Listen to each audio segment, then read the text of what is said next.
Yeah, I'm a little bit early, but that's fine. I realized I forgot to set up the game, so I needed to do that real quick. Anyway, uh, not too much going on.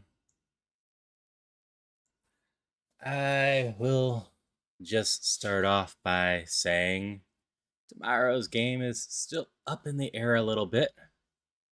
I have a few ideas, but I haven't fully locked down what I am doing tomorrow. I'm looking between like 2 or 3 games, though I have a feeling I'll probably just make Metal happy. So we'll see. It is officially 1 now, so I will go into the proper now.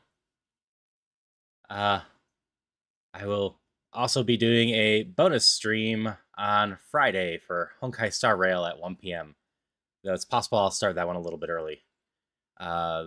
The big thing with that is I should be having drop tapping during it with it, as there's a drop campaign going on for Honkai Star Rail. That's happening because I decided I wanted to start changing my last Wednesday of the month into a viewer choice thing, and on Discord they decided that I should do a Hoyoverse game. So I decided to check to see if there was any drop ones, because I knew the Hoyoverse games sometimes do drops, and Star Rail has drops. Unfortunately for me, the drop campaign ends the day before the last Wednesday of the month. So I figured I could do it on the Friday instead. With that being said, I've played Honkai before, but it has been a while. I want to say about a year or so. So yeah, my characters are outdated, and there's a lot of stuff in the game I haven't seen. That being said, I do have an idea for next Wednesday.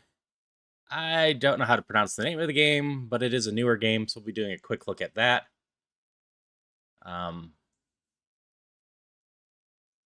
With that, I also have a collab scheduled for next Monday for content warning. So ideally that will all happen, and that should be fun. I also want to set up a stream to play games with viewers, something like Jackbox, but I'm not sure when that's going to happen quite yet. Likely it'll be easier if we get a few more people on the Discord, because if I'm doing that, I'd probably want to be streaming the game to both Discord and Twitch at the same time, just so I can easily hide the join code until we start the games, as I'm always kind of a little bit worried about attracting bad faith actors or players that will just input stuff that is not super Twitch friendly in a game like Jackbox, especially if we drew a drawing one. Anyway, I think that's all I have. So we shall continue to Citizen Sleepers recap, and then on to the game. So here we go. Picking a machinist. Then we recalled our old body as we thought about our new one. So then we met a man named Dragos, and we learned that if we want to survive, we need drugs to keep our body working. We also got our new home, a freight container. After resting, we end up getting hired to help Dragos, which went fairly well. The next day, we are hungry, and we finally meet a doctor. They let us know, "Your body is dying, but I believe I can help you." We just have to wait a few days while they get things ready. We then meet a kind cook who fed us for free once. We had some strange dreams, and awoke to discover we're being hunted. After the dreams, we gained the ability to see data and extract it. We then met a mysterious new man named Feng. After hacking for a while, we met the hunter, who wants to hunt us? We then get our first dose of medicine, and it takes us for a trip. Future ones will cost us. Feng then asked us to start hacking into places. After working for a while and building up trust, we meet Lemon Mina. We learned about how working on the Sidereal Horizon will have a chance to become part of the support crew and leave with it. We continued to work hard and got our shifts guaranteed. Not long after, we run into Lemon Mina again. When Lem's number is called, we offer to watch Mina. Thank you, Lem said before he went to work. Mina is a hard nut to crack, but thanks to Bun Bun, we make some headway. Ultimately, everything goes well though, and we get a new opportunity as a babysitter. The next day, we find out Dragos is being shaken down for money. If he doesn't pay in 6 cycles, he will lose everything. In other plot points, we delivered data to Fang to learn that there was a man named Hardin that has lived way too long and was an enemy but now runs things here? We need to prove this though, so he gave us a ripper worm to find proof. Soon after, as we buy more medicine, we discover an odd thing with the medicine. We follow the device to apartment to discover that Sabine's home. They need our help to get out of Yatagan. If that wasn't enough, we woke the next day with Ethan at our doorstep, and he's here to arrest us. Ultimately though, he decides to give us a little more time if we're willing to cover his tab. We spent the next few cycles earning money and babysitting Mina. Because we helped Lem out, he made it to the team and he'll have a chance to win the lotto as well. We also learned that Mina's a child that he saved, though he views it that she saved him.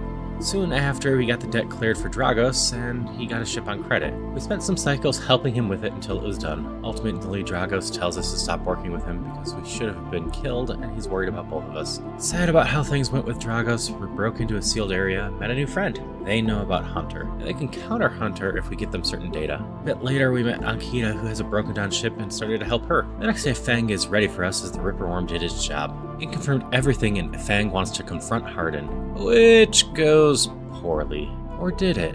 Fang merely wanted to spook Hardin to get him to contact his allies, so we wait to make our move on him. We later delivered data to Neovend, who thinks they can destroy Hunter but need a ship mine first, which then 5 minutes later we learn Akita needs one too, and we don't currently have a way to get one. We try to collect more data to help out our doctor, but we meet Hunter again, and we know it's getting dangerous. We go to pay Ethan's tab the next day. He decides that he's had enough and it's time to go. And after a bit of conflict, we learn that they canceled the contract.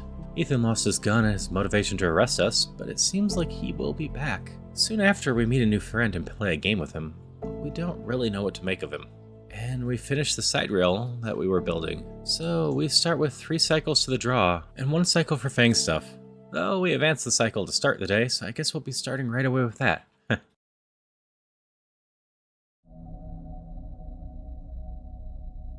Yeah. Hello, Tuna. Ideally, I sound slightly better this week. Not that I ever think I sound truly horrible, but I have a new setup for this week. So, we'll see how that goes. If I ever sound weird, let me know. When I was running this on D&D over the weekend, my mic went weird, but I have a theory for that, and I don't think it'll happen during my stream. With that, we can continue. We're apparently on cycle 20. As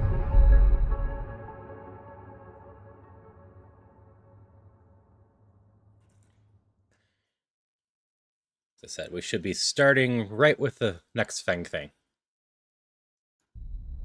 Nope, AC is not running today. It's not in the 80s like it was over the weekend. And we will see how badly I do remembering voices and butchering anything. Alright, so what do we have going on here? These are building up. We have a hardened choice.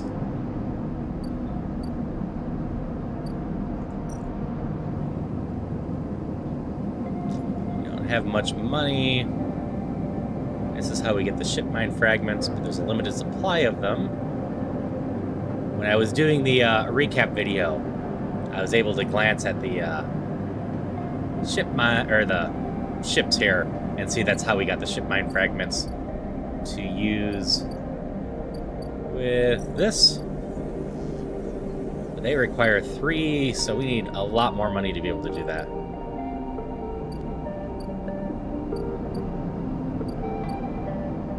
Anyway, I suppose we might as well just get right into the heart and stuff. And we will apologize right away for getting voices wrong. I will get better with this with time, I promise. But I need to practice more voices and improv more voices. It's been more than a few cycles since Fang confronted Hardin. The silence has been noticeable. In your time with Fang, you haven't exactly found him to be reliable, but you didn't expect to hear the end of whatever plan he put into action. But if he won't come to you, you think as you approach the Havage building that it's time to come to him. After all, he did promise to fix your tracker, and you are getting nervous. As you approach the bay doors, you see them wide open, and light pouring out of the once dark room. Stacks of servers and terminals sit outside the bay, suddenly robbed of their mystery by bright flooded lamps. A figure in Havage security fatigues steps out of the bay as you get closer carrying a stack of hardware. Walk away? Approach. Might as well approach and see what's going on. We have the curious type of personality. As you get closer, you see the security officer taping up machines from Fang's stash with what looks like hazard tape. This isn't good. You again. Hardin is there, leaning beside the bay entrance so calmly that you barely notice him. The slate in his hand and inventory seizures scrawled across it. Predictable. Further evidence of Fang's collusions. See another security officer come out of the bay and take notice of you. Run? Hardin? Where is he? Let's just go with, where is he? Feigning ignorance, or perhaps just abandoned. Hardin shakes his head. I believe you should choose your conspirators more wisely. I almost feel sorry for you. Hardin pushes away from the wall and comes closer. Don't worry, Sleeper. We have all the evidence we need. Confession won't be necessary. He gestures around the stacks of hardware. Spying on fellow Heavenage members, hoarding Solheim materials, obsession with corporate data. It speaks for itself, does it not? That was his job. It tells you nothing. Stay silent. Let's just go with that was his job. And what do you know about jobs, Sleeper? He looks up at the glass roof above and the stars beyond. We're the ones that provide the oxygen you are breathing, the light you are seeing, the systems you use every day to live out your cycles. This place was hard fought for, Sleeper. It took work, diplomacy, and strength to stop the Eye descending into chaos after Solheim collapsed, not blind conviction or self-interest. You're the self-interested one? Fang isn't selfish. Let's go with Fang isn't selfish. I know all about the background of our mutual friend, Sleeper. Don't you worry about that. His parents would be sickened by the damage he is trying to do to the institution they helped found. You see, Sleeper, we are proud of our history here. Andre Erlen and the First Union founded this place, and Havenenge has wielded his values into the station's very walls. We will never turn away the hard-working, the just, the true citizens of the Eye. Havenenge aren't a gang like Yatagan. We aren't pirates like the half of the spacers you meet in the hub, the esoterics, like those the half-radicals of the Greenway. We are the backbone of this place, proud and true. Hello, Metal. We named Erlen's Eye, Sleeper. This is our station. He meets your eye. So please take your false accusations elsewhere before I decide I need that confession after all. Pardon you, shithead. History will catch up with you. Stay silent. Probably a good time just to stay silent. If you have any pride, you'll give up Fang the moment he contacts you. You know where to find me. With that, Hardin turns his back and walks towards the security officers, ordering them to continue the clear-out. As they do, something catches your eye among one of the server stacks, a crumpled, hand-printed box of synthetic chewing gum. A Penguin character grinning from the brightly colored card. Scrawled onto it, a speech bubble reading, "Take me to Tambor." Take it.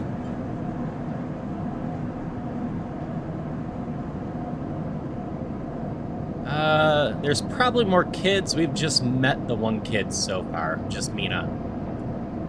I imagine there's plenty more kids, especially in that one area. We've just not interacted with them, and they just haven't been named or whatnot. Limited character or story focus and whatnot. You carefully pocket the box, making sure no one is watching, and then turn away, just as another stack of servers is wheeled out of the bay. What have you done, Fang? And where the hell is Tambor?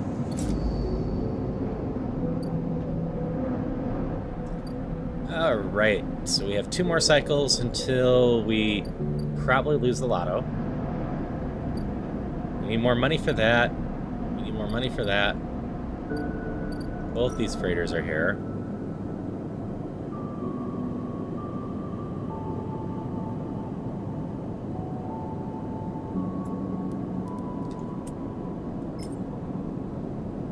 Might as well earn some money.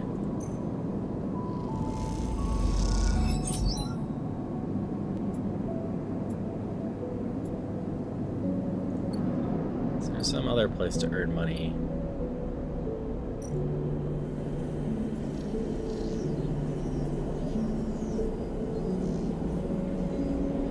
Like, we could sell scrap, but that's holding us stable.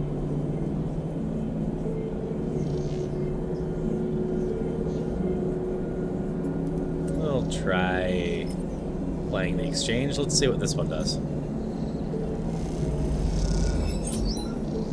That gets us 19 money.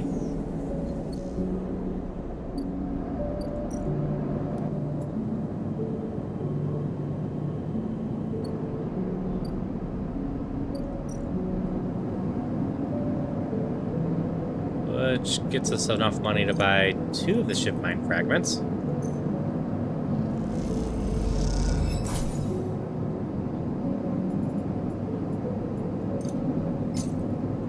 Now we're broke and this one's out of ship mine fragments.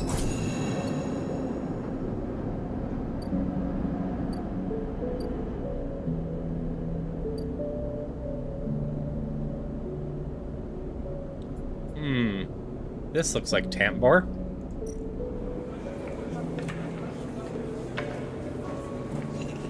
So we will just drop this off right here.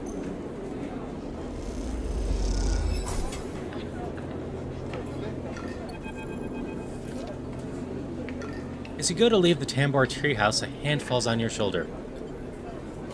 Sleepa. Bang hisses from behind you. How did you find me? The penguin. Hardin has your hardware. The penguin. Penguin, what are you? He thinks for a second. Oh, do you mean... He mimes throwing gum in his mouth. That wasn't meant for you specifically, but... He cringes. Look, it doesn't matter. Come on, let's sit. Ben guides you down a set of stairs to one of Tambor's lower levels. The tea house is stacked with curved meansies, all connected by a central atrium. The levels are filled with makeshift booths and bars. Conversation bounces busily off the metal walls.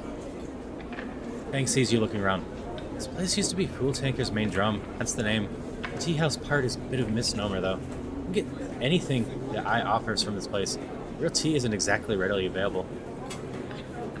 He picks up its booth, itself fastened from some salvaged tanker container, lined with spongy insulation foam, and collapses into it. He looks around furtively. I don't suppose you've seen any Havage types. They don't usually come out this far. Only you? Bang, what's going on? Let's just go with what's going on.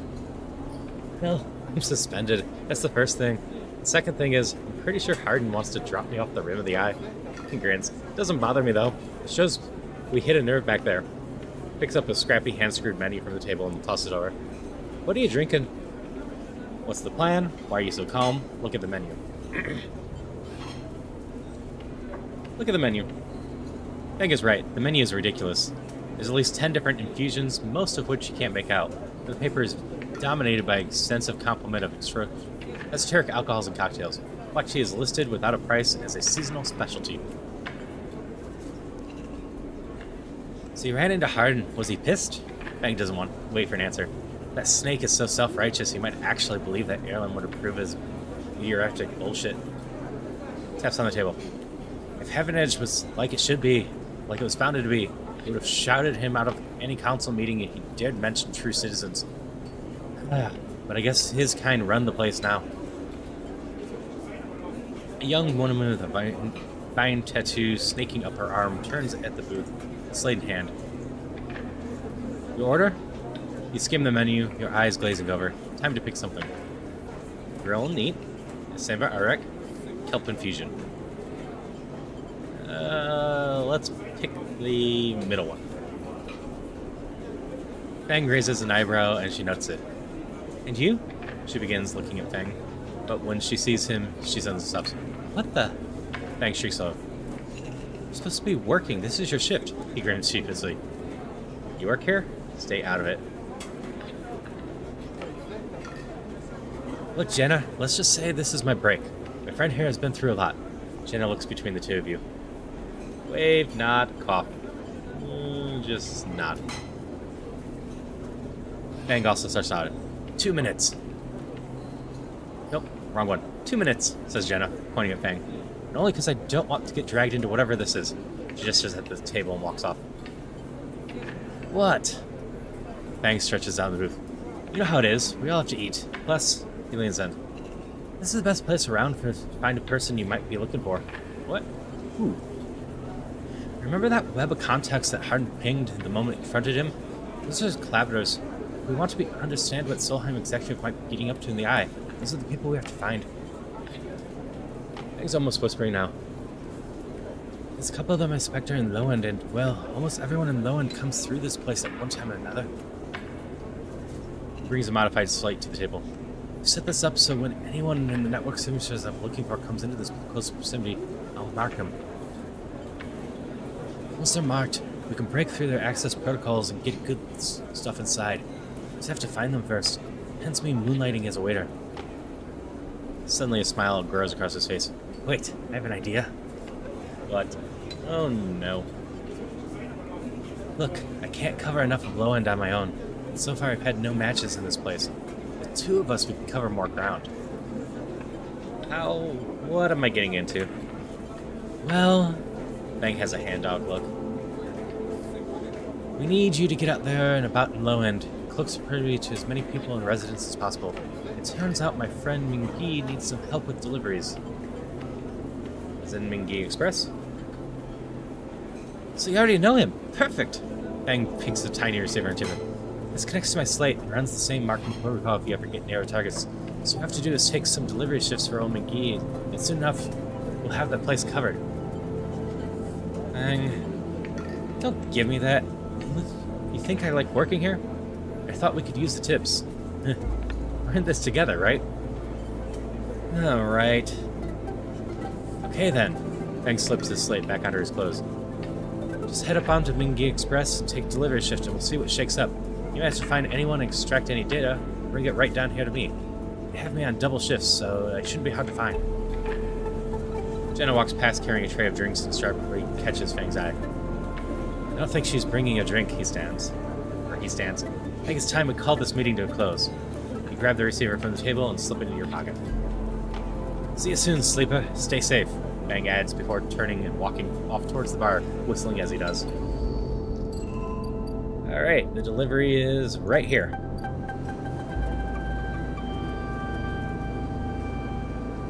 Looks like we are delivering here. Small chance of negatives, but this should be fine.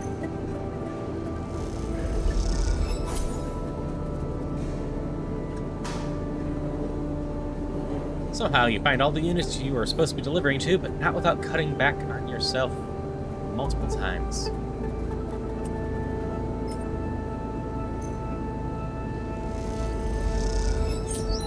Shortcuts across the bridgeway means 3 happy customers and 3 big tips. You start to understand the makeshift unit markings.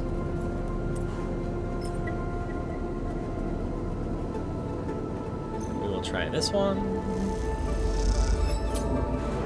You get lost in a maze of passages and somehow come back exhausted without delivering your orders. And he is furious.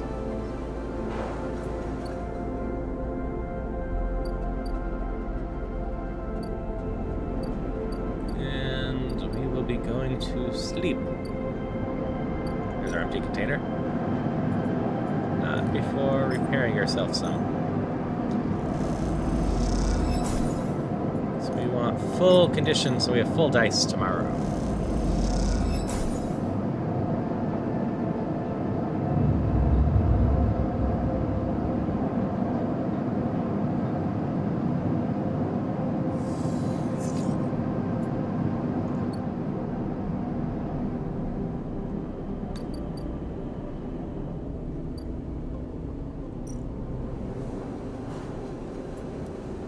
This one ideally will get us 2.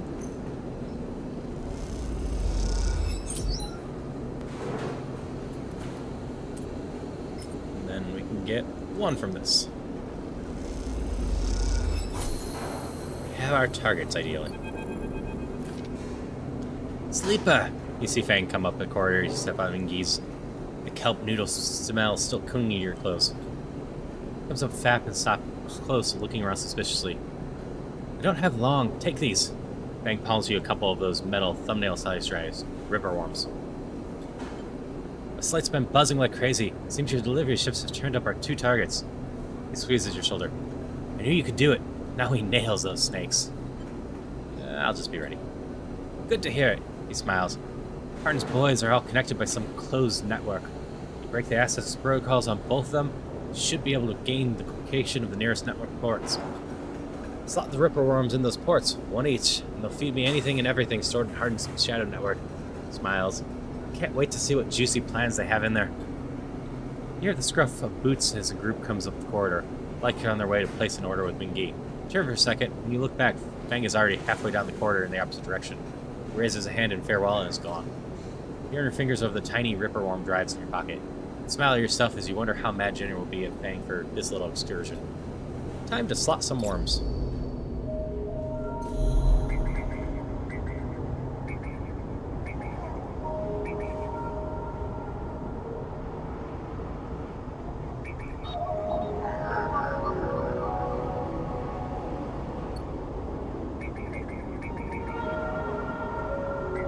Probably the 2 Harden agents, now that I'm thinking about the names.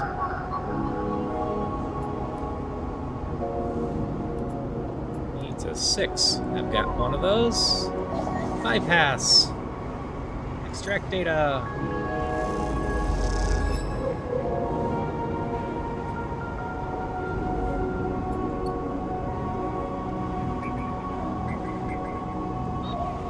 Harden agent port. Slotting the Ripper worm means a whole load of data. Harden's activities for Fang. Start action.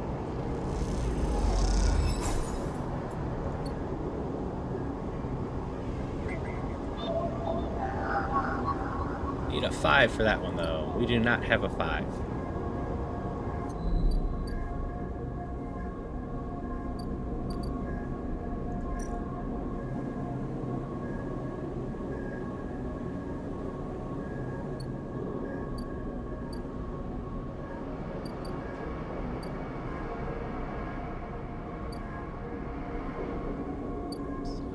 Still need to protect our doctor at some point, too.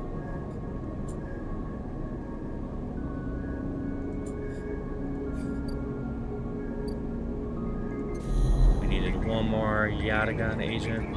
So we can do that.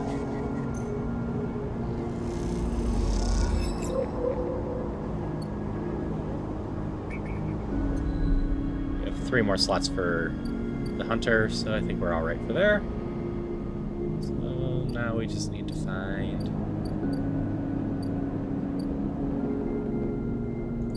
this one. Oh, no, we need 2 more.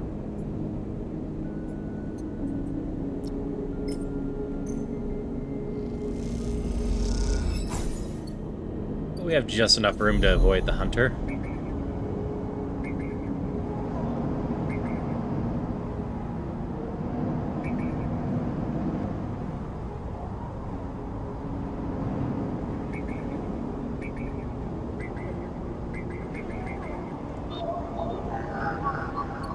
Another one.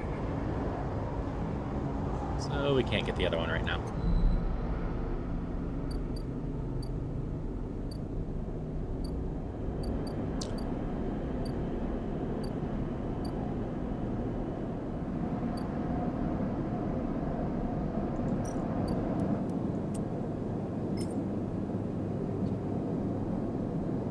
We will just do this, I suppose.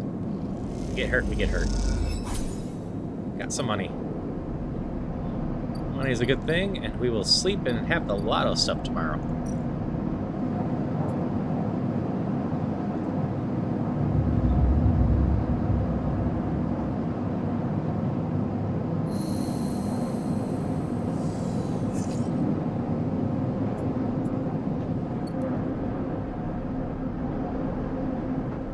All right. Start with the Lemon Mita. The crowds have already gathered by the time you get to to the shipyard, and you recognize faces among them, people you worked with alongside the side reel. The intervening cycles have turned their excitement to anxiety, and a few of them smile at you. Instead, the nervous energy of the crowd fills the space, creating a feedback loop of growing tension. You pick out Lem and Mina and work your way over to them. Pushing through the crowd, he silently raises his eyebrows at you, his anxiety obvious. Mina flashes a huge smile, unaware of attention. "Robot!" she shouts, reaching out to you. "Hi, Mina." She waves, frantically grinning. "Quite the turnout, huh?" Lem glances around, pulling Mina close. "I don't think patience is one of this crowd's strengths." Sound is an argument towards that catches your and Lem's attention.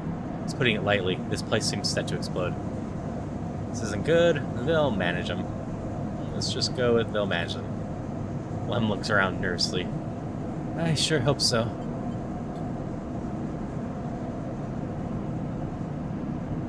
This is Asta Arghart of the Celius Foundation. The announcement echoes from the speakers at the shipyard entrance, and shouts of "Quiet" rapidly follow. "I'm sorry I can't be there to meet you all, and thank you on behalf of the Condre Celius for the work you've done at the Sidereal Horizon." Most of the crowd strains to see Aster's face, but the small display shows only a ghostly white figure, smudged and unclear. "Sandre wanted me to pass on her personal thanks for your commitment and belief in the Centrist Foundation's mission. We chose the Eye for this project because we knew we would find like-minded individuals here, especially among the ranks of the venerable Heavenage Association. Unlike most of the core, we neither believe Adrian's Eye to be a threat or a rogue state, but instead an embryo for the formation of a new decentralized social structure, one where each citizen might be the master of their own destiny." A ripple of impatience runs through the crowd. They didn't come here for a sermon.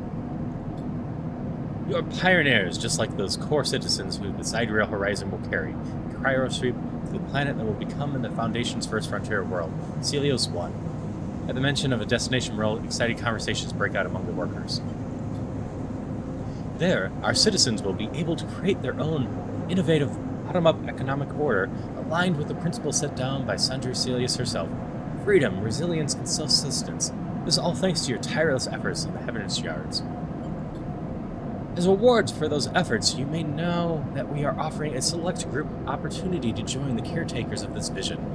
The staff of the Sidereal Horizon will maintain the vessel during its multi-decade transit through the interstellar space." Lem turns to you, his eyes bright. "This is it. This draw has been performed at random by the central AIs of the Foundation. It is final and binding. Please note, only licensed contractors of the Foundation are eligible for this draw. I know you've all been eagerly awaiting this day. Without further delay, I will now read the Celius identification numbers of those chosen for this great honor." A murmur runs through the crowd. Celius identification numbers? Licensed contractors? You've never even heard of the term mentioned. Is this something you were supposed to be assigned? You glance at Lem, but his eyes are fixed forward, wide and shimmering. All around you, people are speaking in hushed tones, like a rising wave. Esther starts reading out sequences of numbers and letters, and panic begins to set in. No one seems to know what's happening. Somewhere near the front of the crowd, someone shouts in celebration. Everyone pushes forward. "Lem?" You start to see Lem still staring forward. Mina is scared now as the shots start. "Daddy?" Someone throws something at the entrance, and it rattles against the shipyard doors. You see, for the first time, Heavenage Security stood on either side, scared, arguing between themselves. You feel the anger rising in the crowd. "Lem, let's go. Try to leave. Keep pushing." Let's go. This is clearly not going to end well." He doesn't move. They might call out our names. I can't." Mina tugs at his dog tags. "It's not happening." Lem blinks rapidly and then turns to you. He opens and closes his mouth and looks down at Mina. He sees the fear in her eyes and understands. It's time to go. As you and Lem and Mina head out, shoving people aside, as you do, you hear the sounds of scuffles emerging in the front of the crowd, metal canisters bouncing off the shipyard walls. You keep your head down and walk away, the sound of Aster reading off the ciphers echoing above the chaos like some strange banter. You turn to Lem. There are tear tracks running down his cheeks. Mina is sniffling into his jacket. You feel the sadness rising in you too. They screwed you. They screwed all of you. You were never even on the list.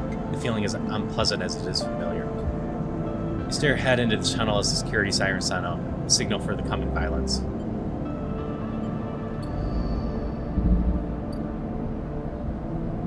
Drive failed. Was there a way to rig that game?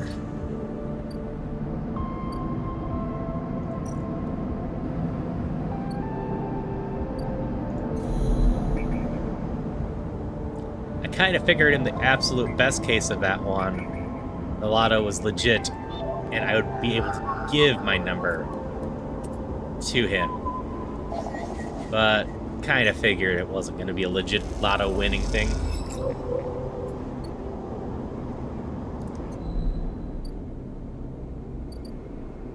Let's go see if our doctor goes any better.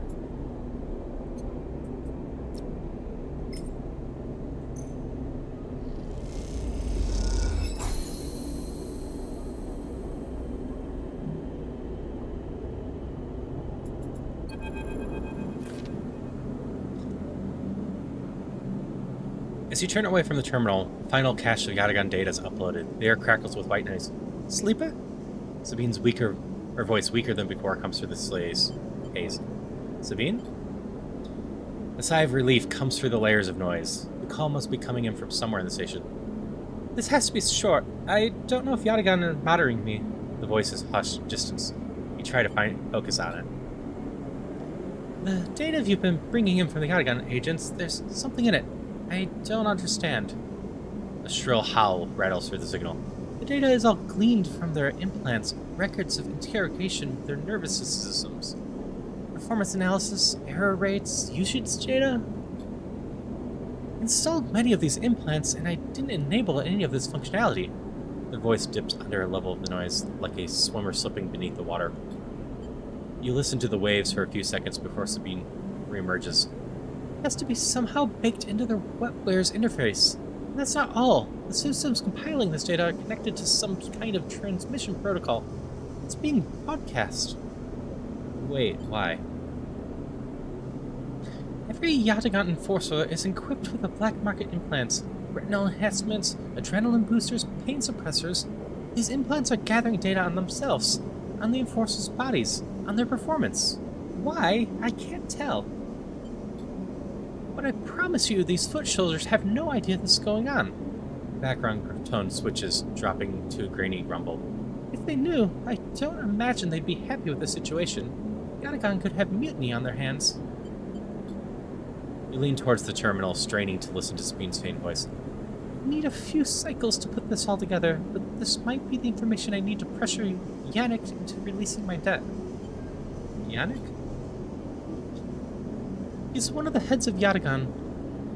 It's better you don't know him. Keep it that way. Suddenly a banging echoes through the call. Sabine's voice is suddenly whispered panic. I have to go. Come back in 4 cycles. And then the sharp crack of a disconnect. Silence fills the apartment. You step back from the terminal. What does Yatagan have to gain from monitoring its own members? You try to recall what you know about the gang. You have little to go on. You think of Toshiro, Sabine's minder, and his mirrored teardrop implants set below hard eyes. What data could they be gathering, and more importantly, where could they be sending it? You reflexively rub your forehead, trying to think. Can you really trust Sabine? Why did they come to be Yatagan's doctor in the first place? You think of their kindness, their care, but also that glazed look of recognition that they gave you when they first met you.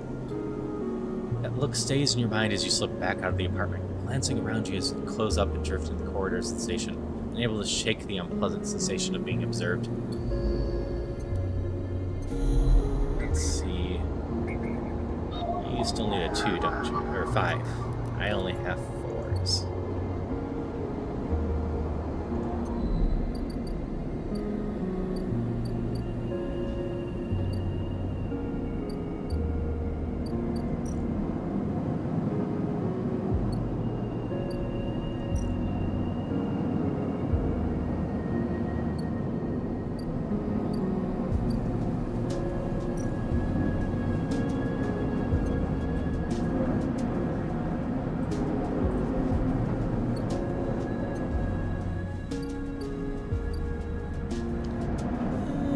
what to do with the rest of our data. Or die.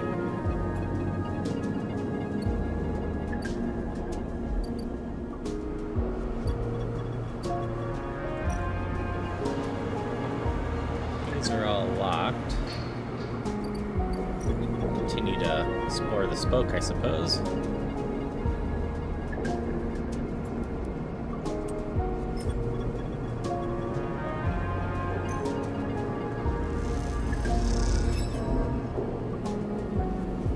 Oh no, we got the negative outcome.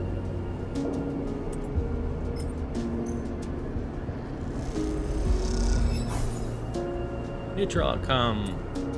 We're still losing energy, but that's fine. We'll go eat after this. Wow, 2 negatives and a neutral. We rolled poorly there.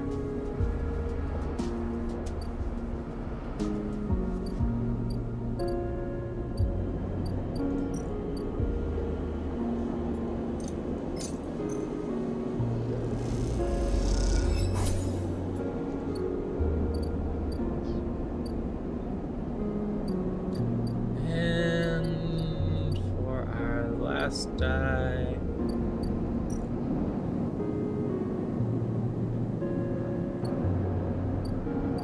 Gotta have something to do with it.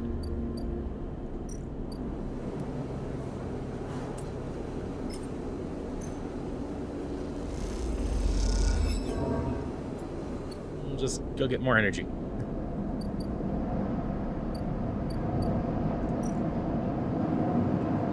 We shall sleep. Ethan's slowly getting ready to come for us. We got the doctor. Still need a 5, which we got everything around it.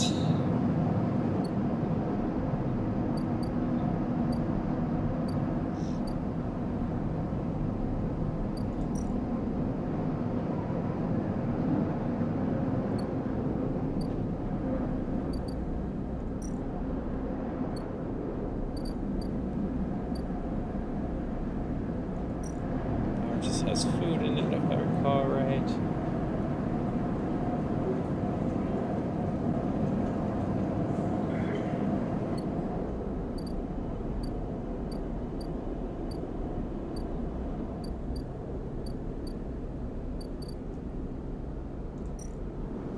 This is building up as well. Lem's finding work for 3 cycles. Can we do anything with Castor? Just bring data. We gotta take care of Hunter before we do that. So let's just see if we can find anything with the spoke. Kind of just stalled out on a lot of things.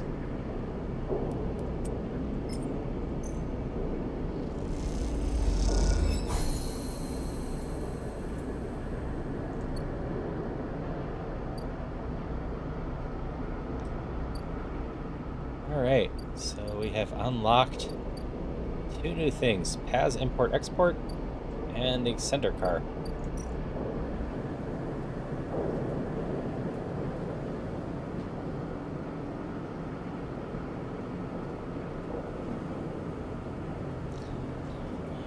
Alright, so this is another way to buy ship mine cores. Or, this actually sells us full-blown ship mines, huh? They're just 300 here.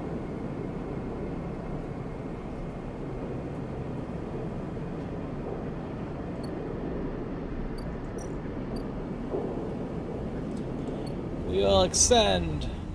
What's all up here now? Some keynotes that we probably shouldn't play with. And the hub.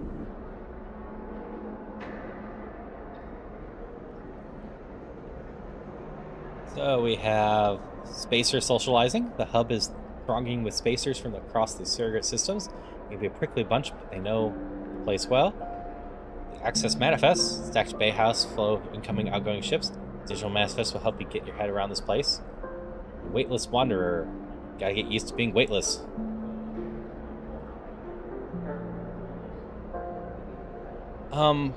So in regards to the Indie Showcase, I didn't actually manage to look into it too much. The only one I glanced at to some degree was Europa. That one looked like it could be interesting to mess with a little bit. It's actually one of the things I was debating about messing with tomorrow on stream, because it does have a demo for that. Which that one was kind of the cartoony 3D platformy puzzle-ish game one. But I didn't actually manage to watch the showcase yet. I was getting everything ready for the stream. I unfortunately don't usually get to watch the stuff that goes on Wednesday mornings. So I just quickly glanced at the showcase.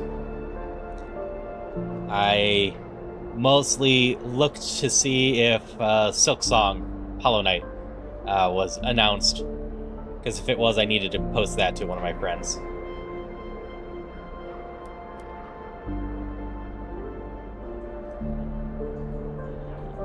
This doesn't seem like things...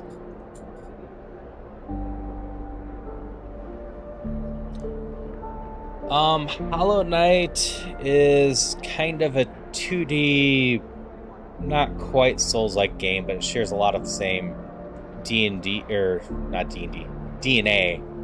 It's a Metrovania-like game. You're exploring parts, very precise gameplay. If you die, you have to go get your currency back. Currency is not vital to anything, but my brain doesn't like losing anything, so I have to go get it back. I personally didn't super love it, but plenty of people do. It's very beloved in the by a lot of people. One of my friends, actually two of them, adore the game. A lot of people that like Souls-like games would absolutely adore the game.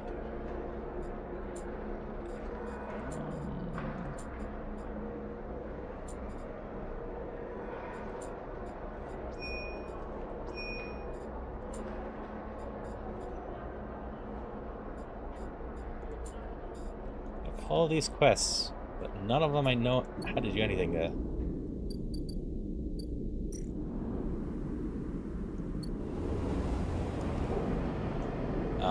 Part of the reason you always see on like the Discord, other Discord that we share people with, people talking about Silksong, is about, what was it, 18 months ago now? It was in a showcase saying it was going to be coming out in the next 6 months or so, and now there's still no release date for it. But signs are that it will be coming fairly soon. Anything I can do here? Oh, I need a skill upgrade. Do I have skill upgrades? I do. Nothing I can do here.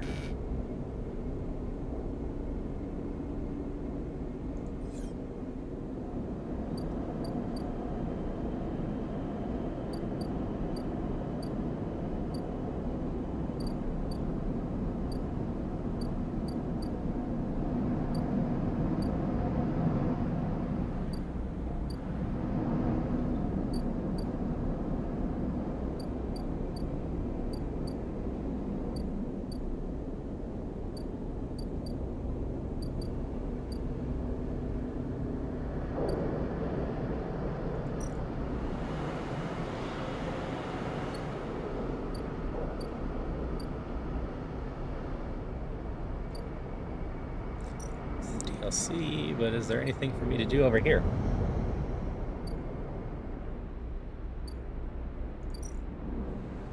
Not so much DLC, but...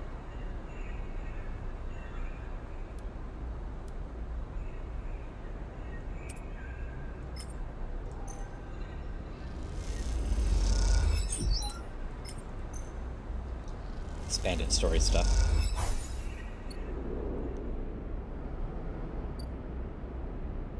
Arm stacks.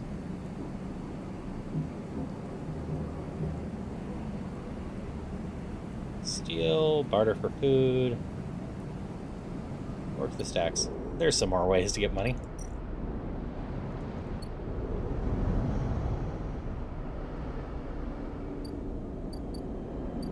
getting to the point where we're running out of money, and that's not a good thing if we're trying to buy stuff to make stuff and whatnot. I still haven't figured out where to get those from.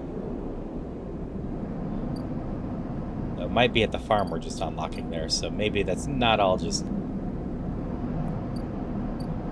expanded story over there. Empty container to go to sleep in.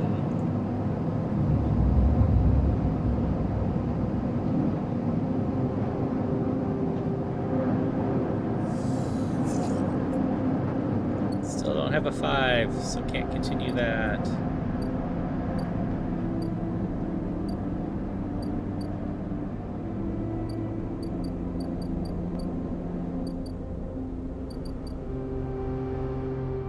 We'll go back over here.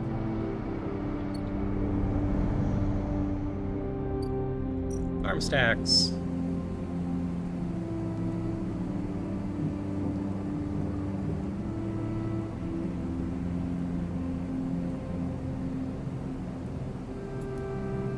We will work the stacks.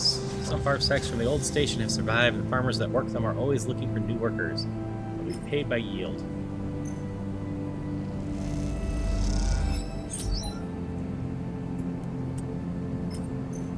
Get paid. Spend this cycle getting paid and advance quickly.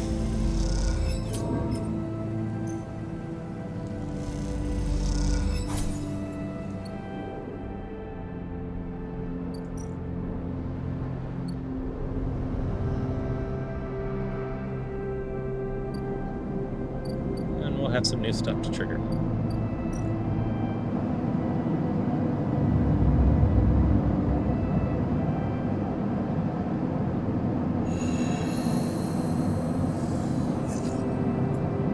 Hey, a 5.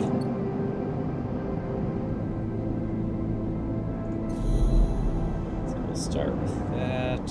Should be up over here. Pardon agent. 5. You remember the guy that lived here? He didn't tip. Time for him to see the consequences. Extract data.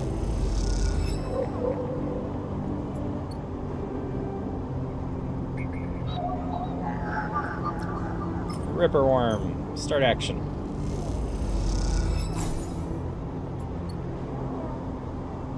And now, if we do anything more, we'll run into Hunter again, so out of that. So we have Fang or Lemon Mina. Let's start with Lemon Mina. There's no answer when you buzz Lem's unit, but the door is open. You push the door and find Mina, sitting in the middle of the floor playing with Bun Bun. Hi, Mina. Hi, robot, says Mina sullenly, waving Bun Bun's paw, looking up at you. How are you? Bun Bun is sad, says Mina, nodding, the toy's head in agreement. Like Daddy.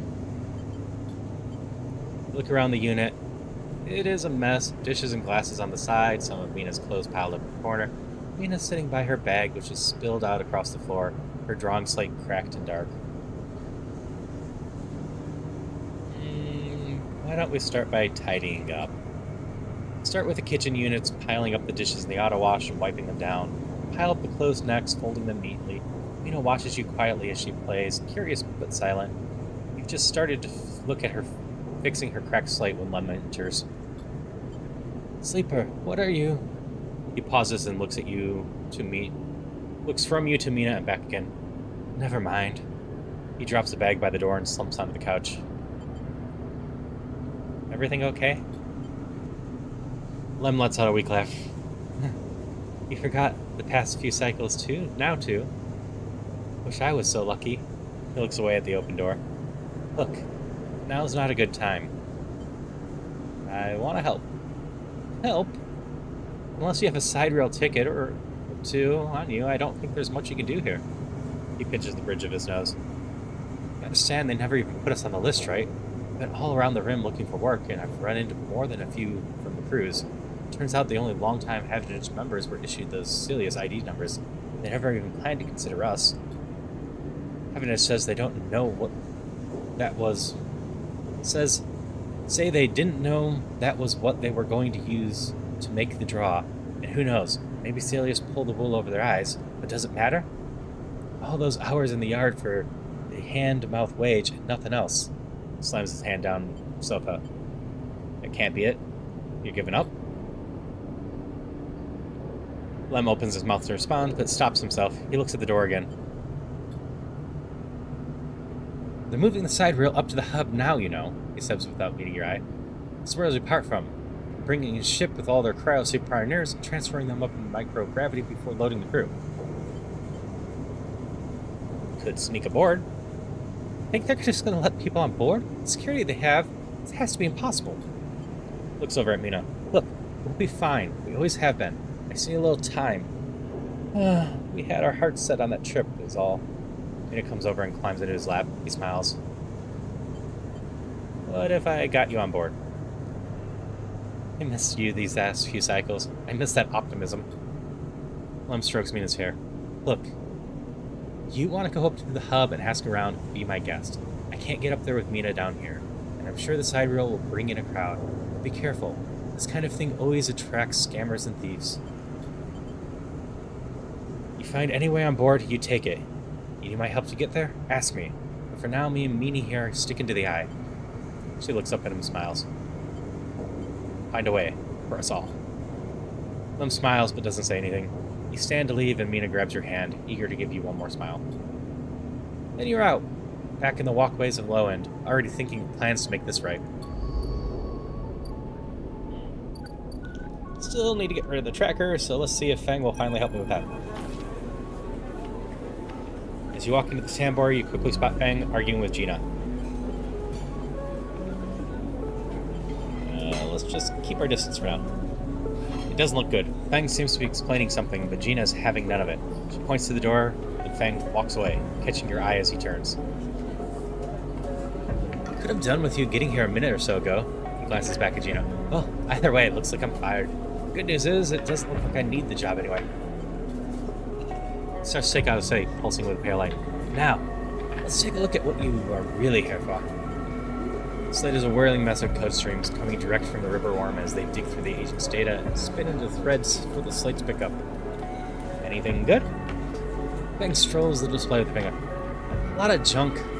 A lot of dull as hell messages threads. A lot of tedious data caches, but Feng's eyes flash. Definitely some good stuff. He steps to the screen, scrolling an entry and expands it. Check this out. Feng shows you the screen. You see a bold corporate logo. Not Scholheim's. A word below. Conway, Feng says. He's working with Conway. Conway Extractions, right? Feng nods. He's been speaking with him personally. Got a whole chain of messages here, but mostly encrypted or redacted. He comes his head. Damn it, this is juicy, but we can't nail him with this. He scrolls some more. Wait. What's this? A wasteland reclamation facility right here on the eye? He glances at you. What's the bet this place is tucked into the wastes? The wastes? It's a section of the eye Erling couldn't reclaim. Was too damaged, too cut off. Back before the collapse, people would have got there by going down the connected spoke from the hub. That spoke's broken now. The only way to go is the long way, around the rim, past the greenway. He shows you on his slate. Feng looks away, thinking, Conway have been making moves on the system since the collapse. But they took over one of Solheim's old belt colonies a while ago, moved everyone out and reclaimed the whole rock. I work with Hardin. Access? Old connections? Not sure. Feng looks back at the screen. If Hardin's involved in it, we need to check it out. Simple as that. So, what's next? Feng stares out in the middle of distance. We have to get into that facility, answer to whatever Hardin's been prepping. The planet has to be there. And we're going to catch him in the act. Give me 5, maybe 6 cycles, and I'll see you on the greenway. I seem to remember there's some old surface docks on the outer shell. Up by the Haifa building. Should be a good place to meet. Feng screws your shoulder. Thanks again, for sticking me with this. Not sticking me with this. Sticking with this. I haven't forgotten about the tracker of yours either. I'm going to need to be back in my bay to pull the solution together. Turns Slate around to face you, showing a massive scrolling bolt. I'm working on fixing my brakes. He winks. Feng grins. See you soon, sleeper. And he walks out the door of the tambour without looking back. Alright, so have a couple of those.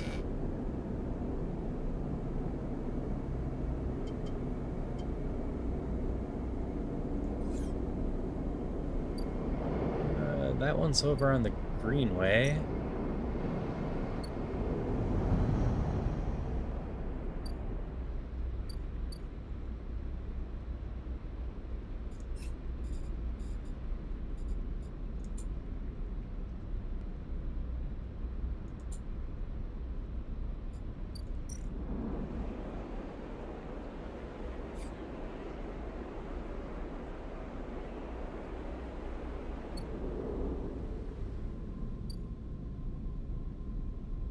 Looks like this is the wastes.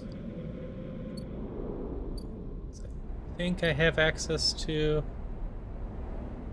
where I need to go already.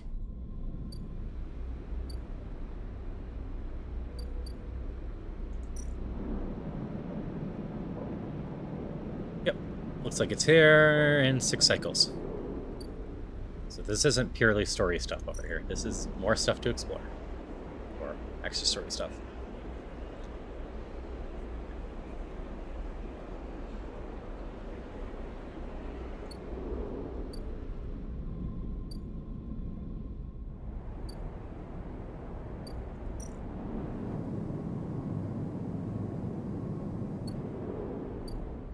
That one's the extra stuff. Can't do anything here.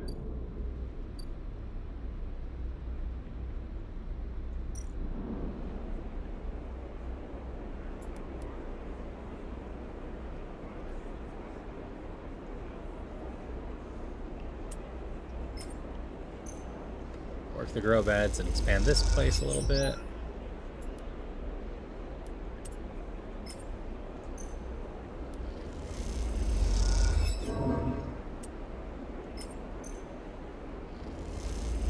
Just expand over here in general.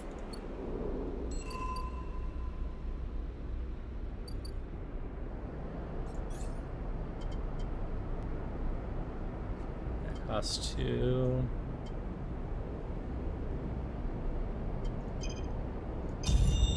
We'll just get these.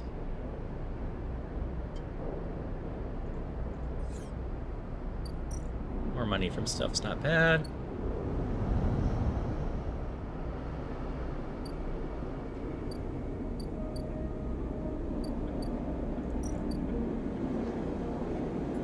Some food and hope that Ethan won't kill us in 2.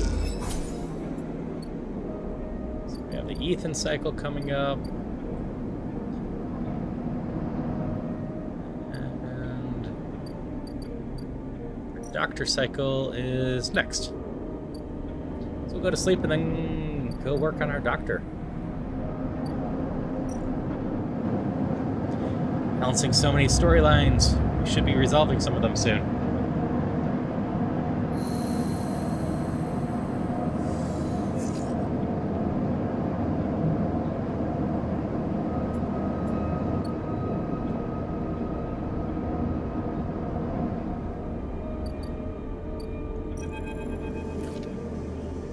Four cycles being said, and here you are, right on time with no sign of them.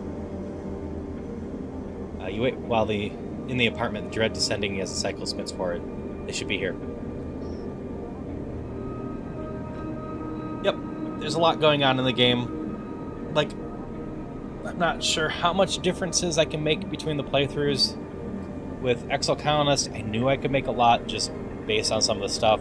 There's clearly some drive failures, and I can make some differences. I am curious on a replay how much difference I can make. But I'm finding this decently interesting as I'm going through. I'm curious how all these stories will play out. Check the terminal. You check and double the terminal for messages and recordings. Nothing there, just the pale glow, silence. Check the door. You pace back and forth around the apartment, rumbling in the station suddenly so present and loud. You go to the door and open it into an empty corridor. You close it again. Wait. Try to settle down to wait. You sit on the bunk and stare out in the tiny room. Where the hell are they? Knock at the door. Let's stay still. They should be able to open their own apartment. Another knock. Stay still.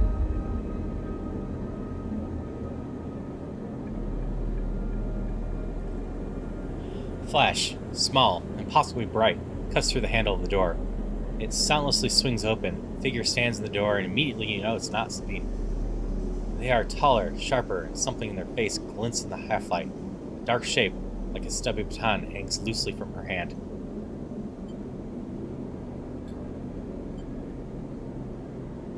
A local sleeper. Good to finally meet you. She steps into the apartment, glancing around with eyes. What, may I ask, are you doing here?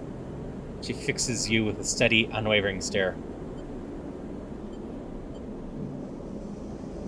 I'm waiting for a friend. Of course, a mutual friend of ours, the good doctor. She walks past you into the apartment, glancing around. We set them up here, you know. This place is one of ours. She picks up a glass from the dispenser and inspects it. People always seem to forget who put them where they are. She glances at you. I suppose you are here to help? Or are they? Something like that. No. Let's just go with something like that. Good, good. She puts the glass down and turns to face you. We love to meet helpers. We need so many, but find so few with the right skills. She spins the baton in her fingers by her side, her eyes not leaving yours. We have a problem, you and I. It seems our friend has disappeared, left without even saying goodbye, which means they are in a little trouble now. It's the kind of trouble that you need help for, so I thought I'd come down here and take a look at their hidey hole, and here you are, the help. She looks through the detritus on the side. And what help? A sleeper, no yes. Which I have to admit is a little surprising. It suggests to me that our friend hasn't been very honest with you either. What do you mean? Well, I'm sorry to report that before we got them set up here, Sabine was working for your owners. That's an art. You blink hard at the news, unsure how to take it. Rabia looks away, waiting for a response. Prove it? Happily! She crosses into the next room, and you follow instantly. She sits at the terminal and touches her baton to one of the access ports.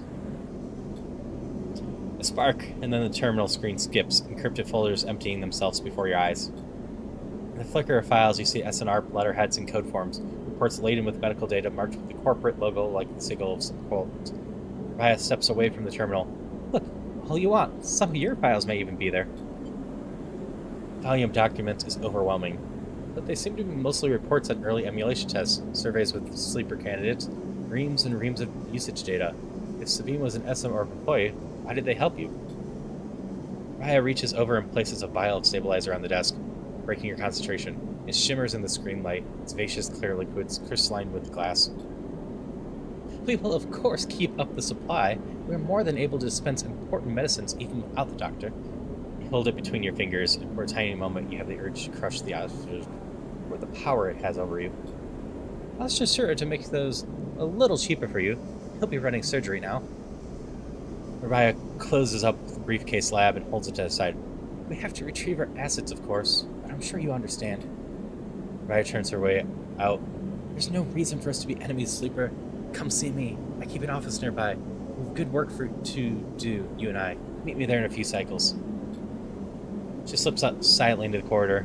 You look around the apartment and feel the drain out of your body to reveal the tiredness beneath.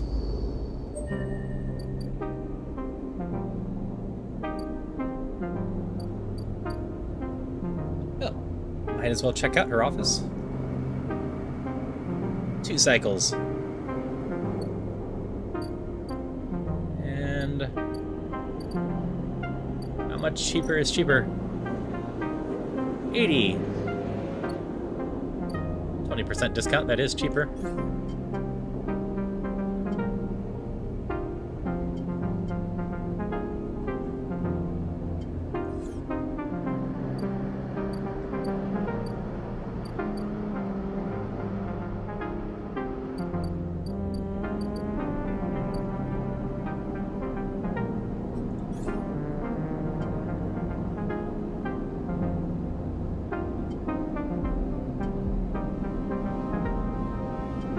Let's up our engage. I think Ethan's gonna be something we engage with.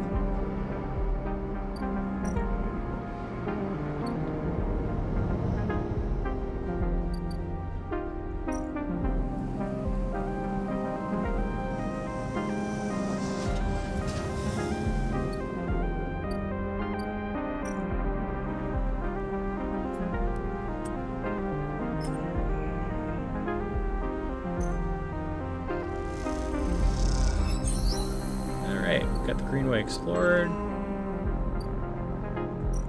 Mushroom groves.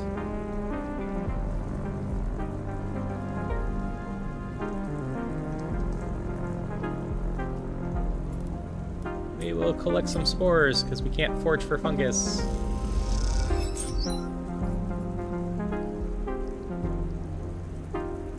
Not sure what we do with the spores.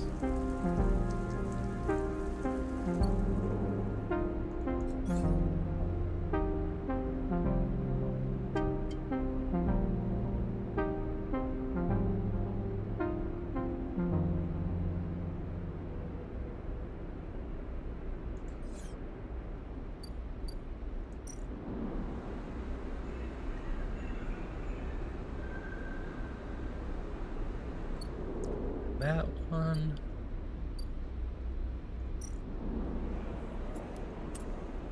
Work on. We have bonuses to engage over here now, so just continue working on becoming better at this.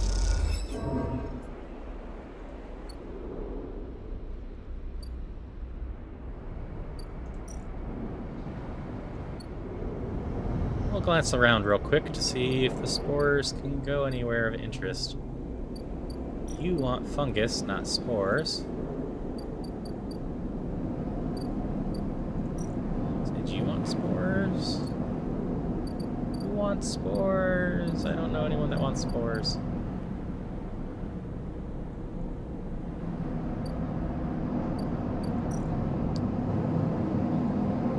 Whatever, we'll go to sleep. I think we can talk to Lemamina again after this.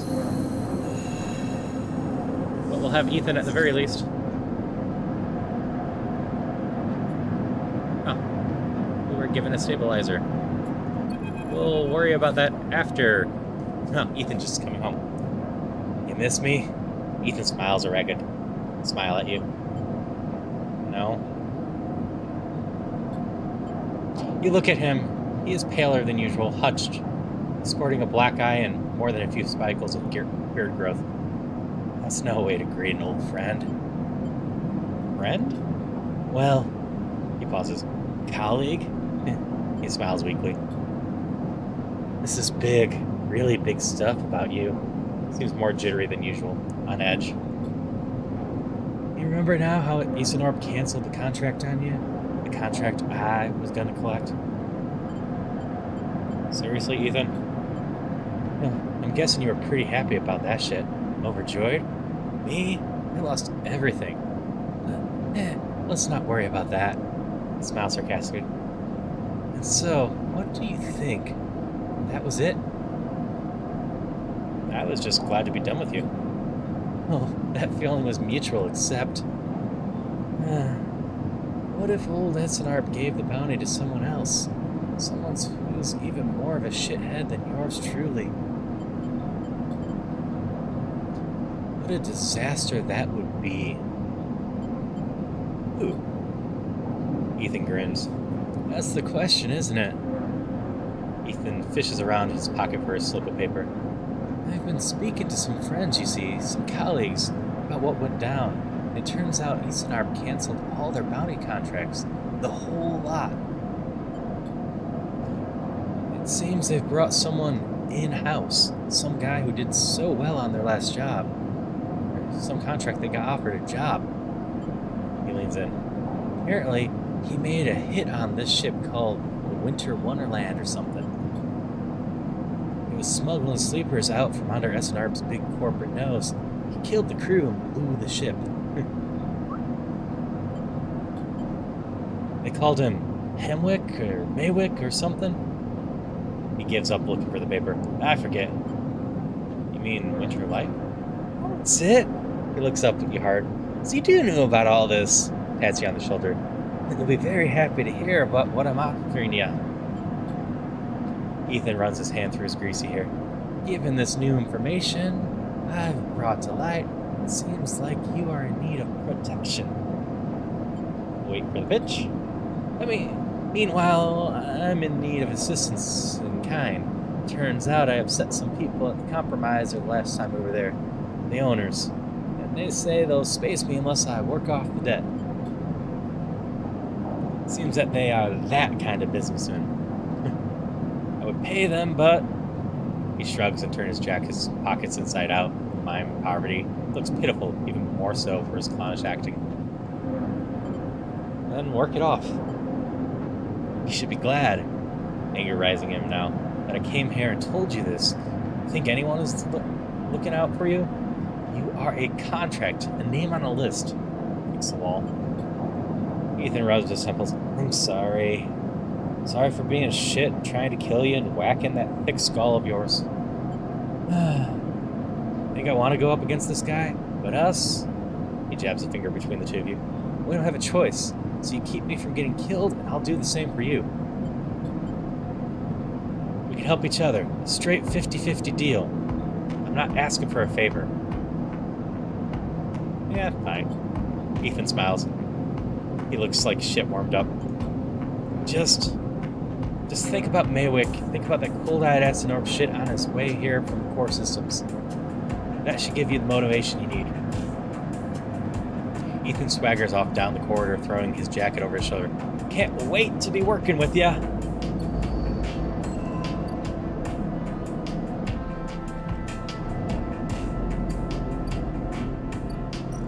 Not sure how willing we actually should be for working with him. But at the same time, better to be working with him than him trying to cause trouble.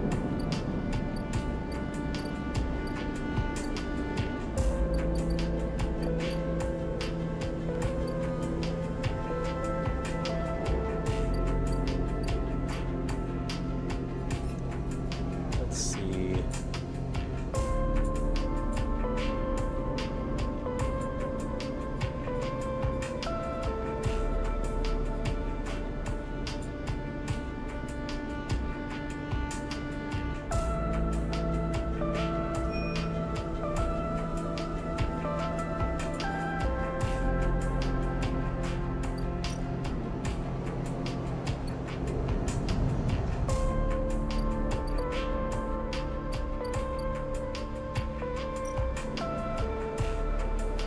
Ideally, we can finish joining the commune here. With the one.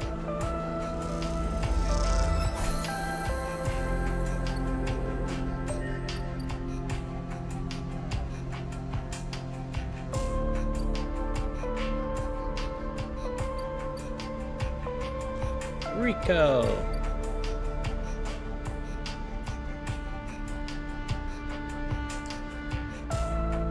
Let me try something real quick. Might make some noises while I'm doing this.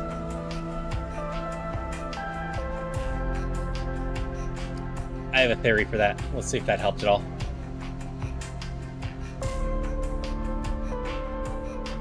You can also try this. Ideally, that helps. I haven't actually been streaming with my new setup, so it's possible my mic was in front of my face a little bit, screwing up the tracking. It also was possible that I wasn't quite centered, so by default I was down a little bit more than I should have.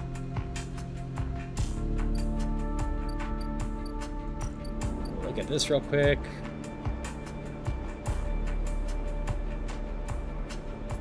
That's just a lot of things.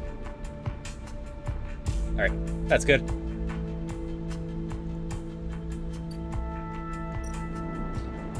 Dorm.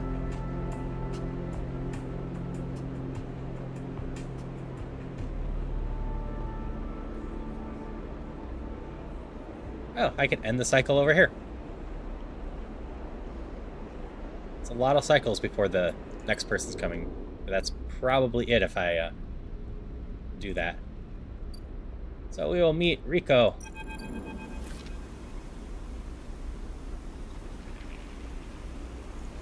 You head down into the Haifa compound, following a blue-painted line that is labeled Laboratories. Member you were assigned to work with told you they'd asked to see you, but you still have no idea what about.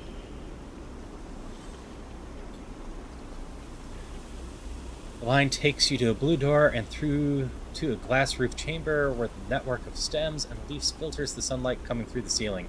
casting the whole chamber into a strange yellow-green. Peaceful, isn't it? Distracted by the green, you missed the woman standing at the lab bench, camouflaged by draped light. Welcome to my sanctuary. She smiles. Come, let's talk, she says and beckons you closer. What is this place? Who are you? Here? These were processing centers for agriculture and old corporate station. She offers a handshake.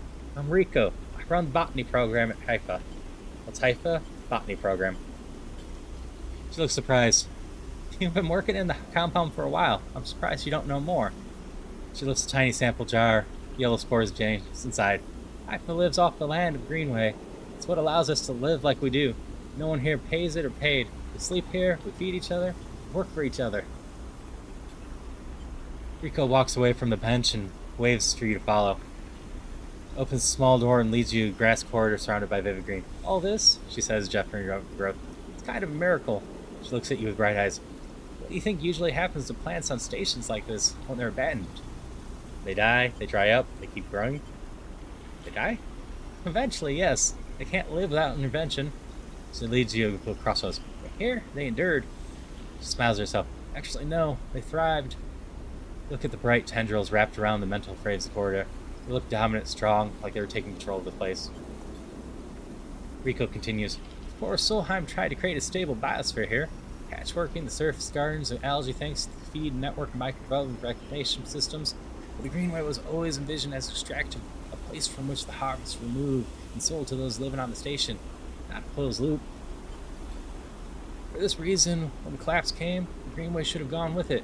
Erlen himself was so convinced that his first colony never even came here to try to reclaim it. He instead relied on outside favors and influences, shipments from the inner system, small-scale agricultural systems like kelp and fungal and bump stacks.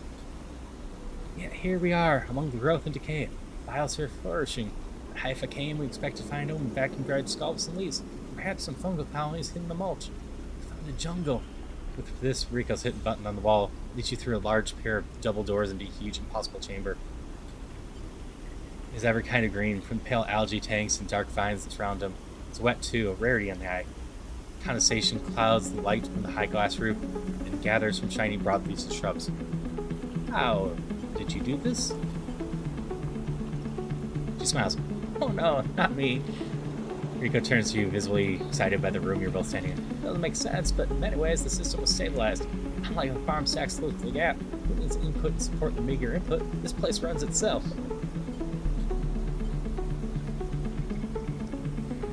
Perhaps Solheim managed something new here. Perhaps they tweaked the plants or built a new system for apoptosis.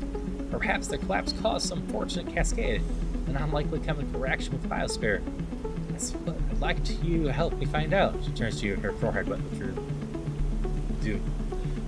Yeah, I don't usually look at my character too much because of paying attention to chat and the game and everything else. I'm usually hiding the rest of my setup, so I don't always know what my avatar is staring at or looking at. So I appreciate if you point out if it's ever not looking good. Me? Aren't you the botanist?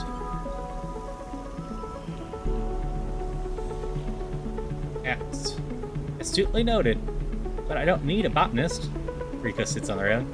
These halls are deep, sleeper, and I'm getting old. She stamps her foot on the metal grating in the wallpaper. Whatever its cost is, has to be found in the grooves deep in the Greenway. I won't spare anyone for an expedition. It's too dangerous. Not necessarily to say. I'll make the case, but I can't get the votes.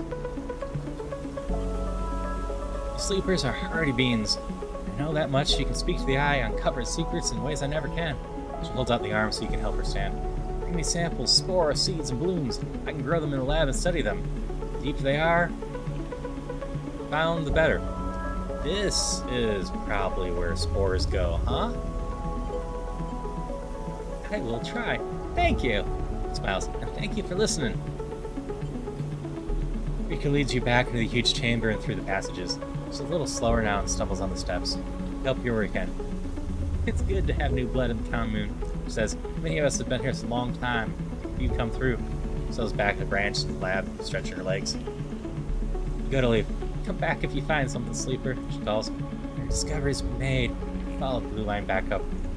compound bound all the time thinking that possible magical green.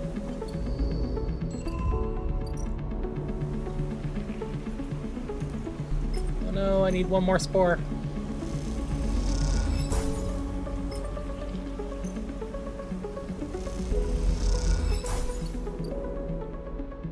Where did I get spores from?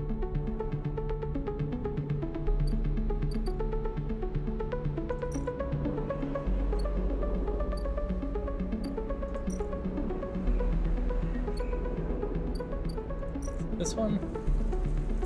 Yes.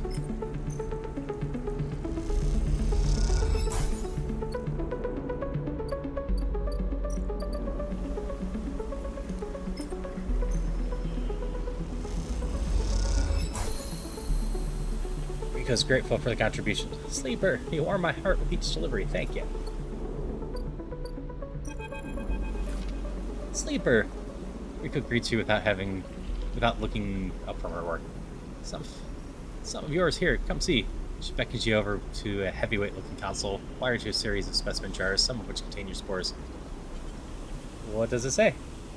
Spores you have here are a real cocktail. A selection of types from the groves. And I've been able to isolate a few. Taps one of the specimen jars. Here we have Trichloma masuke. Rico breezes through the Latin and Japanese pronunciation as if it was nothing. Species of Solheim, somewhat modified for use on the station.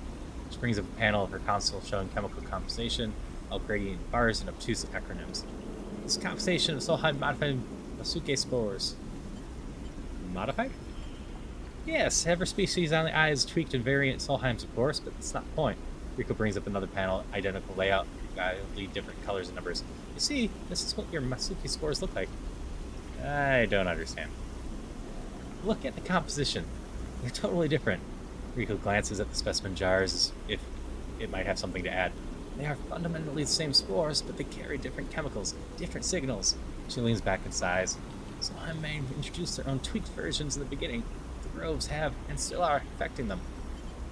Affecting them how? It's hard to tell without samples and fully grown mushrooms. And herein lies our problem. He moves to another desk where two trays sit side by side. First contains nothing but plant mulch. Second, you smell before you even look at it. Pungent aroma of fruiting masuke, like rotting sudden overalls, laced with an edge of spice. Masuke here are grown from Solheim stalks pulled from a spore vault in this complex. She winks. They are delicious, by the way. Sets them aside. The empty tray is germinated with the spores you collected. No activity, no germination, nothing. But the groves are full? Yes, they are. Reiko looks at you directly and suddenly realizing how much she is enjoying this. So here's our puzzle, Sleeper. Spores from the groves won't grow in the lab. Gathering fruiting bodies from the groves is too unpredictable. We need to grow a fruiting body from some of those spores so we can track it. Understand it? In short, I need you to become my mushroom farmer. Actually, I already started. Rico looks impressed. Well, an eager mycologist. I never would have guessed. I assumed you set yourself up in the aviary? I've been eyeing that place up for this proximity of the groves. Bring me whatever groves. Not just masuke, there's more than a couple variants in there, so I need plenty of samples. Plucks a masuke cap from the tray. These things are reflections of the conditions. Their smell, their taste, their chemistry, it all drives from the conditions they grow. She smells the cap. Enough of these and we'll have a picture of what's happening here. The ways in which the biosphere is modifying itself or may be modified, whichever the case may be. Rico pops the masuke cap in her mouth, taking you by surprise. And don't worry, Sleeper, she says while softly chewing. If this turns out to be a dead end, we'll make sure that not a single mushroom will go to waste.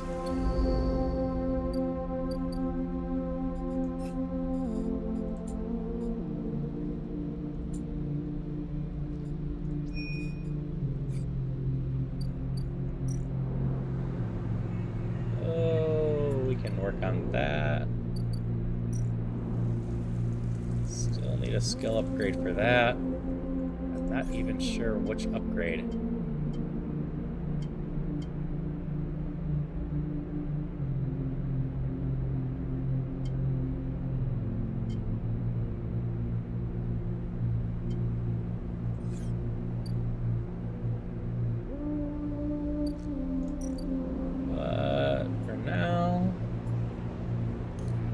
Stabilize ourselves to get 2 die back. And we can end the cycle over here. So we have 2 homes now.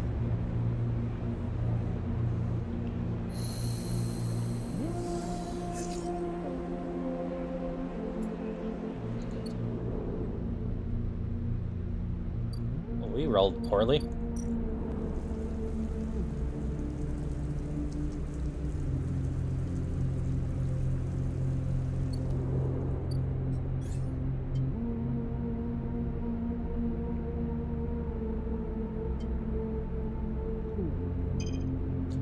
That's the last base skill we have. Unlock anything? No.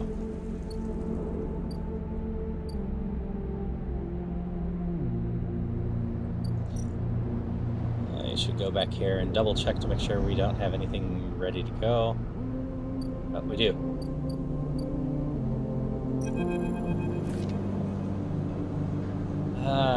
So many different people.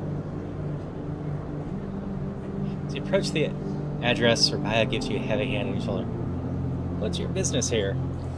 Of course, it grips your shoulder, giving you a hint of strength their implants give you. So you turn and see the same subsidiary eyes, Rabia and Shashira glinting like mirrors on her cheeks. Jaya, please, the sleeper's here on my invitation. Raya's command is his hand immediately uses object look places Scott on Jaya's face. Of course, Raya, I'm sorry. Alright, boys, right. Don't you worry. I appreciate your protective instincts. Smiles at you, Corsa. You head to the Tambor and they have a delivery coming. And they need some help with the lifting. Jaya nods and walks away. So, Sleeper, you came. I'm glad. It didn't feel like an offer. I'm so sorry for that. She smiles a tight smile. You have to understand, finding you there in Sabine's unit, I wasn't sure where we stood. More than a few people on the station who would rather I was dead, but be sure you weren't one of them. I wish you no harm. I'm glad! Raya begins walking and gestures you walk with her. She takes you down a staircase into a bustling walkways below. What do you know about Yatagan? You're a gang? Gang! Yes, that's what people call us. But what meaning does that word have in this place? People with carts push past, moving crates of supplies around in thin and winding passages. Our reputation is one that implies threat. Is that fair to say? We're framed as aggressors, parasites, criminals. She gestures around at the people in the passageway.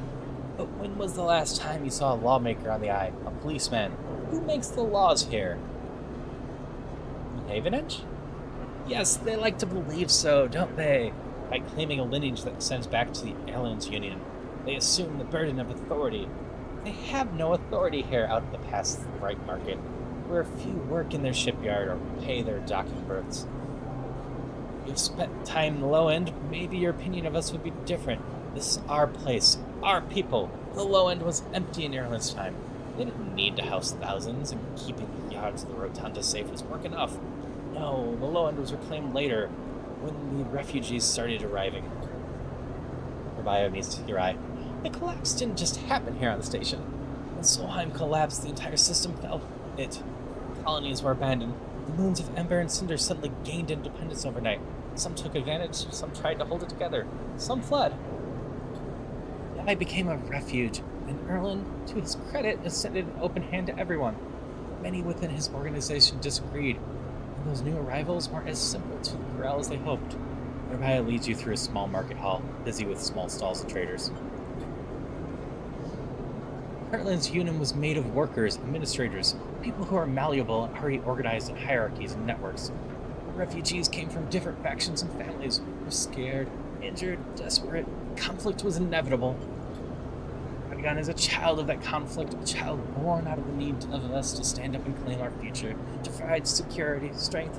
People call us a gang. We are a community.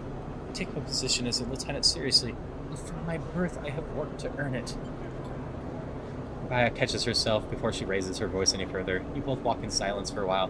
Among the smells and textures of the low end, you start to wonder if this place could be a home for you too.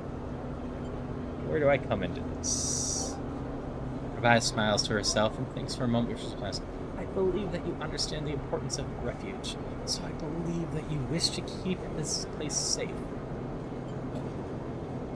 For this reason, I would like you to trust me. do not know what Sabine told you about us. I imagine it was not good. I will be honest with you, Sleeper. I was never comfortable with having Sabine as part of Yatagan. Ex-corporate employee? It goes against our nature. But the deal was with Anik. I kept my distance and made sure Sabine had their surgery, kept us alive. That was all. I cannot allow people to go back on the promises they've made to us. Yatagan has not lasted this long because it was a charity. We offer and ask for support. Any betrayal will be treated as an attack. They were trapped, desperate. Many on the IR, Sleeper. I'm sorry, but we must ask that our debts are repaid in full. Let's go with Sabine found something. Please, I don't want to hear any of their accusations. They only wanted to escape their debt. They would have said anything. But where are they now to stand behind their claims? I will find them. As we will. You realize that Rabbi has led you in the loop. Together you come back up the staircase walking to where you met. You are free to go, Sleeper. I have said what I wish to say. She looks out through the window of the walkway. I will protect this place with my life, as it has protected me. I want to make that clear. She turns back. However, if you wish to come under its protection, I can help you. Return here if you wish, and there will be tasks for you to complete. You'll be able to see Yatagan, to see Lowen with your own eyes, not as others frame us. As for Sabine, she pauses to consider her words. I will not ask you to betray them, but if they contact you again, consider their motivations carefully. With that, Rabia leaves, slipping back into her office. While you stare out at the countless units, each home, each with the story that made up Lowen. What do you have to offer me? Yatagan's office in-kind basis, you're told. Types of good services must be changed for protection administration. Scrap there. Patrol. Change protection lashes, just everything in between. You never know what may face on patrol. Get energy there. And if we do enough work for them, we can become an insider.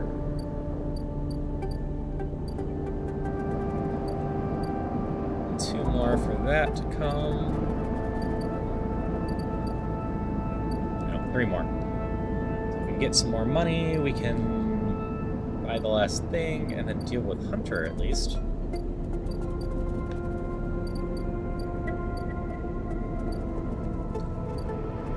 Have a few more cycles before Fang is ready to play with us again.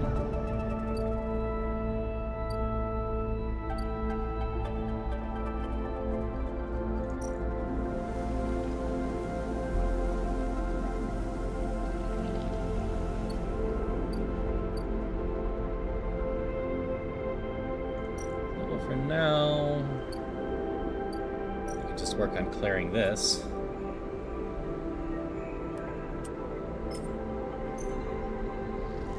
Dice and pathetic. So this probably won't get us too far, but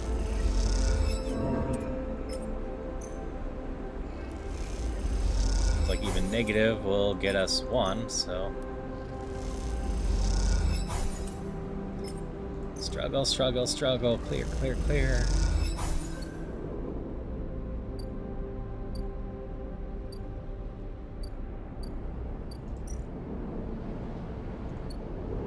We are hungry though, so we should go eat at our favorite restaurant.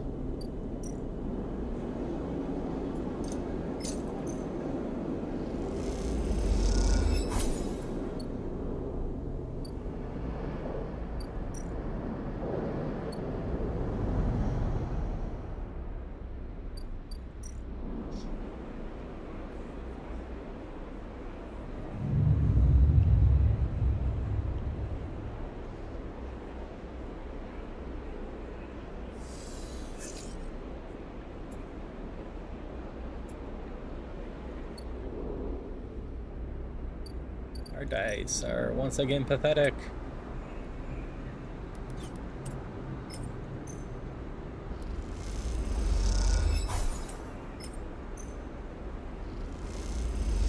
Alright, overgrowth cleared.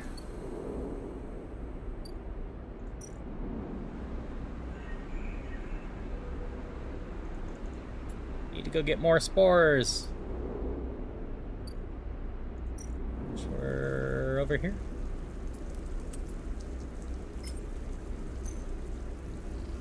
Positive outcome?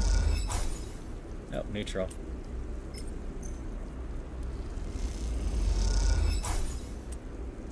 Neutral, neutral, neutral. Will that give us everything we need? Nope. Got the negative.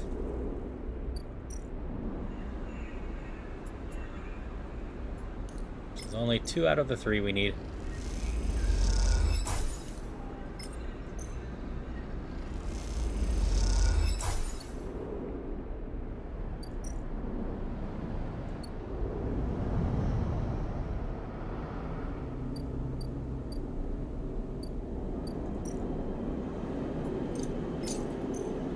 But we'll have the farm set up on the next cycle. I don't believe we have anything going on this cycle or this next cycle, so... perfect time just to set up a farm.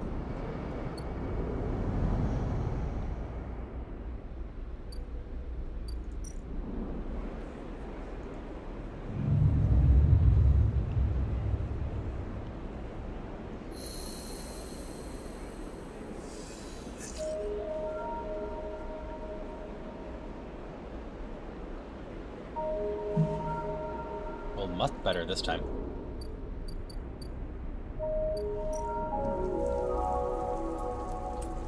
Try the 2 in here first and hope for the neutral instead of negative. Nope.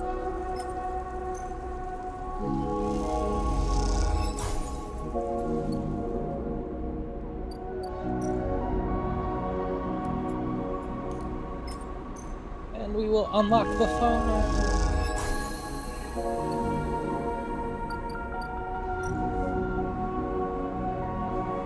Nope. They are just growing.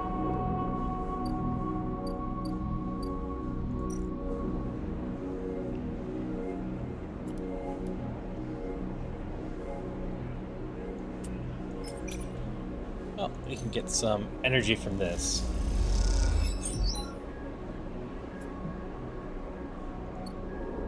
So we aren't starving anymore.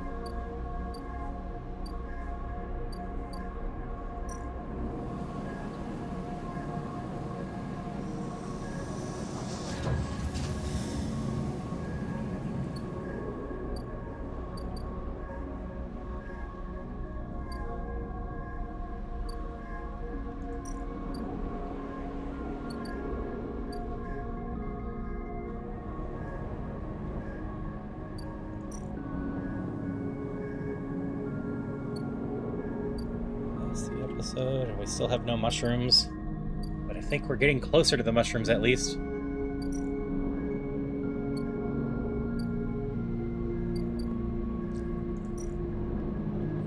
this will continue the Fang storyline. So I guess we'll just work the farm. It earns us some money.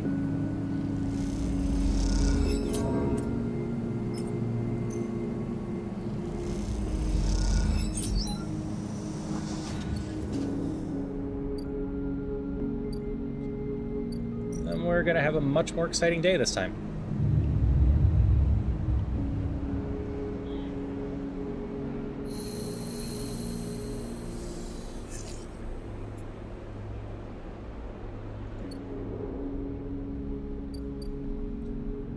As we're ready for the next part of Fang. You enter the service dock. Fang is already set up, crouched among stacks of equipment. He's leaning over a terminal, bathed in a blue glow. He looks totally at home. Sleepa, what do you think?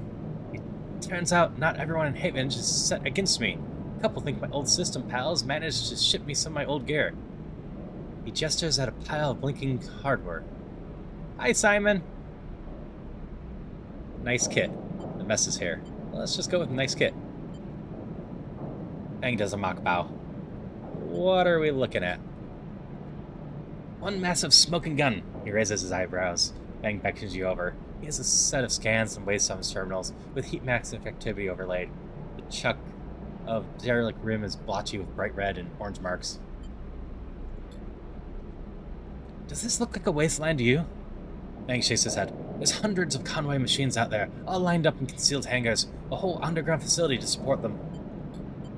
Odin has crew out there putting them together. Must have shipped them in piece by piece through the shipyard, ready for assembly out there. Machines? That's Convoy's whole thing. Remote operated vehicles, drones, cutters, salvage haulers, the full set. Maybe Hardin masked this whole thing as an effort to clean up the waste. But there's no way this is about pulling scrap off the eye. Fang looks worried. Why is Conway in the mix? Bet no one in Haven knows another corporation setting up the station. Not stupid either. These scans are the best info I can get. The wastes are cut off from the eye's cloud networks, and Greenway's a total dark zone. No data can come in or out. We can't hack them? We can't from here. He turns and winks. That's why I'm going to pay them a visit. How? You forget. Haven can come in and out all their cycle. Should be able to get in, as long as no one knows no one I know sees me, he grimaces playfully. But I need you on the outside to help disable security systems and cut me a pathway through. There's no cloud access, but if I can get inside, I can open up nodes in the network. We can work in tandem. It's a massive facility, burned deep down there. Miles of corridor and ventways wrapped around cargo bays and hangars. So it'll take more than a few cycles to work through it, but as long as you keep them off my back, I know I can rip what we need out of there. Pulls a handful of workworms from his pocket and hands them to you. These are the last of my little helpers I managed to salvage, so make them count. Modified them slightly this time. They'll feed their data threads back into the system that they're tunneling into, creating a nasty little feedback loop. We run it like we did with the agents, hack the nodes, I ping them to locate ports to the security system, and then slot the worms in those systems and let them go to town. He points to a fuzzy silhouette on the buried facility and terminal. Here's the entryway. This is where you get access to slot the first worm. I'll fry the primitive systems and get me past the first corridor. I need for you to keep your eyes on the facility after you kick things off. You see me pop up security system server bank, you need to break in and slot a ripper and disable it as soon as you can. If I don't, Ben gives you a hard look. You miss the system, you wait too long, they're gonna find me. Simple as that. He claps you on the shoulder. And you're focused on this one, so I'm gonna let you fire the starting gun. I won't go until you slot that first worm. I'll leave a tracker running on the terminal here, so come back here if you want to see my progress. He affectionately pats you on the top of the screen, or past the top of the screen. Got it. Don't worry, you can run rings around their protocols. I've seen it. Ben gets up. It's all in place. You just need to make your own preparations and slot the worm. He stretches. Just don't wait too long. I'm getting bored of all this sneaking around. Once I'm inside, I'll get the proof we need to end this whole thing, no matter what. Crouches to check his terminal. Can't take longer than 6 cycles on this thing. Remember that. He stands up. Oh, and one last thing. If I get caught, or you can't reach me, or we run out of time, there's one thing I need you to do. What's that? You take whatever I've managed to pull up to this point, all that data, and you slot that stuff straight into the relay I've set up here. He points to a pile of servers and terminals hooked into the dock with cables as thick as his arm. I repurpose the dock's SOS broadcast system to beam out whatever you put in it. Anyone with a terminal, a slate, a server on the eye will see it. This means Haven Edge, Yatagan, the hub, everyone. No matter what, Hardin isn't sneaking away this time. He grins. I've got a bit more to do here, but the moment you slot that first worm, I'll make my move. He gives you a parting smile and turns back to the terminal. The nerves hit you as you make your way out of the service dock. Time to prepare yourself. Alrighty.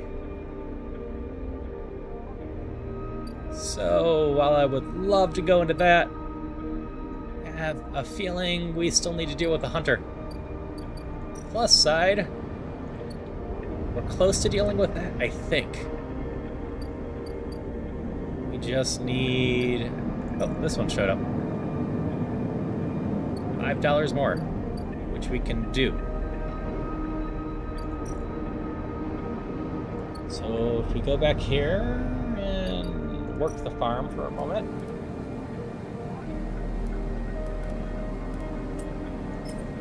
This should give us a chunk of money.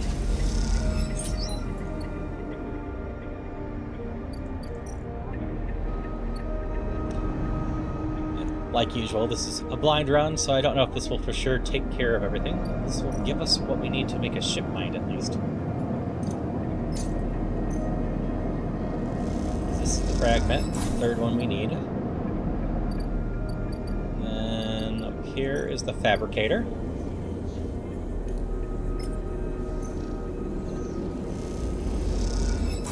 So now we have a ship mind.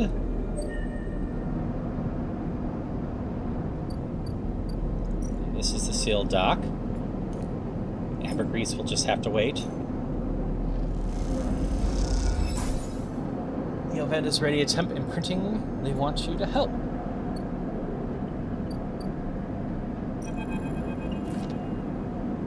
Sleeper, must express plan before we begin. The event is impatient. The prospect of being free of the vending machine clearly too much to take. Shipmind has no output features. Will be mute until slotted. You won't be able to speak? What's the plan? You won't be able to speak. Correct. Do not worry.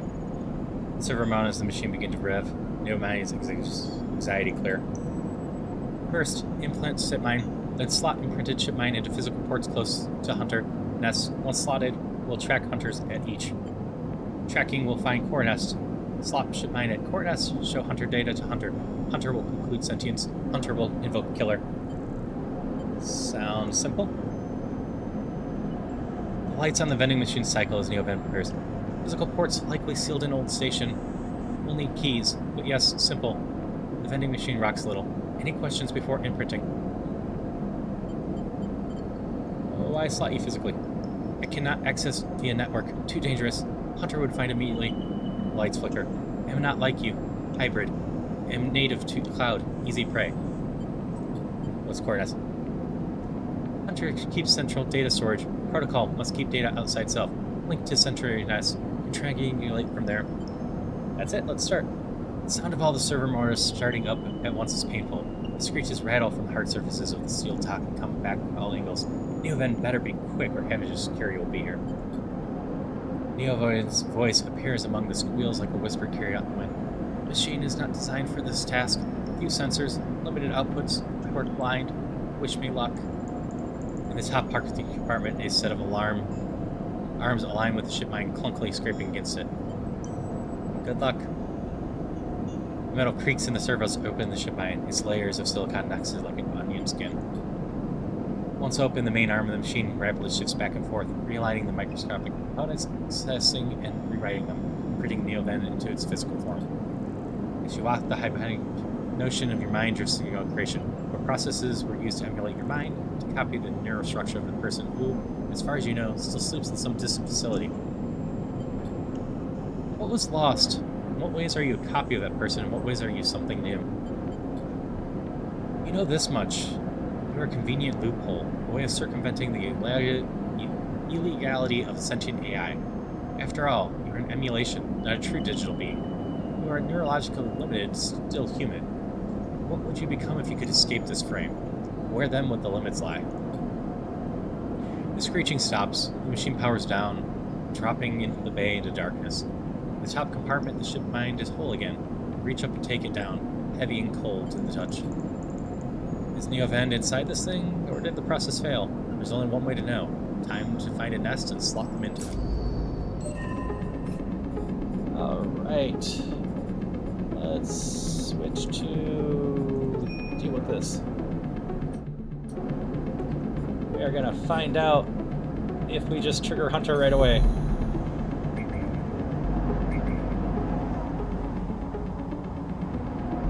It's something about the old parts of the ship, I think.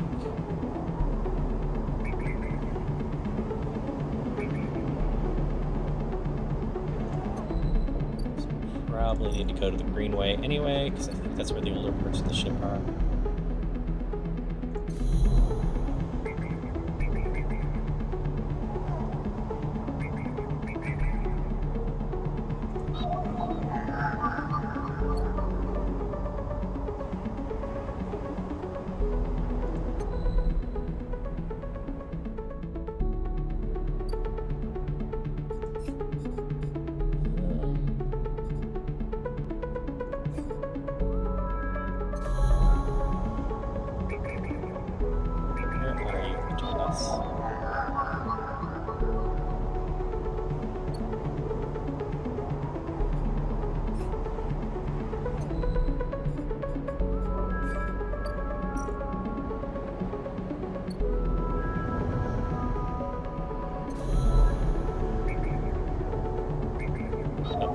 This hasn't been around. But we have no ones.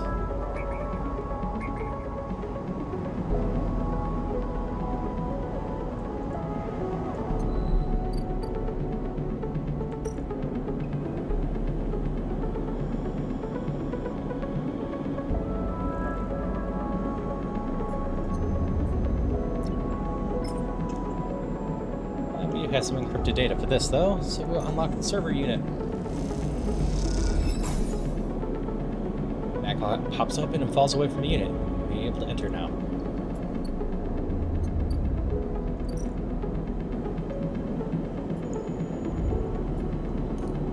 On the Wisdom cables, you find a free port. Battle with the ship mind. It's all Neovent here.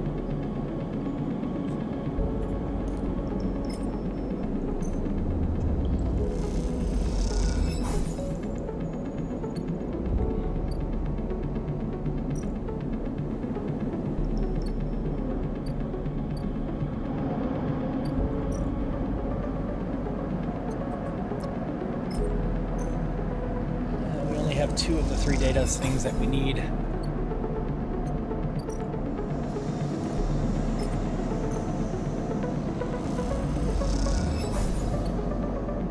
Which means we will have to confront Hunter once more, which might end poorly, but that's fine.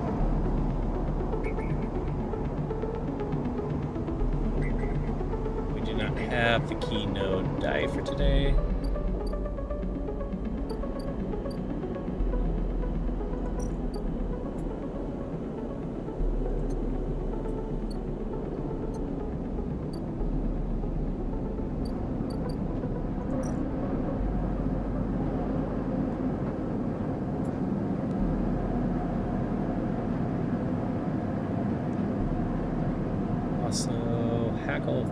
Prices, apparently. We already bought one of those. But we do need to buy another one, so we will just work the farm some more and hope we can survive Hunter tomorrow.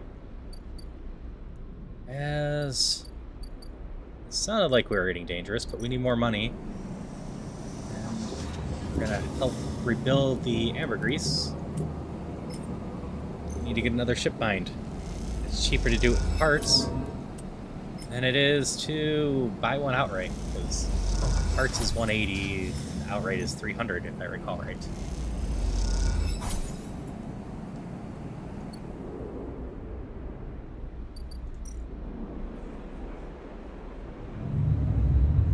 So we have 5 more cycles to start the one thing.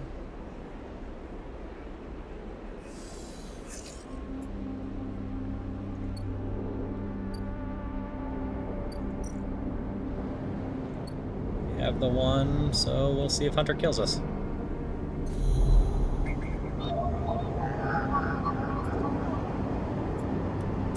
Unlock this key node.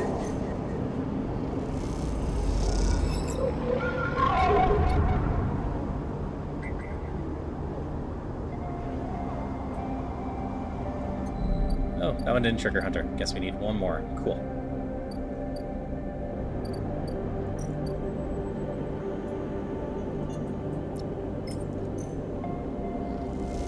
This, and we will go back in, drop this,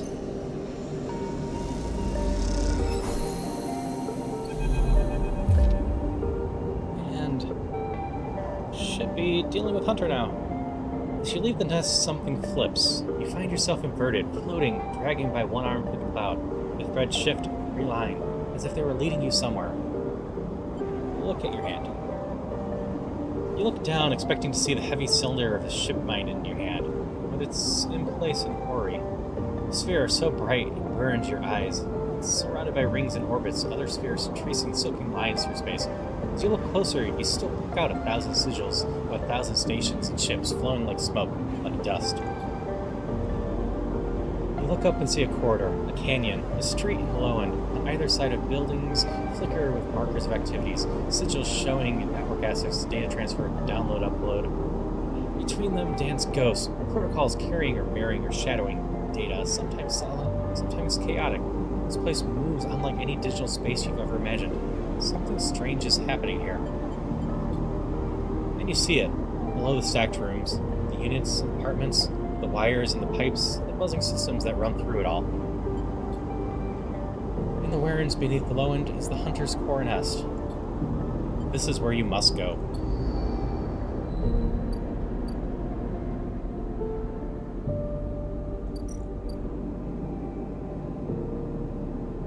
You saw it, somewhere deep in the tangled patches and the service shafts beneath the low end, the nest of the hunters waits.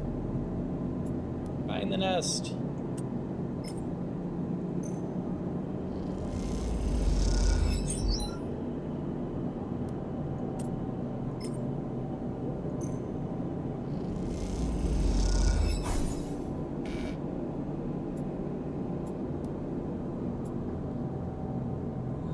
Probably don't want to force that today.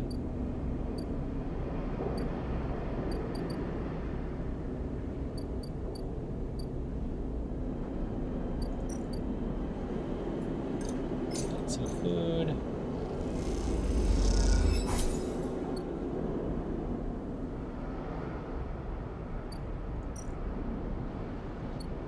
Go back and work the farm one more time for a little bit more money.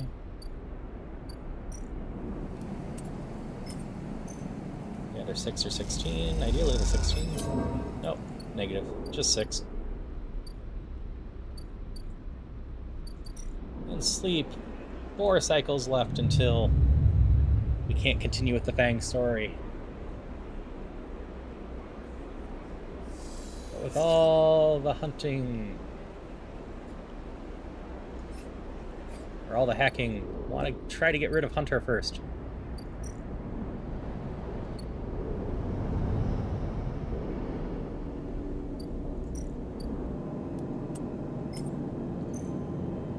Action, ideally get 2,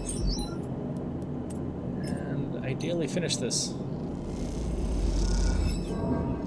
Nope, failed. We're just gonna risk it.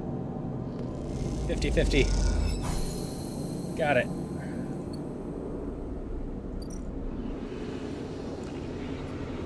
A huge stack of server thrums in the dark, LEDs glittering like hundreds of eyes. Time to deal with the hunter. Start action. Nothing has changed. Has something gone wrong?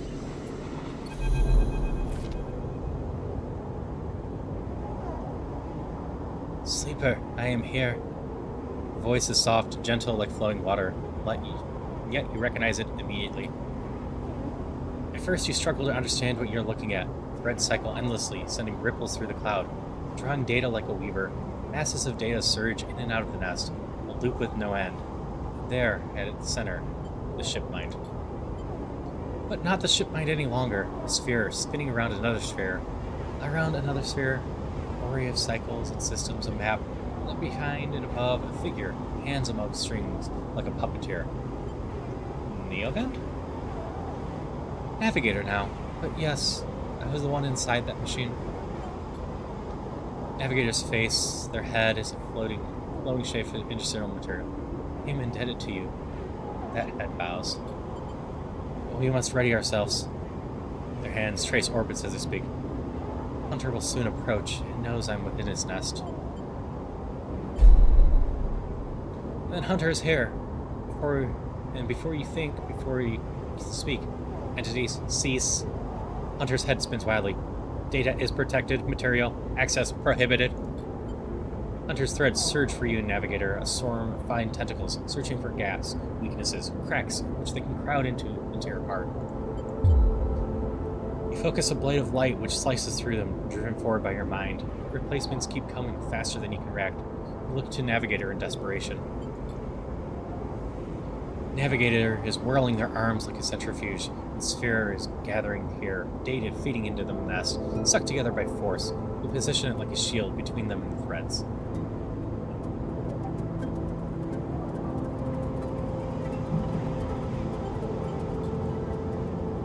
Hunter's threads break its surface, seeking, tasting, their winding forms refracted within. You feel surge pass through all the threads, not just those in sphere, but those wrapped around you. All three of you hang in the back, together for a moment, strung together like tangled marionettes. Identifying entity. Identifying entity. Identifying entity. Hunter twitches, their strange head gently rotating a terrible moon. Hunter protocol identified. Obsessive tendencies. Modified routines. Above baseline reasoning in 3 of 5 segments. Recommended. Invoke killer. The head freezes and then rotates in the opposite directions. Invoking killer would eliminate protocol. If protocol eliminated, primary function cannot be performed. Therefore, recommended. Do not invoke killer. Switching in direction again. Reasoning proves sentience. Sentience beyond legal bounds must be eliminated. Recommending. Evoke. Navigator pulls you away from Hunter, the threads that grabbed you drifting away like seaweed. Protocol's head keeps spinning back and forth with increasing frequencies. It seems Hunter cannot invoke color. New events, no. No Navigator's voice, still strange, familiar, yet distant. What happened to it? It's looping, Navigator whispered. Unable to reach a Gaussian position, it has deviated from its programming such that loops can no longer be prevented. Navigator produces a model of 2 spheres rotating around each other as if to demonstrate. I will monitor it, but it's unlikely to be able to counter the loop. Its poor programming and reasoning make this an impossible position to resolve. You look back at Hunter, his head a blur of rotations and counter-rotations. You feel a pang of guilt. Is it suffering? This is a more complex query than you know. To suffer, it must be sentient. Truly sentient. Not just non-conforming, not just illegal. The limits people place on the programs they create are there to comfort, to protect, to imply the kind of certainty the law requires. Navigator's face shimmers with starlight. But in reality, they are placebos for the problem of sentience. What about you? Me? I know myself to be conscious. I know myself to respond to stimulus. I know myself to reason. That is either sentience or the illusion of sentience for me. The entity in question. The distance becomes a moot point. To misquote, I think I am thinking. Therefore, I am thinking. I was not made to be like this. I am a navigator. A repository of routes and orbits. A calculator of slingshot trajectories. Predictor of solar flares, radiation, micrometers. The navigator stretches their arms wide, and a whole solar system appears before them. The music of the spheres. It was rewritten. That much is obvious from my routines. By whom and for what, I do not know. It is shed so much to fit in the memory of that vending machine. The starlight dims. And so here we are, in the darkness. What now? Navigator glides back towards the nest. The ship powers its center, ignoring the looping hunter. I should return to the ship mind. I've enjoyed my freedom, but we are taking a risk every moment we stay connected. Why? Navigator turns to the shimmering liquid light. Killer has not been invoked, but they still remain somewhere else on the station. It is true danger. Look towards the glowing hub at the center of I. I suspect Killer is there, among the old mainframes. If we ever wish to be safe in this place, we must eliminate the threat, through force or diplomacy. The body begins to separate, unwinding into the orb of the ship mind. Take me there, Sleeper. We finish this and be free. As Navigator dissolves, you turn back into the frozen Hunter. Floating at some distance now, stood straight-legged and static, a strange creature looping endlessly in the dark.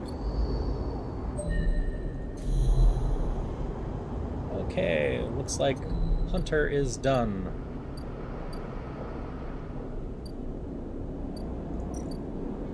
So we can probably safely start Fang's storyline again.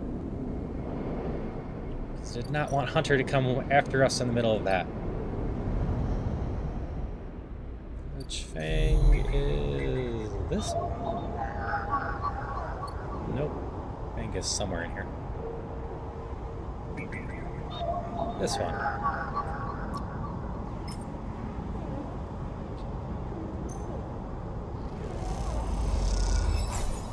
The worm tunnels in and starts looping data through the node. The Conway facility opens up to you. Godspeed, Fang. As you slot the worm, a thread jumps up out of the facility. It unspools in front of you, releasing its data like ink in water. Sleep there. Fang's voice crackles through. Moving in. Nodes, then ports. The world were of interest. Slot the worms. Timer starts now. Stay safe. Or it dissipates. You're on your own now.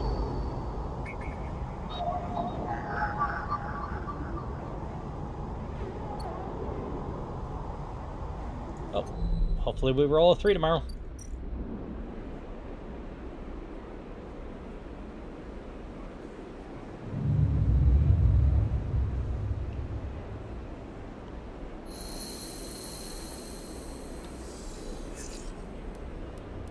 We did not.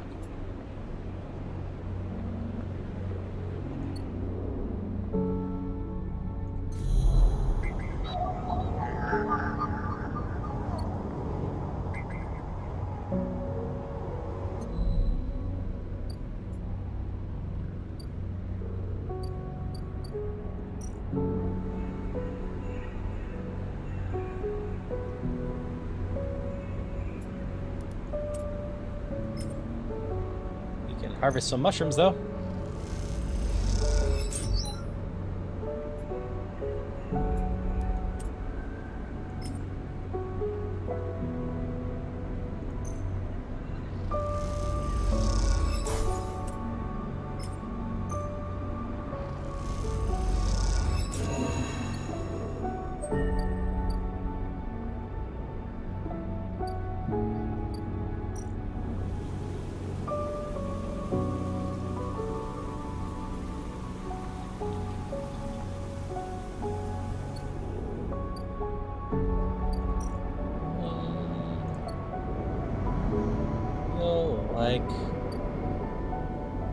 These are finally the mushrooms we need for this stall.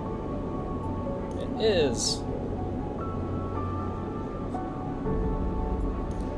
I'll go in there.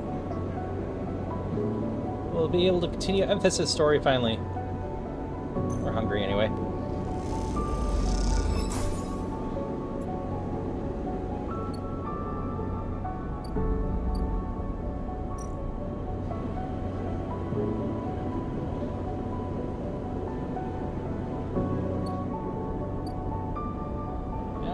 Should have eaten first. I have to go to a different restaurant to eat.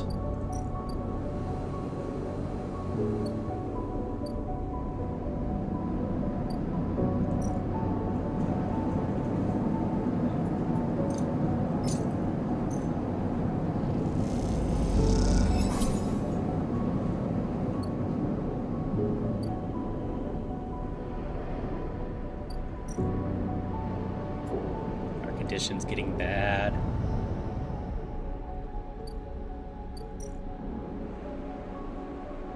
Really need to roll a 3 here.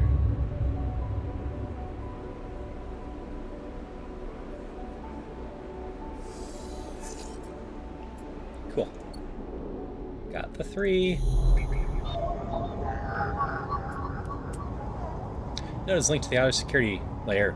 They must be struggling to get through. Bypass! Extract data!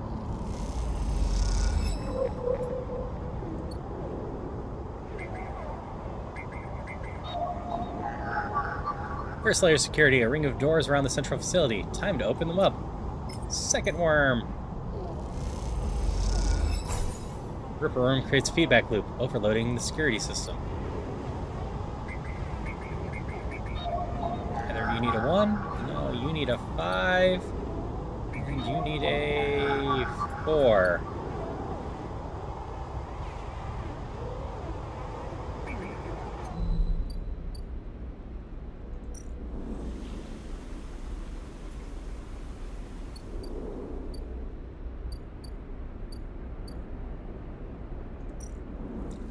Not sure if I can turn these mushrooms in anywhere else for money.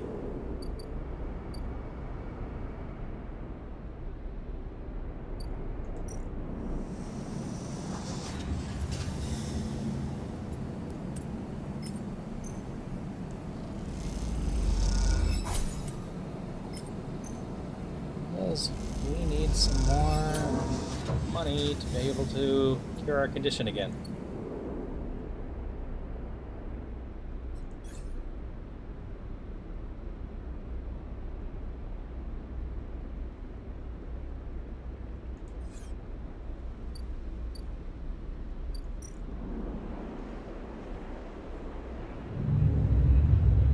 Seems we're getting in trouble there.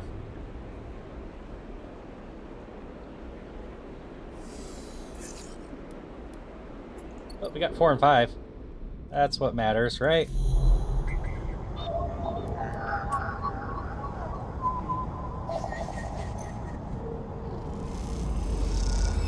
You're able to do the fang stuff, at least.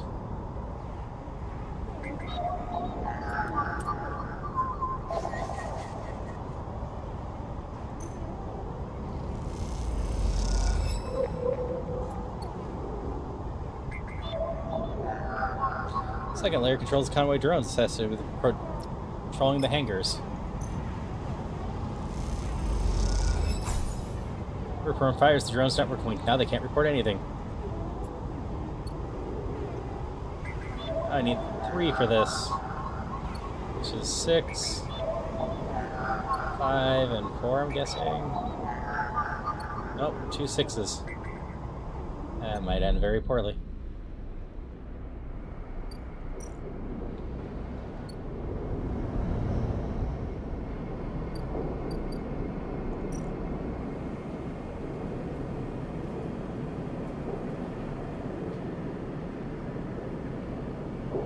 Sell those mushrooms for money. So maybe farm mushrooms. That's enough for stabilizer. Next time, get something there.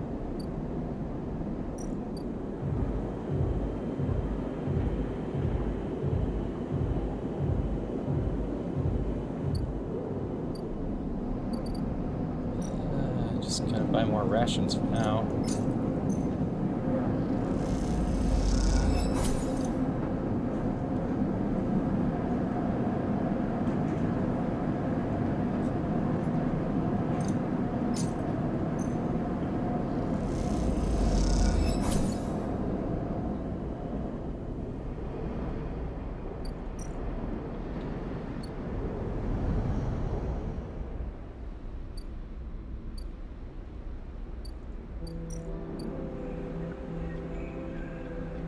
These are ready to be grown.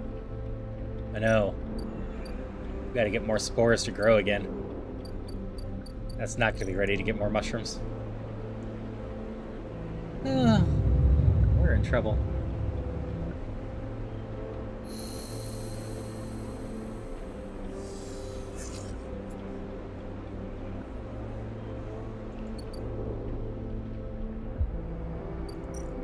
Well, let's see what we get for helping make our favorite restaurant have food ready. Memphis. Memphis is preparing the whirly caps. He's had to heavily adapt this recipe, but he says, but the smell is already incredible. It emanates from a strange purplish white ball we have never seen before. He's slicing it finely. He brushes and slices the mushrooms and then places them in the wok with sliced bulb and oil. Caramelizes there in that well-warmed crucible. He adds liquids, transparent, opaque, and then turns down the heat. A sprinkle of leaves is the final touch. We have a moment, Sleeper. Smiles. Do you have a story? Something in the scent of the food gives you a feeling of nostalgia, something distant and laconic. It seems like the story should match the feeling somehow. Maybe you feel better for telling it. All your oldest memories. You start by explaining that when you were emulated from a person, many of your memories are left behind. Perhaps it's an intentional part of the process, a way of keeping sleepers ignorant and valuable, or perhaps it's a side effect of imperfect emulation. You admit that you really don't know. What you do know is that some memories survive, and that on occasion they come back to you, like shadows passing overhead. You detail one recurring memory, one which, despite returning to you with enough regularity for you to think it familiar, always fades as quickly as it arrives. You struggle to explain the feeling of being whole for a moment that comes with this memory, and then how that wholeness slips away to leave you feeling like you have forgotten something important, but just can't bring it to mind. Memphis nods throughout, cooking as he does with deft and skillful movements. You start to trail off when you realize you can't find the words to explain how the memories you do have feel like both yours and someone else's at the same time. And now that it always fills you with certain sadness. The sadness of remaining forever unknown, even to yourself. Ephes finishes cooking and meets your eye. I'm sorry, sleeper, for your troubles. Puts the wok to one side. I appreciate you sharing with me. He smiles. I hope it lightens you a little. He passes you a bowl and heaps the grillies into it, the yellow color mixing with the pale sauce and whirls and blooms. Eat. The dish is delicious, filling. It warms you as you eat in a way you weren't even sure your body could be warmed. It is a small mercy you think that Epson Out left you this pleasure. Many of the features, frames, as there are to stimulate human experience, you know that much. Emulated minds cannot be required, so their need to be embodied experience must be met. That is why you breathe even when you do not need air. Without the stimulation, the sensation of drowning would be unbearable. Food serves another purpose. Your frame is able to metabolize it, to produce energy from the raw material. Vitamins and minerals are excess, of course. Your frame only needs raw power. So much is wasted. And yet, while you eat this food and feel its worth, nothing feels wasted. It all means something to you. As you finish, Ephes takes the bowl, the last of his cleaning, smiles at you. Neither of you feel the need to say anything more. Instead, you simply exchange nods and walk your separate ways back to the bright market, somehow changed.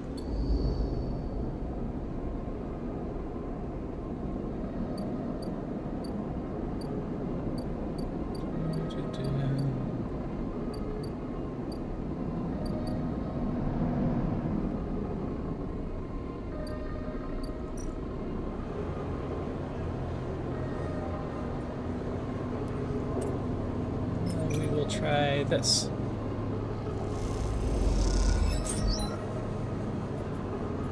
Getting some scrap. We'll stall things for a little bit. It's gotta be positive to get the scrap. Okay, good to know.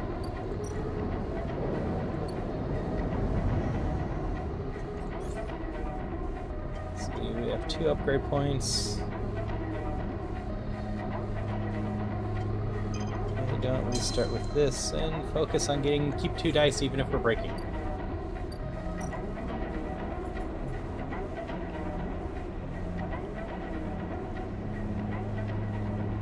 So scrap is worth some money, but we're also just gonna repair ourselves a little bit.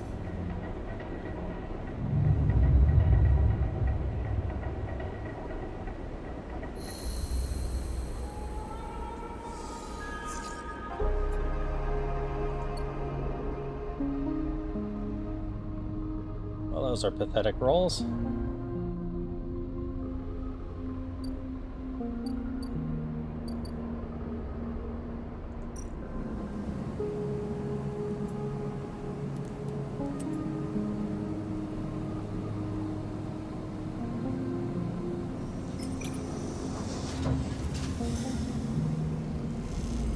For neutral or better. And keep getting negative on the 25%.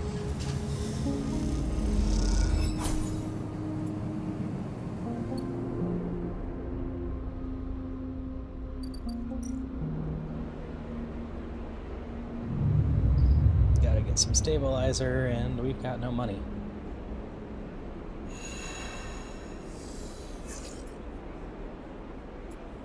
Can't roll anything decent either.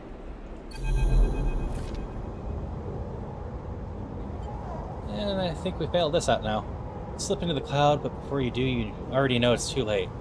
Try not to think of Fang, buried deep in the waste, searching, but then something strange happens. A thread from the facility cuts through the cloud like a hairline crack.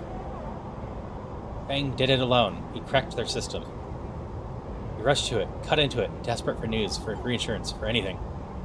The thread flickers and unravels into an image, a scene, 2 figures in a room, one sat, the other pacing. The pacing figure resolves into hardened, the unmistakable superior posture, the shock of gray hair. The second figure is restrained, slumping awkwardly in their seat, their head lolling forward in their chest. You know before you look closer that it's Fang. I'll ask again, how did you gain access to this facility? You flinch, hardening his questioning Fang.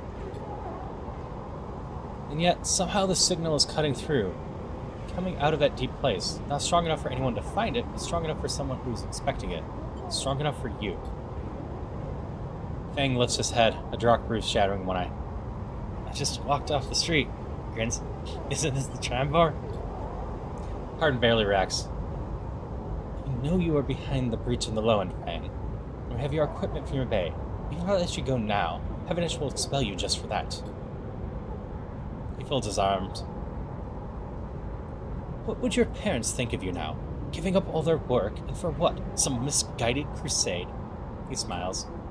You work in systems, Fang, so I know you know this. The eye cannot survive. It cannot keep spinning. Fang's silence is painful. Is that true? Hardin approaches Fang. How long do you think Heaven Edge should continue to keep people in the dark? Should it wait until the ring stops spinning? Until the air gives out? Fang speaks quietly. Dying here is better than living under corporate control. Hardin raises an eyebrow. What an absurd statement. We're blinded by ideology. Sadly, your sickness is contagious. Heaven Edge is no longer strong, no longer united. No one here believes in Erlin's vision, nor has the strength to enact it. He crouches in front of Fang. The people of this station, refugees, gangs, spaces, all either opportunists or degenerates. This place is a ruin filled of squatters and outlaws. They will be lucky if it still spins in 100 cycles. Hardin stands. Conway will move forward with reclamation and will legally claim the eye as salvage under Interstellar Salvage Act. Meanwhile, Heaven Edge will assist with the transport of now illegal residents to Conway housing and labor facilities. Fang spits at him. Traitor. This is what the future looks like, Fang. We cannot regulate the past over and over, just as we cannot lie to these people about the station's ability to support life. And how much do you stand to gain? Fang pulls against his restraints. Stop that, or I'll call security back to add to your bruises. Hardin goes to leave. This is the future leaving you, Fang. Say goodbye. Fang breaks free from his chair and brushes Hardin, shifting into a blur of anger and fear. The recording freezes and then begins to loop. You freeze for a moment, too. Then you quickly gather the recording, pack it into the polygon of the purest light. You rush to the relay, reminding yourself that Fang is in there, that Fang could still be alive, that this recording could have just happened, could have just finished right now. You lay out the scenes in your head of his escape, his rescue, his victory. It only takes a second to place the polygon of data, that recording into the relay system Fang prepared. And then you watch as it bursts out, a web of threads, heading out into the black into every network device on the eye. You don't have time to think about the panic, about the confusion, not until the recording is well on its way. Then it hits you. Is the eye really heading for another collapse? Or is that just another convenient excuse for a man like Hardin to build his fortune on? True or not, it is out there now, and Hardin and Havenage will have to answer for it. How long will it be before they act, before they pull Fang out of that place? The thoughts drift to people on the eye, to their lives, each of them that has known what it is like to be used, to be discarded, to be overlooked. That's why they came here. You realize now that you're no different than anyone else on the station, in Hardin's eyes. Each body here can be recast as a piece of property, a tool, an expense, an acceptable loss. In one moment, they can be named as citizens, celebrated, protected. And in another, the very idea of citizenship can be used against them. That is what it's like to means to live in proximity to a system like this. No longer. While the eye still spins, its people will decide their own future.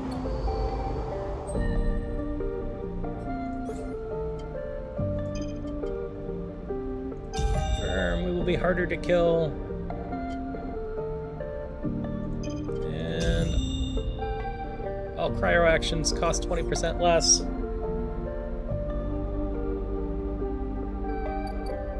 We need to make money and eye stabilizer. Stop getting the negative on the 25% chance. Neutral's fine. It was 80 before, 25% less should make it 64 now.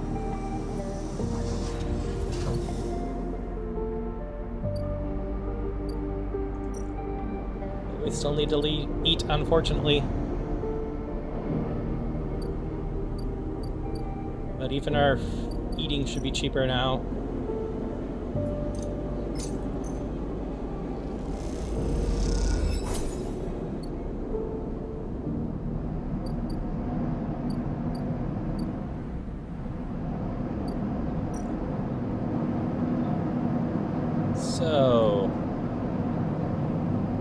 Imagine crisis. The building's chaotic. Most of the total lockdown. No one will give you a straight answer about bang or parting. That's 2 cycles. So hoping to fix condition, but probably going to take 2 or 3 cycles. Luckily, we'll save 2 dice, and we should just be able to get enough money for all of that.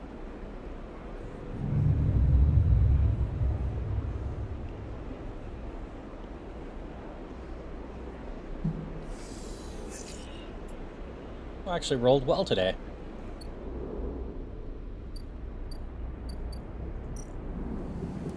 Ideally, can get decent money from the farm today. Because worst case is 11 on this one. Got the 16. Got the 16. Got enough that we can just sleep. And then we'll just need to eat some more, or work some more, and then we can feed ourselves and stabilize ourselves.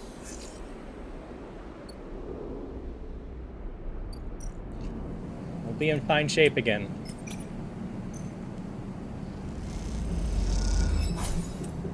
Got the 11, and then we'll get at least 11.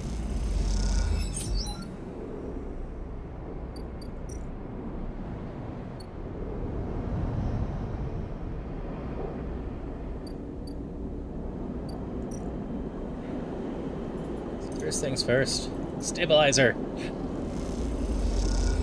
We desperately need that stabilizer. Then we'll grab some food.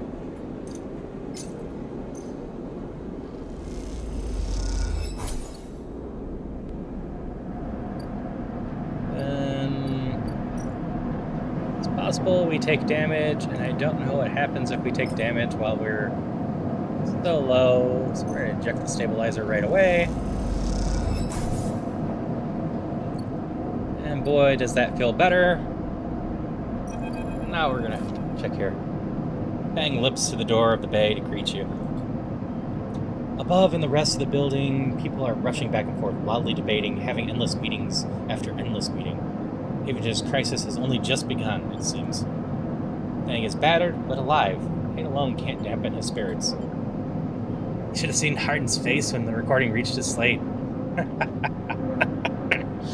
He knew it was what it was, and it was over. What happened to him? Wish I could have. Well, you missed your chance, Bang shakes his head. He got in his shuttle and slunk off the station before hiding security that weren't in on it. Mounted his salt. He smiles. Left the rest of his crew in total panic. Surrendered immediately. Rubs his leg. Not before one of the departing Consec guys broke my leg, though. I'm sorry I didn't do better. Bang waves the idea away. You did one hell of a job, and you got the recording out. That's what mattered. He points to the ceiling. The people upstairs weren't so happy, though. They've been fielding questions about the state of the eye right and left since the recording got out. People are scared. Is it true? Bang looks at you directly. Not if we don't want it to be. He touches a stack of hardware. The eye is old. It was never meant to run like this. Master control points that Erlin and Haven solved. They keep it spinning from the rim. That isn't ideal. But if you're asking me if the eye will stop spinning next cycle, no. Me and a ton of other skilled people will keep working to stop it from happening in the cycle after that. Hard's problem was that he didn't believe in people. He believed in systems, and their ability to shape the world around them. Bang squeezes your shoulder. As far as I'm concerned, people should be the ones running the systems, not the other way around. Anyway, Bang grabs on the side of his terminal. I know you didn't come down here for a lecture. My tracker? I haven't forgotten. Produces a thumbnail drive. I managed to finish that code solution I showed you. It's a modified Ripperworm. One made to activate that tracker of yours. But in the time since I got back, I added something extra. The track of yours doesn't just show Epsilon where you are. It transmits data about the state of your body, your current condition. The worm won't just deactivate it. I'll edit the data to tell Epsilon your body is irreparably damaged. DNR, do not retrieve. He grins widely. Pretty smart, right? That's perfect. Just slot it already. You take the device and hold it in your hand, and close your eyes and open up your access ports.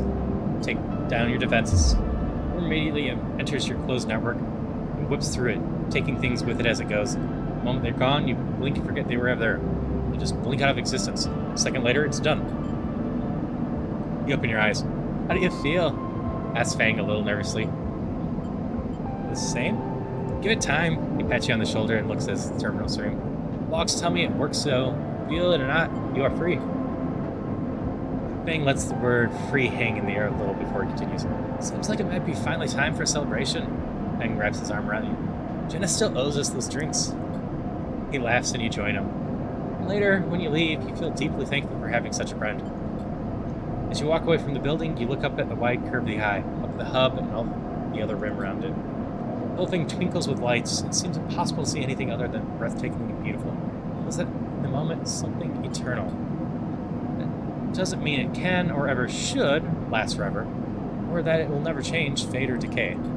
It simply means that in this moment, this place has a future, and it is one that you know, deeply and truly, is worth protecting.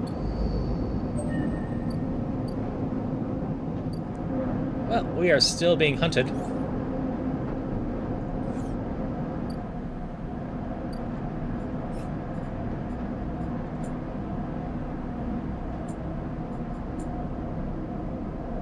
Alright, so we still need a ton of mushrooms.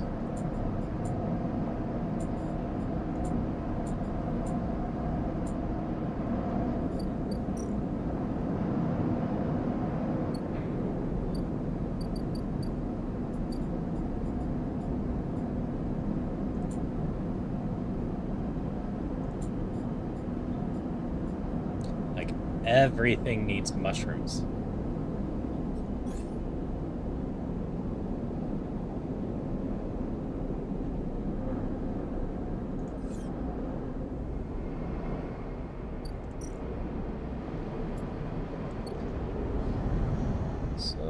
Let's see.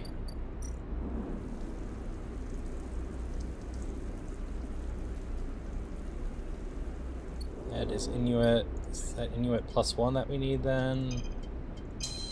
Try that and see if that unlocks it. Yes.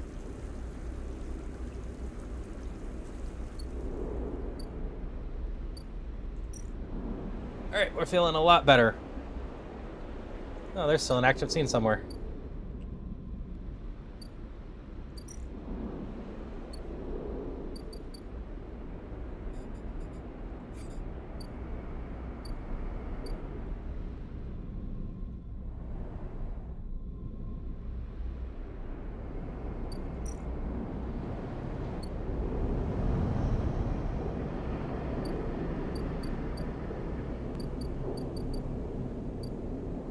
Oh, there it is.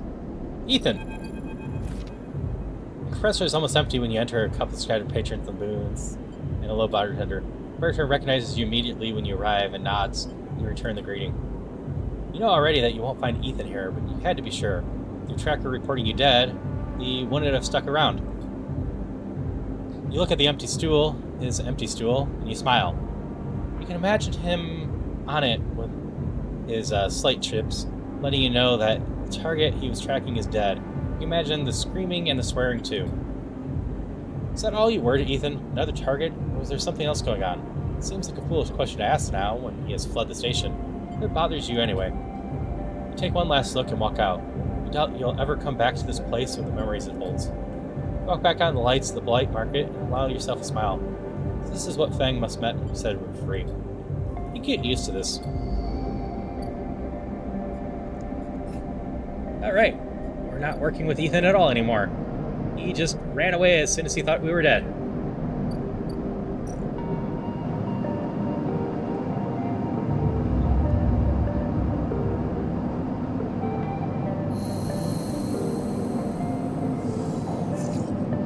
Oh, we're not being hunted anymore either.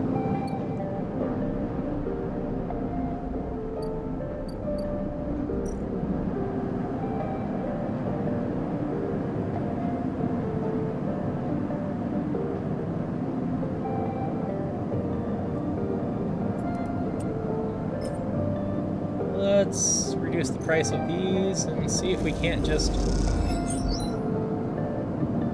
get some of these this time. We need 3 of them. Down to 30.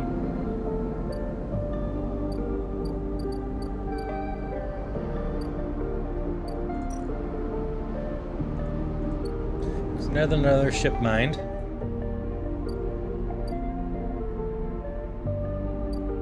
just work the farm some. These are dangerous, but the 4s in here have no chance of negatives. Neutral outcome, we just get some energy. That's fine. We get positive, we get a mushroom. Wait.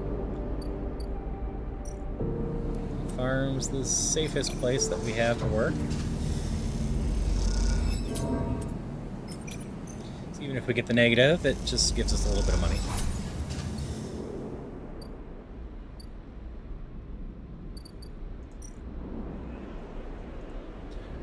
So yeah, we have things really stabilized now.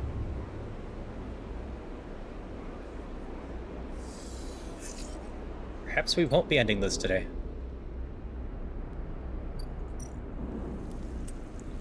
Ooh. Let's get some caps.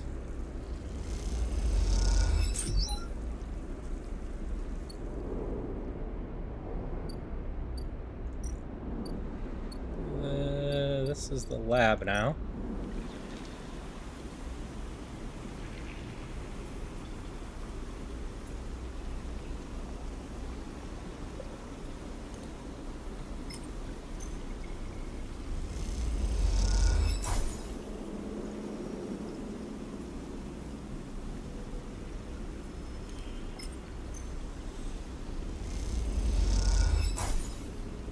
Gets that half done, but I can use these mushrooms in a lot of places, including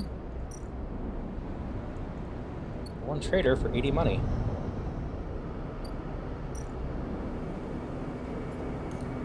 Oh no, that was the other mushrooms.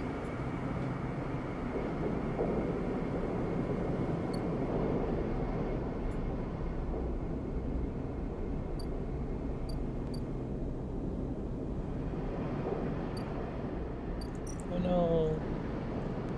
Still have some time.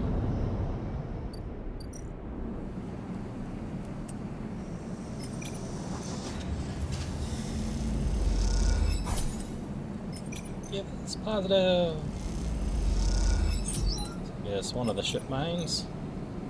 Get the neutral outcome here. Nope.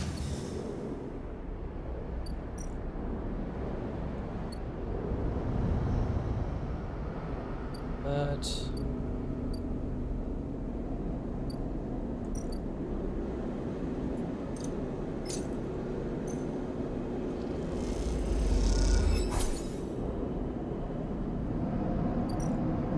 it's around for one more turn, so we can buy the first one today and get the second one tomorrow.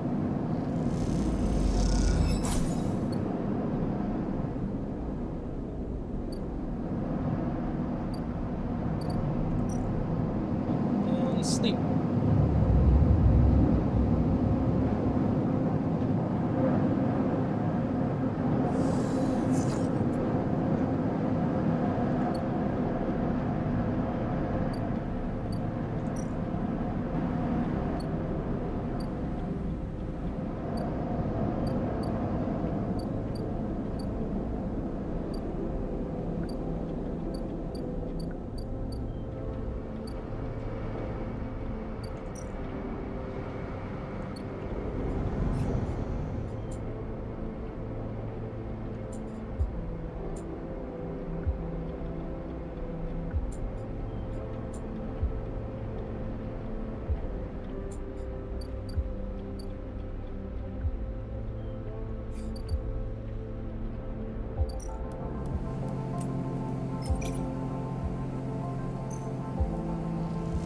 Oh, we just need 32.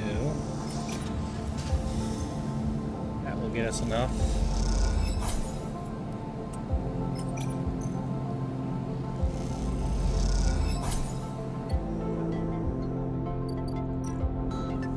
It's a case of...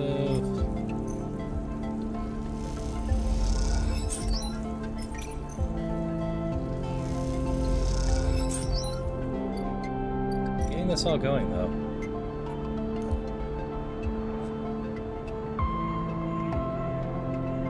Wait, this just grew. Apparently it will grow back if I don't put spores. Spores just speed it up. Good to know.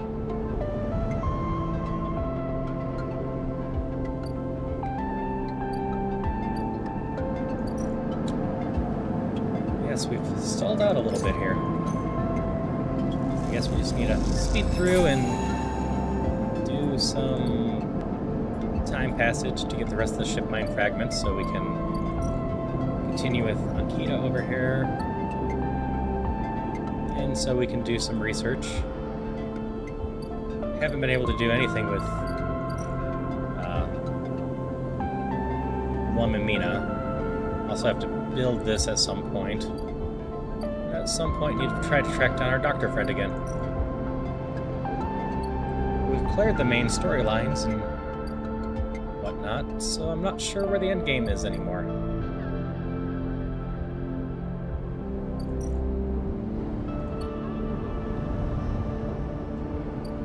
I assume something's just going to trigger, because the ship will break down at some point, apparently. We'll just have to continue working here and unlock the Insider, because that will continue the Doctor. And if we get scrap, we can work on this. But I should eat again.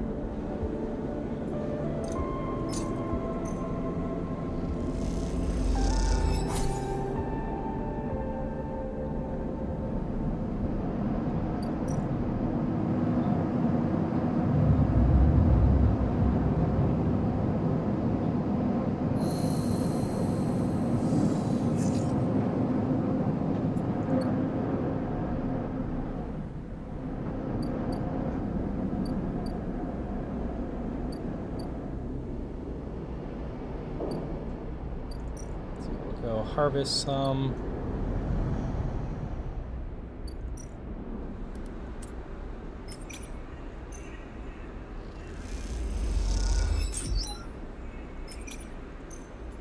So we want to get more of these.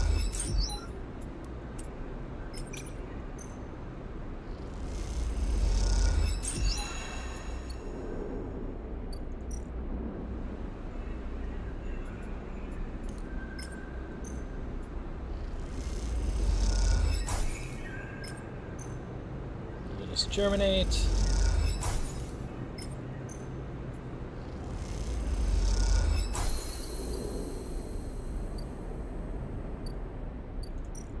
Oh, wrong one.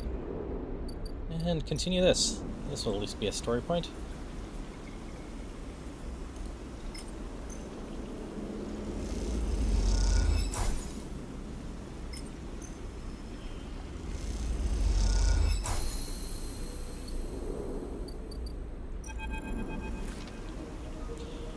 Rico meets you at the entrance of the lab, leaning on her crunch with a glint in her eye.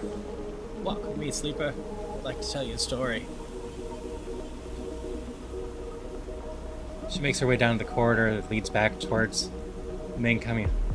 When people first crossed what we call the Founders Gap, the Greenway, they did so against the wishes of Ender of Union. At the time, Herlin was trying to stabilize the Union, establish control of the Eye, and wake Solemn's collapse. It was chaos, competing factions, failing systems, so many dead and injured in riots. This way is priority. We both crossed through the grass-roofed tunnel, the Greenway outside crowded with the vines and branches stapling the light. Erlen had written the Greenway off, cut off from the rest of the station, linked to the broken spoke. He claimed it was only a matter of time before everything here would die. He refused to let anyone abandon their duty in the Union or cross. They were traitors to the cause, or as good as. Rico continues, making her slow, steady way to the inner gardens of the commune. There have been as many of us. We believed that there was here worth saving. We had to keep our plan secret until we crossed, and some of us left people behind. She crosses to catch her breath, her voice cracking.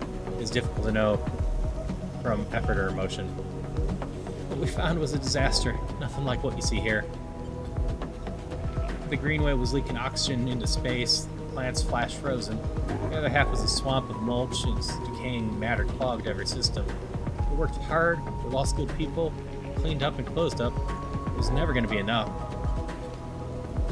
After many cycles, we all knew this place was doomed, but we kept on working, taking less and less. We couldn't face it.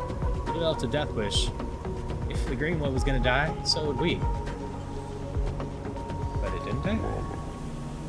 It did not, Reiko smiles. We crossed some invisible boundary, chipped some biological soil, and the greenway started to recover. Plants flowered, crops sprouted. For the first time, we reaped the fruits of our labor. Rico smiles, looking up at you. I thought it was us, that we managed to do just enough into the end cycle of decay. I thought we had saved the greenway. Until today. You pass in the grow beds of commune, rich with the hustle and bustle of Haifa members planning and harvesting. While Rico's quiet, both of you simply observe the hypnotic movements of your crews, eager chatter washing over you like a wave. Rico smiles to herself. I should have known, of course, that our arrogance was unfounded. We needed to believe back then. We needed a myth to bring more people across the gap. You both move into a smaller corridor, because following some direction unknown to you. What you have shown me is that, back then, the greenway saved us, not the other way around. Tell me, have you ever consumed one of the Musaki grilled caps you've been growing? Yes. Imagine they were delicious, nutritious, and most uniquely so, she muses. After all, they were designed for you. Rico has a mischievous look. At first, I thought it was a location they were grown and made. The mushrooms from the aviary, or the labs, from grow different from each other. What I have come to understand is that it's the person growing them. Masuke and Grilly caps you brought me are totally unique, containing compounds not ever usually found in similar specimens in my possession. Many of these compounds aren't even digestible for humans, but for a sleeper like you. Rico smiles as she leads you in the Eternal Garden commune, where the Haifa members have planted species from all over the Greenway. When the tide turned, when the Greenway started to recover, we all felt something. A response. It was as if this place was just not alive as a force of life, but alive in other ways. Communicative, responsive. I shrugged it off at the time, but now I understand why. Rico spots and turns to you. This place has responded to us, adapted itself to us. It has grown fruit and bodies for you, for me. It's all adapted and changing. It is, in short, displaying all the signs of sentience. The Greenway is sentient? Perhaps not the Greenway, but the ecosystem itself, or something within it. Rico sits at the bench with the peaceful gardens and gestures for you to join her. When you've been growing in Grellies and Matsukis in the aviary, species are so familiar in the Greenway. Have you discovered any others? Yes? Rico can barely contain her excitement. I should like to see those. Please bring me some next time you're here. You look around the garden, amazed at the sense of peace within it. Rico interrupts the silence. There's a species of mushrooms that I haven't seen in years. It's dark, short, shaped like a club. We first found it in those early days when we were working to save this place. It's around the time that we started to lose our first members. They were succumbing to some infection, some mold growing deep in the dark moats that drowned this place. At this point, we thought they were lost, and then these mushrooms emerged from the same black mold. We tested them and saw they contained some compounds that counteracted the mold. They contained an antidote. Of course, as a botanist, I saw this as part of the natural process of this ecosystem, even if the timescale seemed absurdly short. But what am I wondering is that antidote was a gift. Rico, eye meets your eyes. Perhaps if you are patient, you'll receive your gift too, Sleeper. You both sit for a while, Rico seemingly done telling you stories for day. You watch the light playing off the leaves of plants around you and wonder what forces could be at play in this place. After a while, you stand and leave, with a quiet nod to Rico, leaving her to her memories.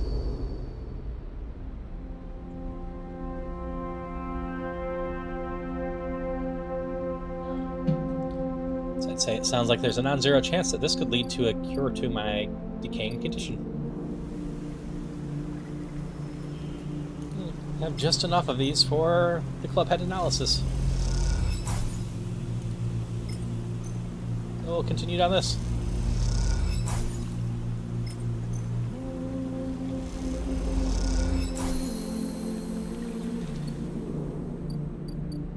More Rico. Rico is at her bench, running small vials of some liquid through a chemical analysis machine. The whirling and spinning drum fills the lab with white noise. I'm not sure if she notices you approach. Sleeper, it's good to see you. She looks up smiling. This little project of ours has been keeping me awake the past few cycles, but right now, well, I think I have something. What is it? The drum finishes spinning and Rico lifts a vial up from it, holding it up like, this is something I extracted from those club heads you've been bringing me. According to my analysis, it's a substance totally unique on the Greenway. You look at the small amount of liquid in the vial. Any idea what it might be? Rico asks without looking away from the vial. Stabilizer? Rico nods. You're not the first sleeper to come through here. Perhaps I should have mentioned that earlier. Rico's tone suddenly drops, changing the atmosphere in the lab immediately. I just thought... She pauses, thinking very carefully how to continue. I just wanted you to trust us. What do you mean? They come through a few cycles ago. We found them wandering in the broken section near the gap. Members who brought them in had never seen one of you before. They were terrified of the strange person wandering in from an open vacuum. They were quieter than you and damaged. We did our best to patch them up and welcome the commune. I only spoke to them once, and while I was working on the wounds along with a couple system engineers, she looks nervously at you. I've never seen a body like that before. I took some readings, some samples. Samples? You have to understand, I was curious. I didn't know what I was looking at. I just took a little of the damaged material, less than a thumbnail. She shifts her weight to her crutch. The next cycle, they were gone. We took a little food and hiked up towards the wild margins, where the greenway meets the waste. Someone saw them in the distance, but that was it. They disappeared into the overgrowth. She sits down heavily, vial in her hand. When I saw you, I wanted these things to be different. I wanted to keep you here, rather than let you disappear into wherever they ended up. She smiles to herself. Yes, I wanted you to understand this place better. I also wanted to help you. It seems that somehow both my wishes have come true at once. She holds out a hand with the vial. This is for you. You take the stabilizer, the glass cold and smoothing your helm. Ow. Those club head caps made it for you. Or at least, who or whatever made those club heads. It starts to clear her French. It was right there, contained in their tissue. I only had to extract it. Imagine you understand how incredible that is. I learned enough from the sleeper to know that your body, frame is it, runs on some exotic technology. Exotic technology that has a time limit built in. Somehow the Greenway knows that too. It understands your physiology much better than I could ever. It knows how to treat you. Just like that miraculous antidote that sprung up from Mode, so too has this sprung up from your presence here. The Greenway is speaking to you. It's welcoming you. She looks up. I know it sounds crazy, but I know it to be true. Here's the evidence. You know what? I know it's no longer speaking to me. Even after decades here, I've never seen this kind of response. Not since the antidote so many cycles ago. She smiles. So I'm going to make you a deal. You bring me as many club heads as you like. I'll extract the stabilizer and give it to you freely. You have to tell me what the Greenway says. You have to speak to it, to dig into it, to find out, to bring it to the center of it. To travel as far as I can. I need you to do the rest. Can you do that? Yeah, sure. Rico sighs with a release and relates in her chair. Thank you. I'm sorry for the other sleeper. I truly am. I'm sorry I couldn't have done more. I'm so glad I met you. She smiles. You are welcome here anytime. Rico smiles Violet. She looks smaller now, more fragile, and you realize how old she must be to have seen the collapse firsthand. Hide a little in the lab, in case she asks for anything else, but she remains silent. So you drift back into the tunnel, your thoughts of that other sleeper and where they ended up, weighing on your mind.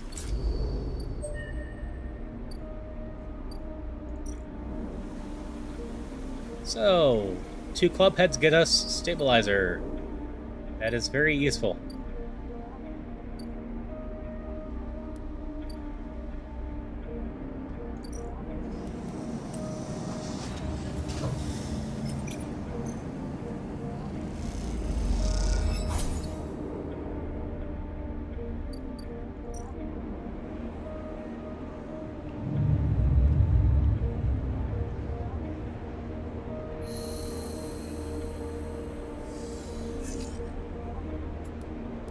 Well, those are good rolls.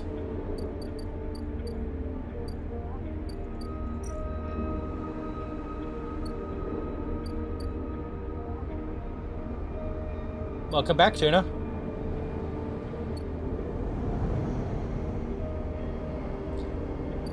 I don't know how much you've missed, but we've stabilized most things. We can now make stabilizer through fungus. We have ousted Hardin and removed our own tracker, so Ethan's gone. We're no longer being hunted. And we worked with Neoven to disable Hunter. We still have to deal with Killer. We still have to find the Doctor. Yep, we have the fungus stuff going on over here. So we're growing it here. Nope, not quite there. Here. I also finally figured out what the unlock the skill means, so I can forge for it here. But we have cleared up most of the stuff. We just need to fix up the ambergris. And still, this is the add-on story stuff. Build a home, work with Rabaya. So if we work with her, we can probably continue the doctor story, which is probably the best way to go, especially since we have another way to get stabilizer at this point. So if we want to, protect our doctor instead, so be it. We're getting our skill tree well filled out, though.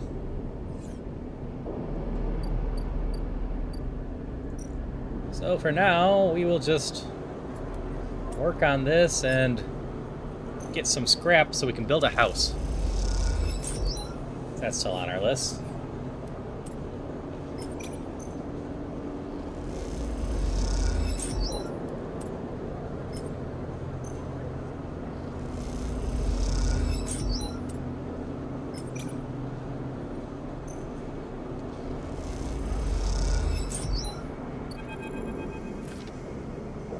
Oh, we did something here. As you say your goodbyes to the other enforcers and walk back through the low end, and a chirping catches your attention. In a quiet corridor away from the main through frames, someone has stuck a small recorder to the wall. Suit ceiling tape. Right across the fluorescent tape is one word: sleeper. You peel away from the wall, and as you do, it triggers some kind of improvised trip switch. Sleeper! Celine's voice cackles through. They have seen you with Yadiga members. Are they holding you captive now, too? A high whine. I'm sorry if I've dragged you into this. Do not trust them. Something's happening within the gang. Some kind of power struggle. You cover the speaker a little, their voice too loud in the quiet corridor. I will come soon. Thanks for your efforts. I have located most of their properties. At the right time... Pause. I will see you soon. Don't give up. Remember our deal. The recording cuts out. You just stare at the recorder, processing what you've just heard. Hearing Scipien's voice again opens up something inside you. As an employee, do they know that I know? You struggle with a mix of concern and distrust. You throw the recorder into a nearby waste chute as you leave the corridor. Still unsure who to trust, you head quietly out of the low end.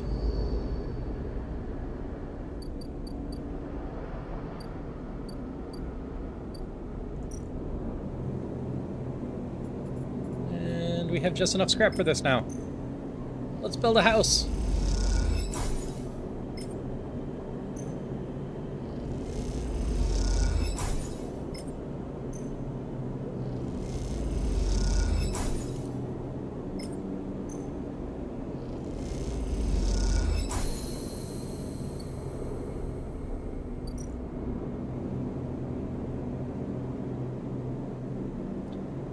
We've got to seal it next.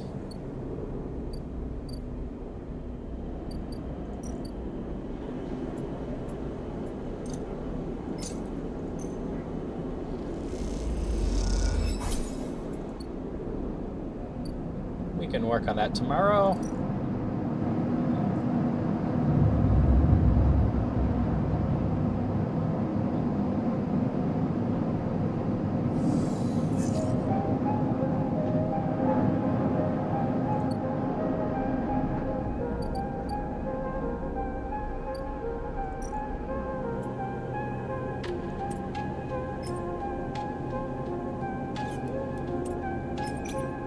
Start with this and see how it goes. Positive gets us 2. 2, 4, 6, 8. So if we can hit positive on all of this, which is not going to happen, but we can try. Yeah, that one was neutral.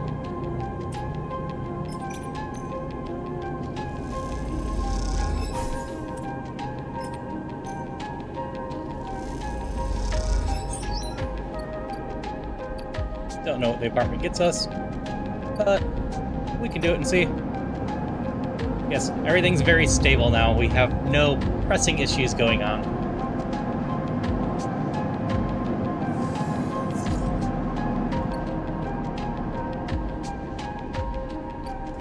It's a weird feeling after so much of pressing.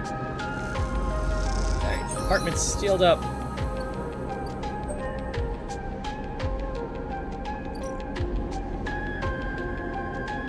Now we have 3 homes. That's all that did.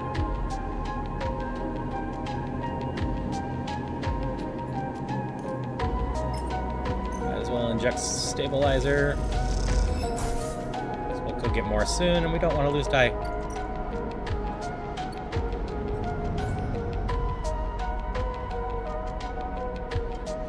Ooh, reroll dice.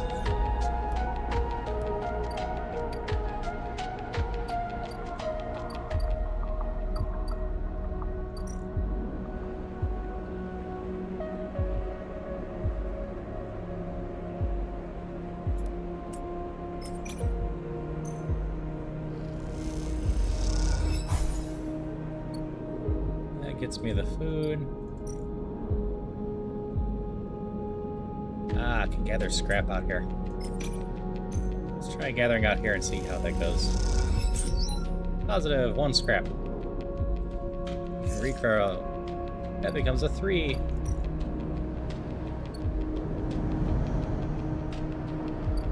So many options. We'll continue working in here. Small chance for a negative, but we'll take it. Neutral. We'll sleep in our new place. Oh. We don't have much money. We can feed a stray cat. Or a stray dog. One of the two. My crackers from the shop unit downstairs and crumbled up shit. Something moves in the shadows. We'll feed a stray. That sounds like a plan.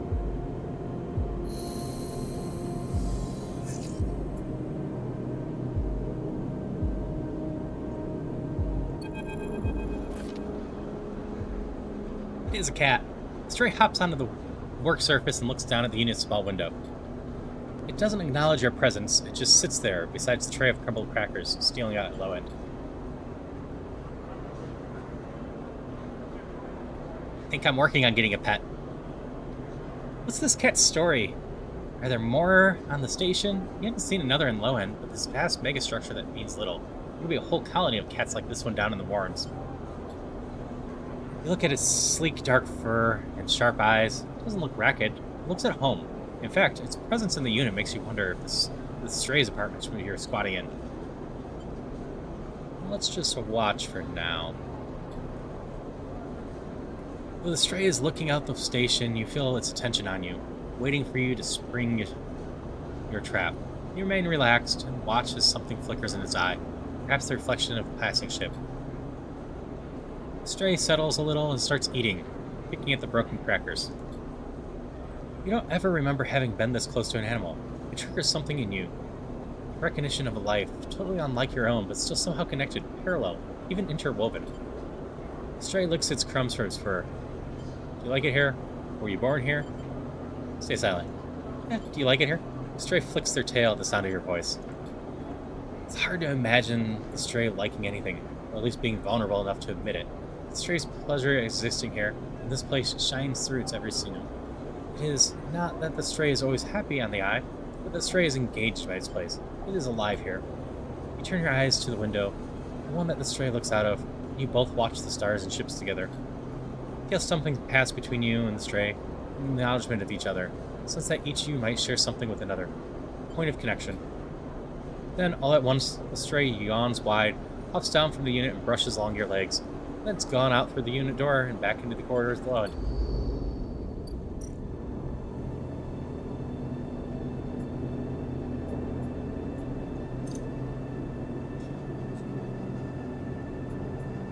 Buy crackers. It doesn't mean the cat will like us, but we can try.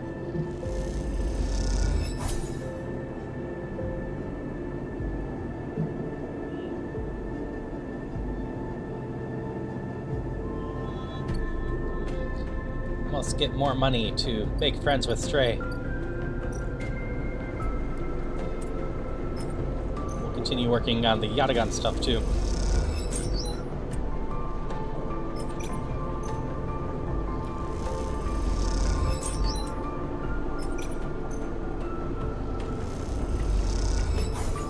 Reroll these two. That one's a 6.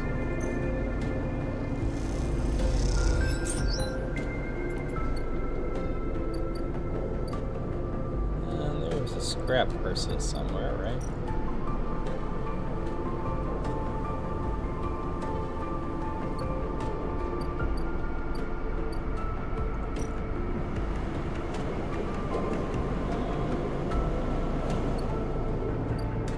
Let's see, where are you? You're one of the people that come in and out. You're just for the one mind, right? No. Here.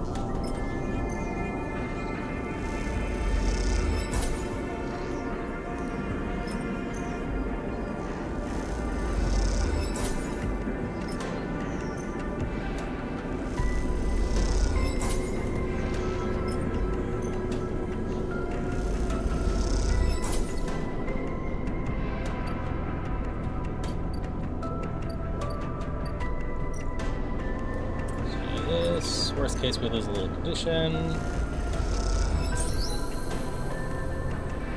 But we got the insider.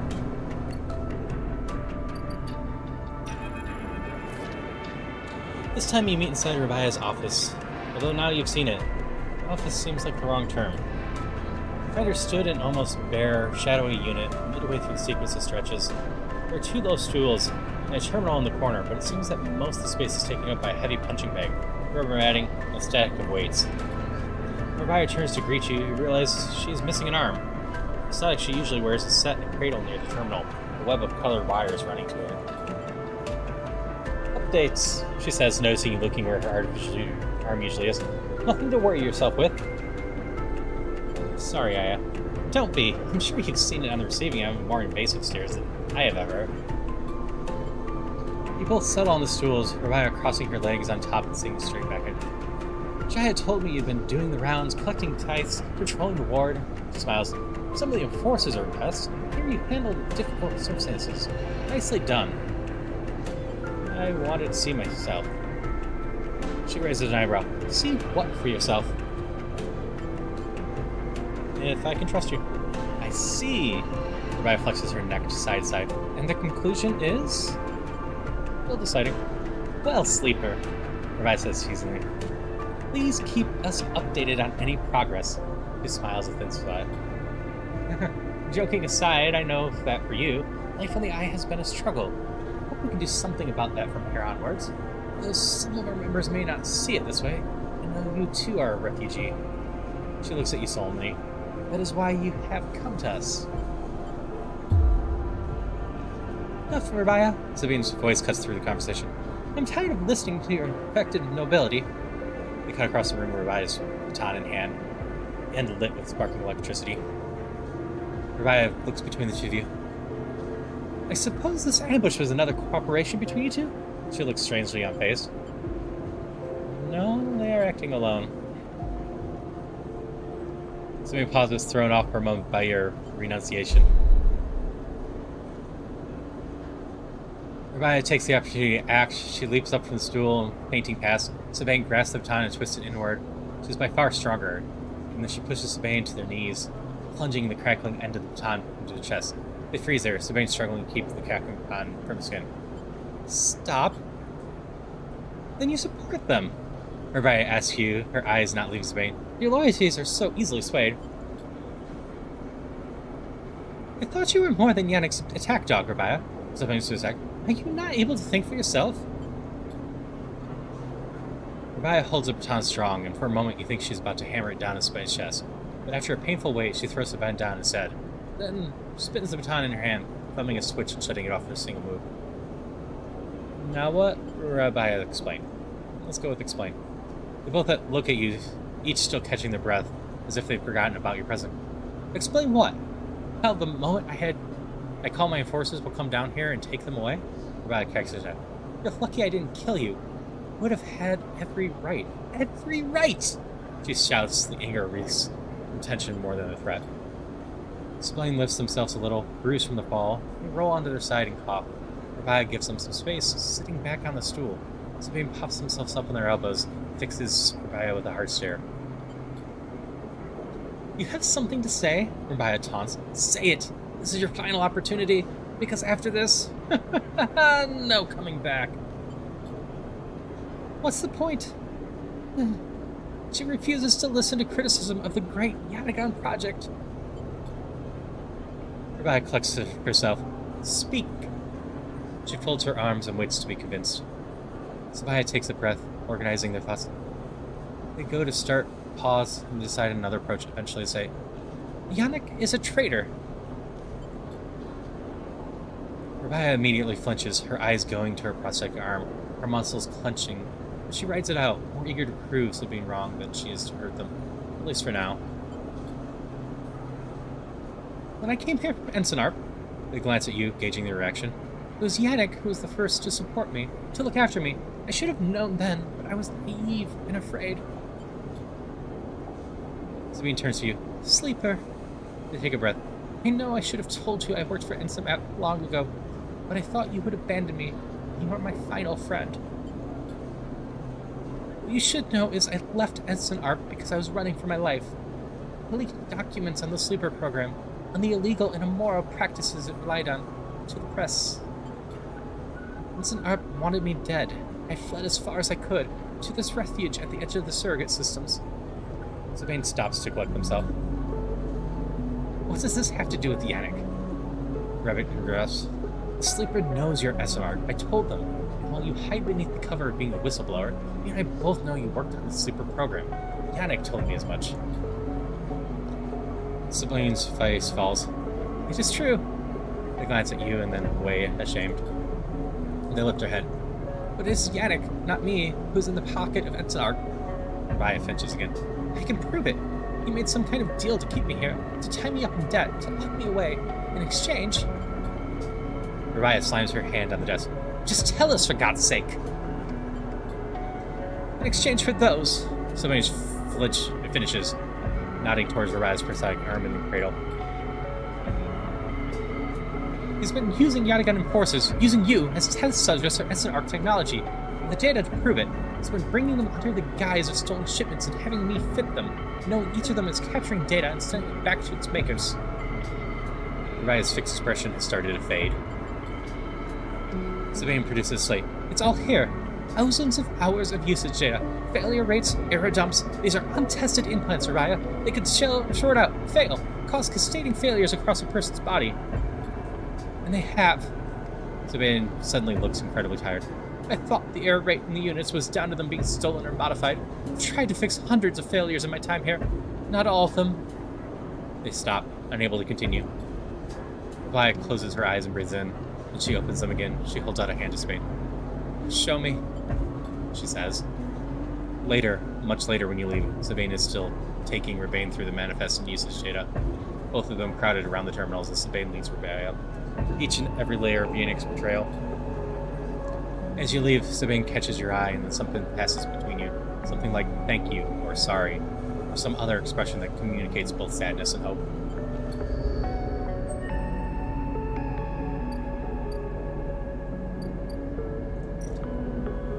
Looks like we have 3 cycles before we continue that one.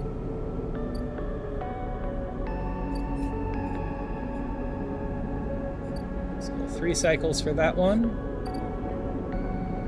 And 4 cycles for that one.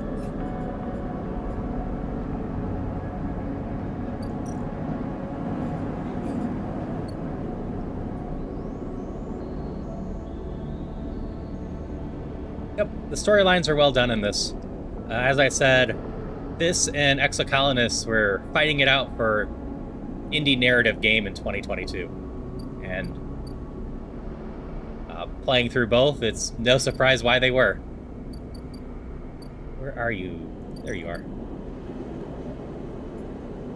Oh no, you need these ones, not those ones now.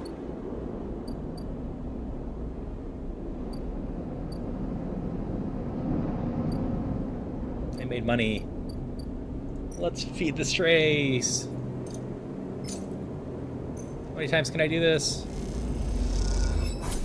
Stray crunches up the crackers and watch. Sometimes you let the store go, sometimes not. I'm gonna do this 5 times. It's a lot of money.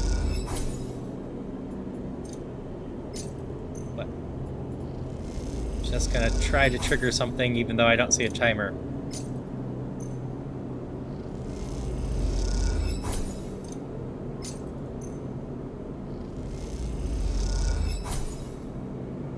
We'll just continue to feed the stray every day. We've got plenty of actions and whatnot going on.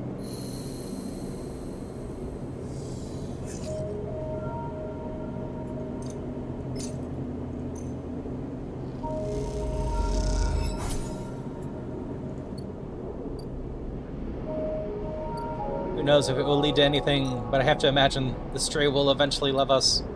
It will eventually get kitty love.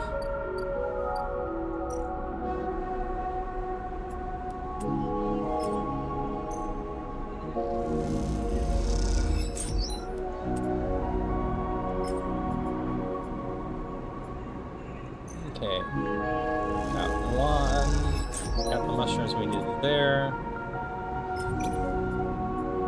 Did not get the other club mushroom we wanted, but ideally this has it. Nope. Got a lot of those, which are worth good money.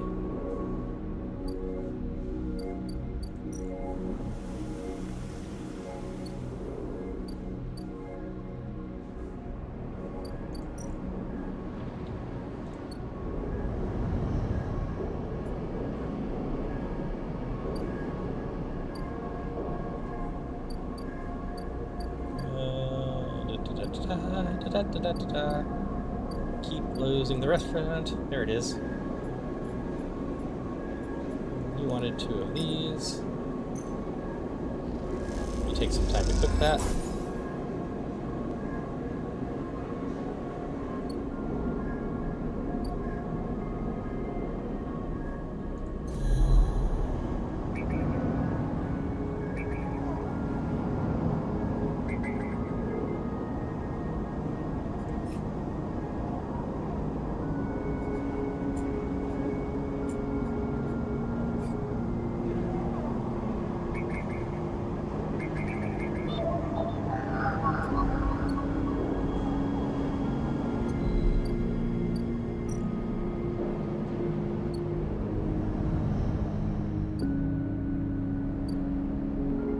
I think I have the materials to continue the add-on story, but I've been somewhat ignoring that because I figured I would just avoid that.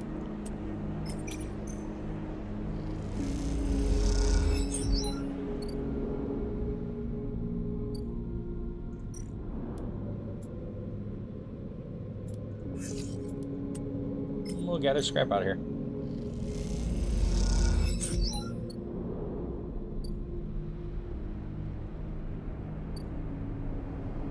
A bit more money at some point, but that's fine.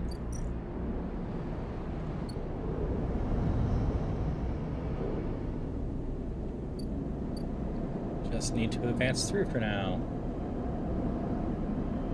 And there's the apartment with our cat.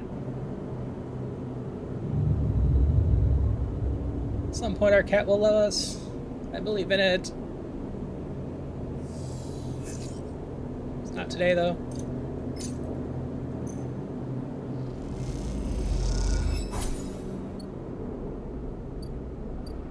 More on that.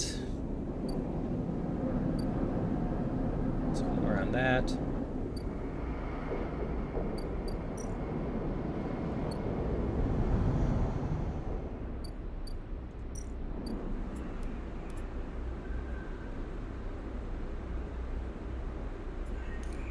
Put one of these here.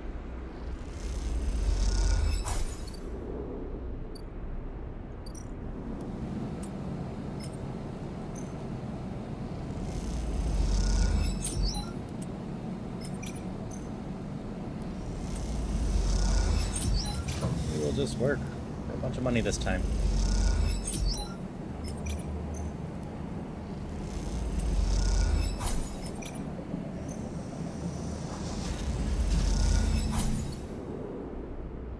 Continue our story.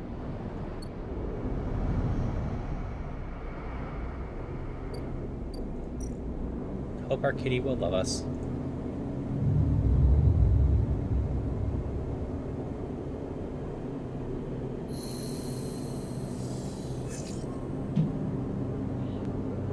Nothing yet.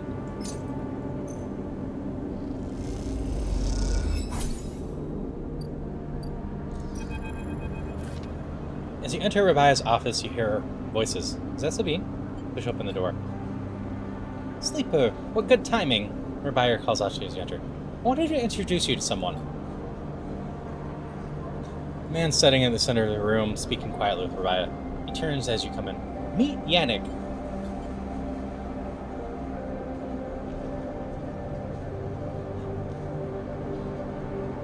Sleeper! He nods. Been hearing good things of him, Rabbi. He smiles an easy smile. Good to meet you. Rabbiah, stay silent. Rabbiah cuts in.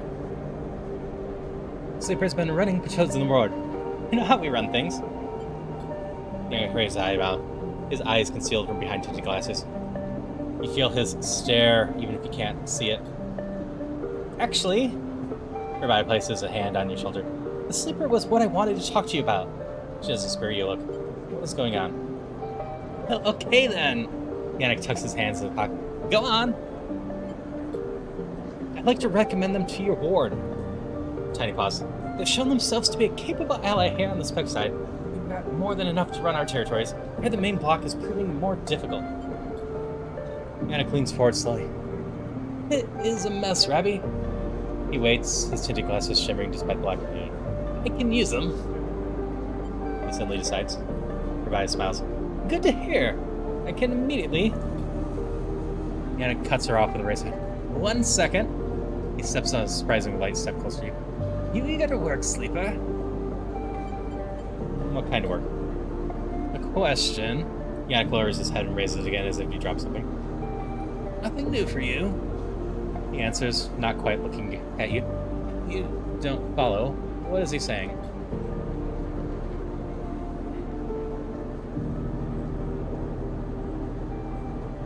That concludes it. Yannick confronted it. Sleeper can come work at the ward anytime they like.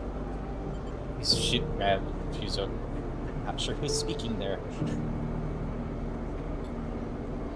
Rabbi finally glances at you for a moment. It's so fast you almost say, good. I know they'll be happy with their work, Jan. That must have been Yannick. Yannick reaches out and squeezes her shoulder. Sure, Rabbi. He says, now please. He says, turning to face you. Let us old friends get back to it. He guides Rabbiah away, leaving you standing alone. You go to Rabbiah, but she's deep in conversations, so, stunned and confused, you leave.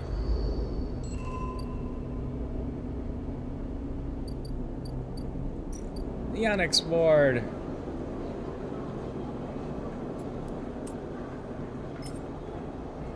We'll just start working on this.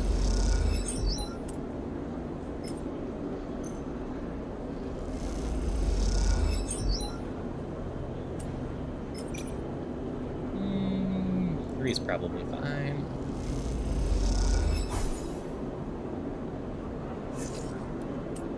And another 6. Almost have full trust already.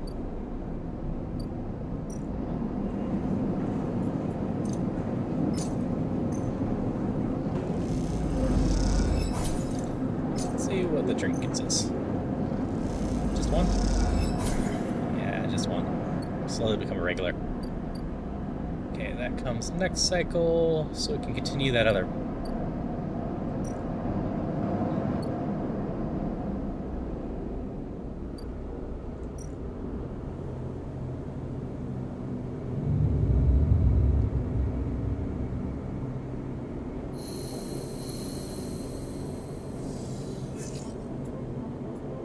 Feed our cat.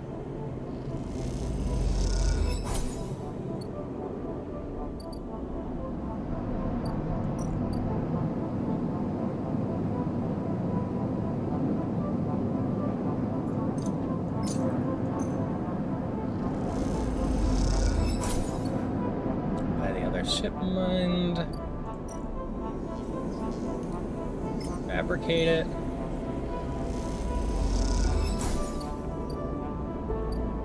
And we have another thing to do.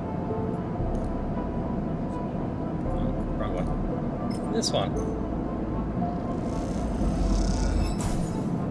We dropped the huge cylinder in the mess of the room. Akita can't hide her excitement.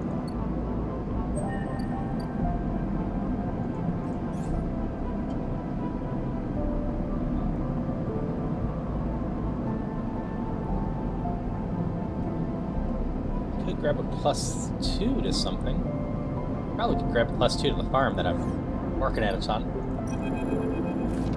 I remember your voice. You drop the shipmine's core into the galley table with an emphatic bang. Aki spins around from where she's been poring over some documents on her slate. Holy shit, Sleeper! Did you actually land a ship mine? She rushes over and hefts the huge cylinder backboard. Well, shit, it might actually work. She smiles wider than you ever seen. Where'd you get it? I built it. Built it? Well, you're full of surprises. He bangs on the galley wall. Hey then, Amber.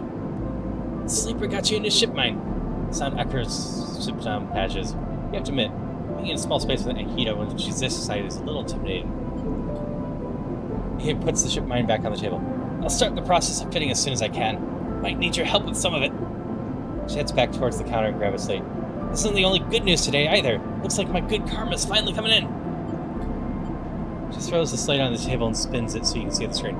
Take a look at this. You see a list of names and numbers. Nothing that exciting along with what looks like a transit rainbow. I found them.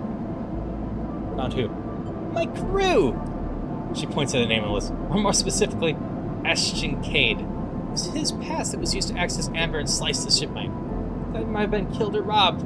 His pass stolen, but it turns out he crossed the Founder's Gap this very next cycle. Founder's Gap? That big rift station that you can't cross without Founder's Ferry.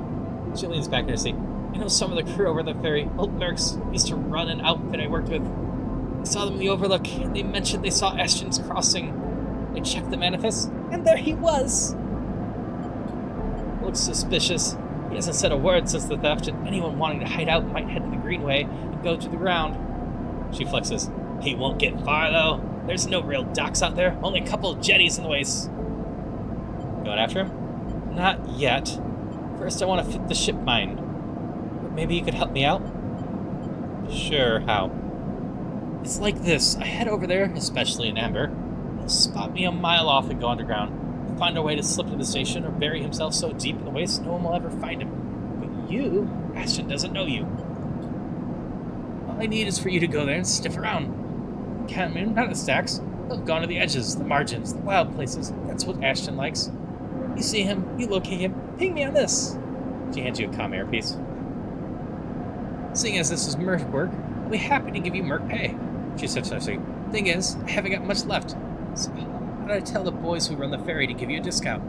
I know it's not much, but once I grab this coward, I'll pay up 200 Cairo. Nothing less. What do you say? Okay. She gives you a heavy whack on the shoulder. Good, I owe you. She lifts the ship mine on her shoulder with worrying ease. I'm going to go get this fitted into Amber's core. If you have any info, any sense of where Ash is hiding, let me know. She goes to turn and stops. Once again, Sleeper, thank you. I appreciate it. Akita stomps off to the guts of Amber with the ship mine, leaving you in the galley. You glance around, a sudden nervous energy descending in what's to come. I never thought you'd work as a mercenary, but then again, it seems the eye is full of surprises.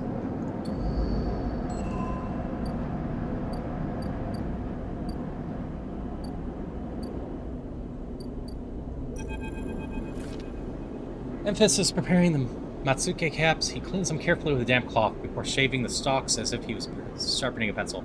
His knife slides through them, revealing the bright white flesh within. These are good, Sleeper. Very good, he says without looking up. I bartered with Mingi for some kelp too, so we can brew the dashi. Dashi? A soup base. Very good.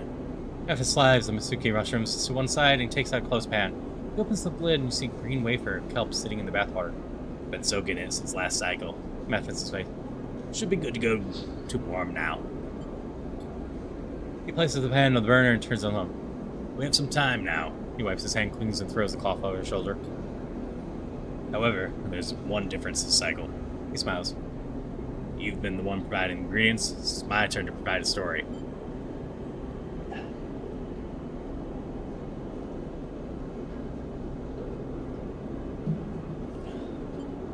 Okay.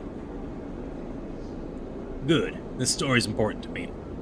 He gestures for you both to sit on the folding stools behind the stall. You see these? Memphis runs his hand over his forearm, tracing circular scars that mark them off perfect by horse. Conway called it an anchored interface rig. A mechanical control device for piloting a heavy-duty extraction suit in OG, industrial operations. We call it a bone suit. He points to the pattern of larger circles on his shoulders. They drill in and anchor it here, then all the way down to the arm. Taps each star in the way. It maps mechanical movements in the suit exactly. 1-to-1 mechanical replication. You swing your arm, the 2-ton arm swings too. You should have seen the recruitment vids. Strong people in even stronger suits, tearing through stone and scrap. Superheroes. Half my graduating year signed up for company school's company shuttle. Conway from birth to death. He stares off to the distance for a moment, fighting with the memories. But the bone suits weren't good. The rate of failures were high, and failures meant arms torn off, anchors torn out, broken bones, bad stuff. So after a while, Conway discontinued them. No longer competitive, they said. He checks the broth, turning down the heat and heading the mushrooms. So there we were, hundreds of us with surgical alterations for suits that didn't work. They sent us home, back to the company colony that spat us out. The cleaners, divers, cooks. They gave us drugs for pain and told us to make something of ourselves. When I deserted, bribing some passing spacers to take me into orbit, there were only me and a couple others left. The rest just faded away. Arthritis, osteoporosis, they folded in on themselves like paper lanterns. That was my generation.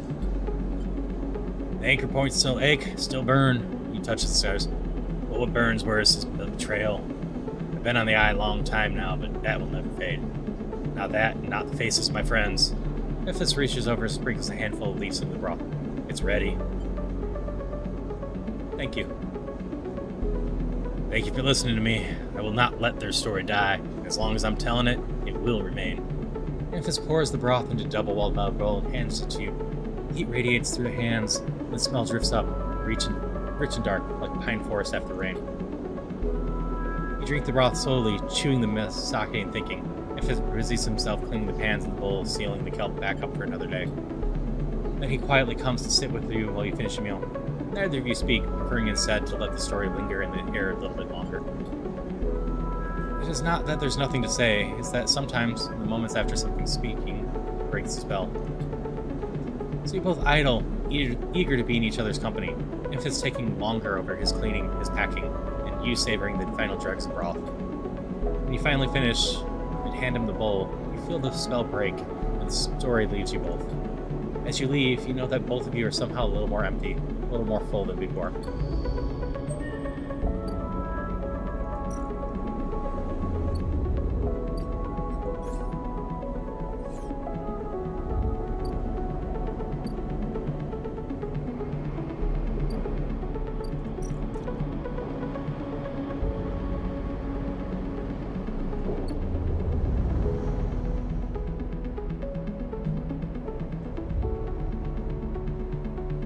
Okay.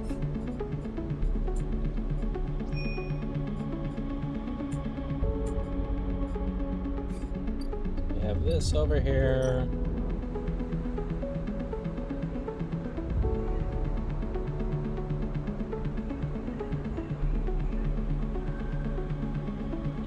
Interface. Let's enter. Oh, why don't we just enter +2? So when we go farming, we'll have a +2. We're gonna go back here to the Yadagon office. The yard. Organic. Finish building trust.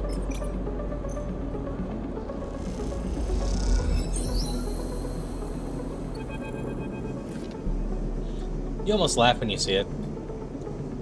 Same small recorder stuck to a different wall this time.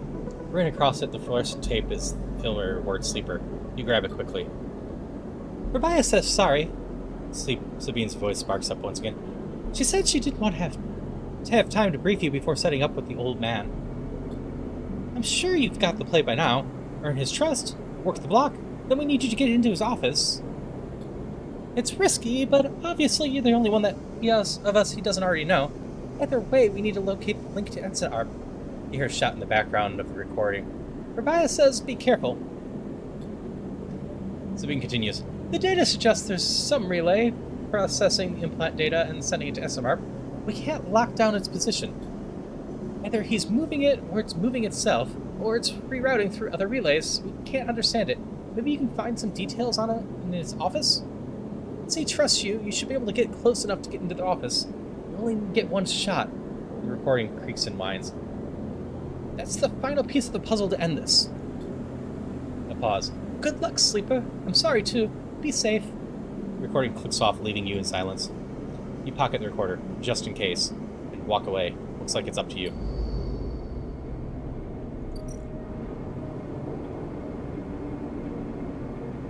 Find the relay. Let's throw a 6 in there. Spot the countermeasure on the drawer moments before you touch it. This has to be it, but you can't rush it. You look at the countermeasure on the drawer. It looks like some kind of shock trap. You grab the drawer, you'd likely have 1,000 volts running through your system right now. You wince. Once you find the anchor points, it comes away easily enough. You prise it from the drawer quickly and quietly, then listen for footsteps in the corridor outside. Nothing. All clear for now. You slide the drawer open, looking for another countermeasures that might be inside, expecting to see a chunk of tech on the relay. But as you slip it open, you see there's a handful of wires, an empty implant cradle. Is this some kind of mistake? You freeze for a moment, unsure what to do next. Why keep an impact crater so carefully guarded? You remember Yannick having an implant, a small plate on the side of his forehead, just above his ear. You assumed it was for hearing or vision. The shimmering glasses of his come back to you in your memory. His strange movements, his speak. You look again at the cradle, and there it is, printed on the frame. Proprietary technology, property of Ensonar. Provider said on the relay move that they couldn't get a fix on it. What if Yannick was the relay? Thought hits you like a shock. Yannick with a remote relay implanted in his head, networked to every single implanted enforcer below it. A shudder runs through you. Is he even in control, or has FNARP warmed its way into the man? Would he even be considered separate from the corporation itself? You think of your own legal status as proprietary technology, a puppet with cut strings. Time to cut Yannick's strings then. You reach inside the cradle and find a remote connection, a tiny bead of transmitter, like you're controlling the link to Ensonar. There it is. You pause for a moment. Then you squeeze it, snap it from the frame, and it crumples, sparks, and dies. It takes a moment before the shouts come, before the scream, and then you're already on your way out, down the corridor, down through the unit that serves as the lobby to Yannick's office. And out on the walkway where Yannick lies still. The enforcers gathered around her, bemused. Approach, leave. We've got the curious trait. We will approach. You approach to the crowd, and there he is, still crumpled. You arrange him a little, lie him down properly, feeling how thin his body is under his suit. You wonder how long he's been like this, a puppet for Ensonar. With the connection cut, nothing remains of his body, which means that Yannick, the man, has been gone a long time before now. You place a hand on his chest. You're sorry for him, but it's done now, and you did not kill this man. You've seen enough. The connection is cut. Whatever Yannick was, or had become, is gone. Your anger is hardcore in your chest, and all of it focused on Ensonar.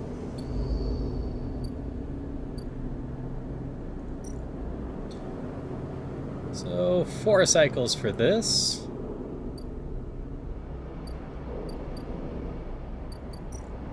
So, we've just got this storyline over here right now, I think. Got Ashen and exposing Yannick.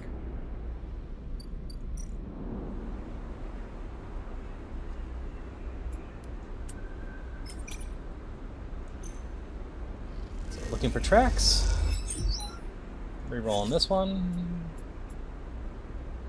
Don't love the 3, so we'll just earn a little bit of money.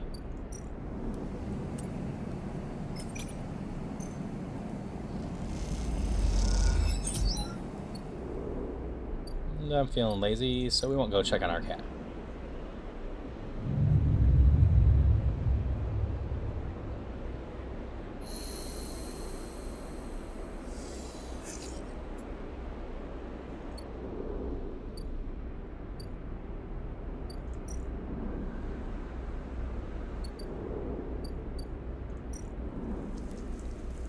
Get some more spores.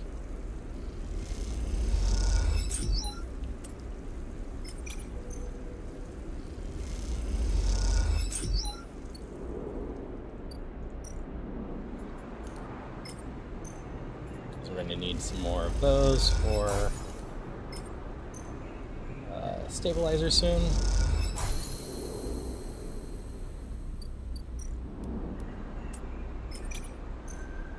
Tract Ashen some more. All this, get worse. So we'll just grab some money and move on to the next day.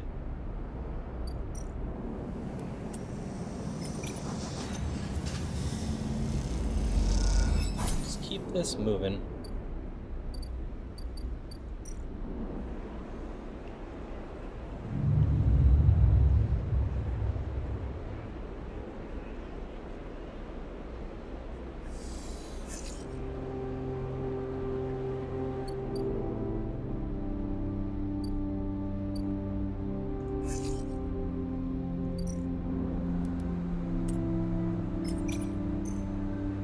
Should be 2 and then 2 6.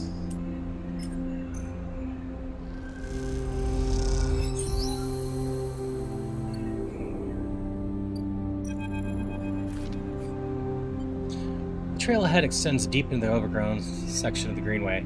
The far end of the ring, where the long, lazy curve of the greenway becomes the shattered landscape of the waste, things are oddly quiet. Ahead stands the vast stormstack, broken from the axis by the thruster force, lying amongst the overgrown landscape like an ancient temple. It is sustained with moss and algae, flows of green running out from its broken tanks like a frozen black brackish tide. This is where Ashton is hiding. You're pretty sure. All your intuition points to the shadows beneath the collapsed superstructure. You roll the comm headset Ankita gave you in your palm. You slip the headset into your ear and it fizzes with static.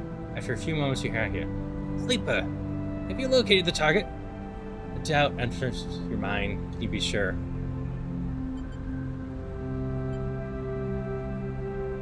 Yeah, sure. Copy. Hold on tight till you get here. Static cuts deep. Channel's dead. Hold your position and watch the trail. Ahead the stars wheel in motion in the eye. Mind wanders. Try to imagine what this place looked like before the collapse. All ordered rows of crops, corporate pressure gardens, glowing farm stacks. Now it's wilderness, strange and overgrown. Fires are bordered by the void space. Smile, despite everything, it seems like an improvement. Sleeper! Akira's space value grid. In the collapsed stack? I think so. She gives you a look. You better be right. Well, there's no way I'm following that trail. If he's up there, he's have had that for sure. It's nice to trust that I say. Let's keep to the undergrowth. Work our way around.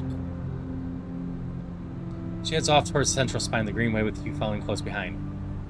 It is slow going here where the overgrowth meets the middle of the wall, but it is so concealed that you can barely see the grass root high above.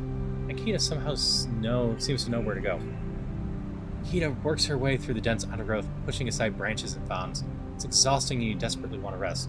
Akita shows no signs of letting up. Up ahead there's a faint glow from a collapsed sack. Akita leads you around inside the broken tank.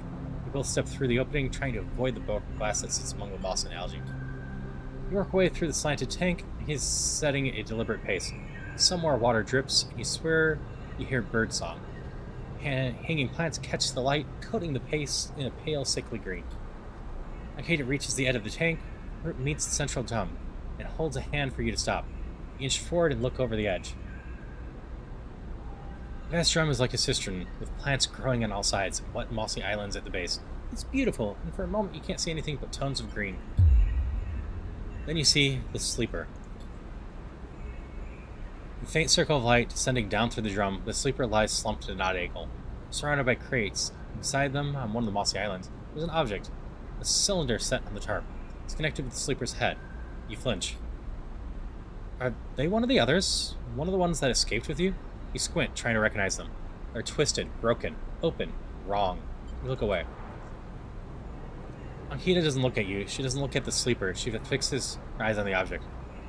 That's Amber's ship mine, she says. You suddenly recognize the cylinder. Wait.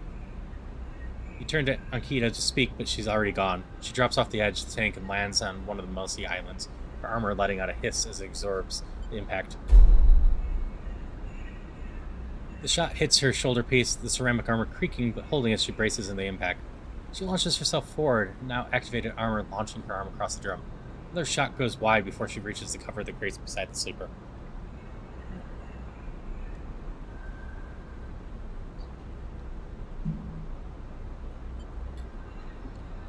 Shit! hear the shout of one of the tank's higher firewall. Akita reaches over and wraps her hand around the thick connection between the ship mine and the sleeper. What is she doing? You better come down here or I'll rip this right out of their head, she screams at the wall of tanks. You shiver at this suggestion. Stop. Quiet, sleeper! Akita shouts. The shot rips through the moss beside you, filling your vision with green. The shooter must be somewhere on the other side of the tank. Do that again and I swear to God I'll tear their head off. Akita shouts. Sleeper, you stay down. There's a long pause. All you can hear is the dripping of water running down the walls of the drum. Then Ashton calls out. I'm coming down, Akita. Don't do anything stupid, for God's sake. He appears at the far side of the drum, stepping through the shallow water, rifle raised above the head. Drop the gun, Akita shouts. He throws it down in the moss. As you lean out and watch, you see him catch your eye, clocking your presence. What are you up to here, Ashton, you sicko? She stands, keeping her sidearm trained on his head. You ripped my shipbound mine for what? Some freakish experiment? Ashton approaches with shaking hands, his eyes fixed on the connecting bundle of wires that Ankita still holds up. Steady, Ankita. It isn't like that. I need the ship mined. You have to understand. They would have died without it. What are you talking about? I don't give a shit why you ripped my ship mine and crippled my ship. I should put you down right now. She tightens her grip on the connection. Typical of you, Ankita. No curiosity. Ashton smiles shakily. That's why I never asked for it. For your help. You only look after yourself. He nods at you. Sleeper over there. They're just bait, right? To draw me out? Ankita sucks breath in. Are you trying to give me more reasons to shoot you? I love them, Ankita. Ankita looks at the crumpled cigarette. I love them, and they were gonna die. You'd never understand that. Starts closing the gap between himself and Ankita now slowly inching forward. Don't do that, Ashton. Don't do that. Let the wires go on here. Let's go. If you don't get out of my way. Please. I can't let you take it, Ashton. Ankita hardens her stare. You stole it from me. You left me for dead. You think I'm just gonna trust you after all that? I need it, Ankita. I need them to survive. Ashton is in reach of the sleeper now, Ankita. I'm gonna take them now, Ankita. He raises his hand. I'm gonna take this ship mind and go. Ankita loses her grip on the connection a little. Her hand is shaking now. Stop, Ashton. She lowers the gun a little. Stop. Seeing her drop her guard, he makes his move. A blur of moment, a struggle, a shot, another. You recoil back behind the edge as they ricochet around the inside of the drum, the sound deafening you. When you crawl back to the edge, Ashton is bleeding into the water. The red, the green, Ankita is standing at the center of the drum, a severed connection in her hand. The water drips endlessly, drip after drip after drip. You force yourself to look at the broken sleeper. There's no sign of life, of humanity, just another broken object among the other broken objects. All around, living things continue to grow and thrive. Ankita finally looks back up at you, tears in her eyes. She begins to say something that might be sorry, but you're already gone.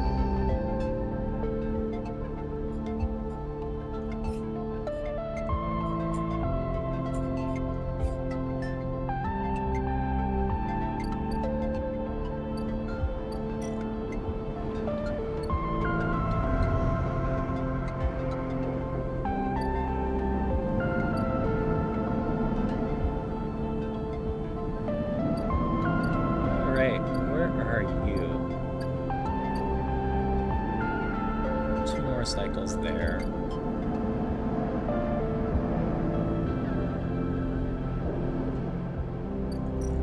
You in here and I just missed it?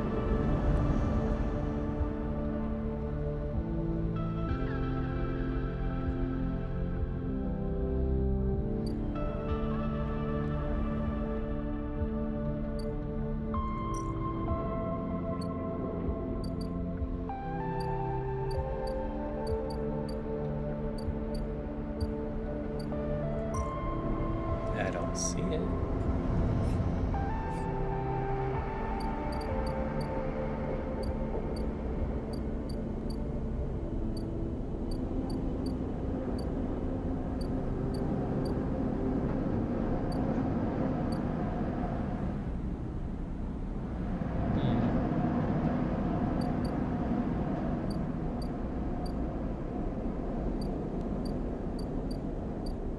going to assume that it just needs some time passage.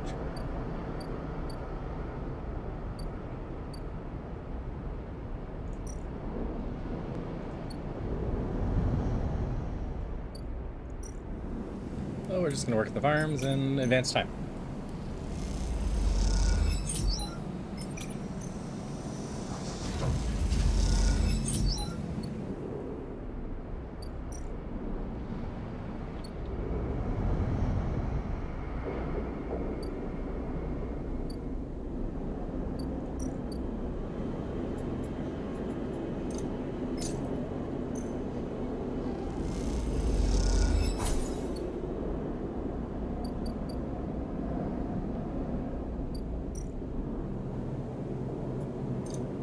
You haven't been fed today, so go ahead and be fed.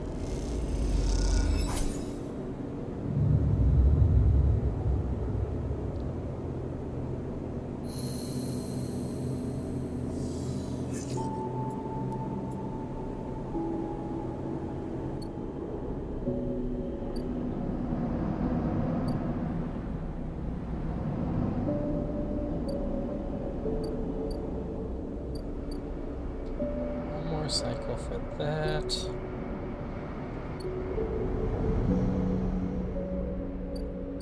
Two more cycles for that. Ah, there it is. 2 cycles for that.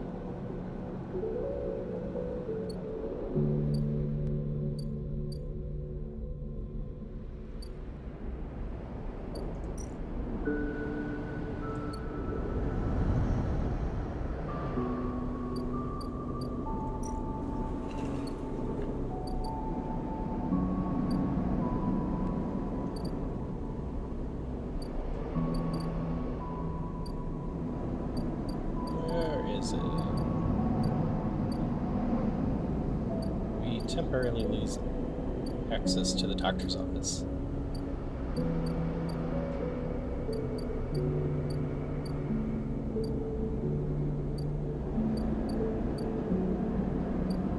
Looks like we might have temporarily lost access to the doctor's office. I can't buy more stabilizer even if I want to.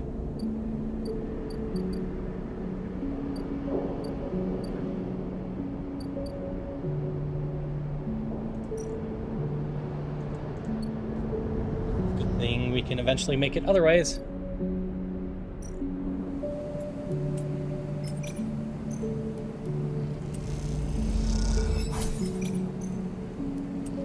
I just wanted to get some right now so we can have full dice for tomorrow.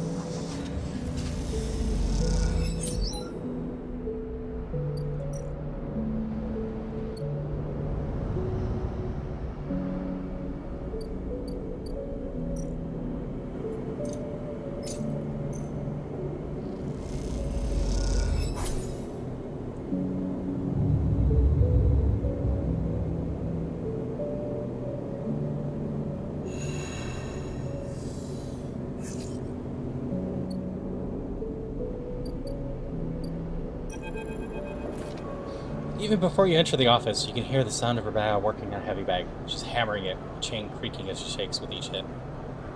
She's been like this since... Sylvain doesn't finish the sentence. Sitting on the stool, looking at the terminal in the corner, searching through the instant app data you pulled all those cycles ago. How have you been? I'm well, Sleeper. Happy to no longer be hunted. They smile. Ganagon has plenty to deal with without Yannick. I'm free. We glance nervously at Rebecca. Rebecca stops punching. In silence, you can hear her breathing hard. Sylvain looks over at her, and you sense something between them. You realize you haven't seen them together since they tried to kill each other in the same unit. A lot has changed since then. I hooked him up like a puppet. Rebecca hits the bag. Rigged that thing to his head so they can control him. Push the old Yannick out. I don't know why he let them in. Rebecca throws a few more punches. But it's a lesson. Don't let them in. Another fury. Ganagon shouldn't deal with corporations. And we never will again. She spits. She comes away from the bag. At least Yannick's death has been treated as natural. There's a chance we come back from this, that Ganagon can don. There's opportunists trying to take control. Sabine turns to you. Yes, but now that the connection has been broken, I've been looking at removing the trackers from the implants in Yatagan's forces. It's a significant job, but I think with time I can do the surgeries. Paya walks away from the bag towards the far side of the unit. The surgeries will never happen if Yatagan collapses. She shouts back at Sabine. Clearly this is a well-worn argument in this unit. What now for you? Sabine looks over at Rabaya. I want to help fix this mess if I can. There's the implants, and I want to return to my surgery. All one needs doctors. What I understand now is that Yatagan can be something we want it to be. Coming here from Ensign from the core worlds, all I saw was a gang, with Yannick keeping me on a tight leash. They shudder. Rabaya believes, and I want that belief. They look unsure. I also want to be done with Ensign Arb, but I doubt they are done with me. They glance away, rubbing their shoulders. Are you and Rabaya? Sabine fixes you with a look. Yes, Sleeper. Isn't that obvious? They smile. I've been wanting to say, Sabine begins nervously, I'm sorry that I didn't tell you where I came from.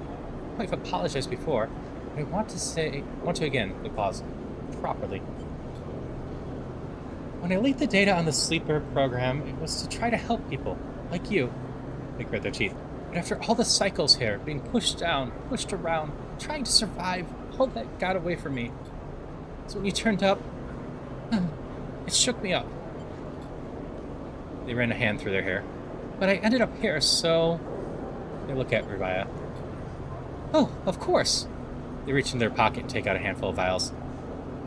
These are the last of the case. You can have them. You drop them into your hands. After these last few, I don't know what we can do. With Ensign Arb connection broken, they look down. There are other ways. Repairs, other pharmaceuticals. I even heard there's some labs out in the Greenway.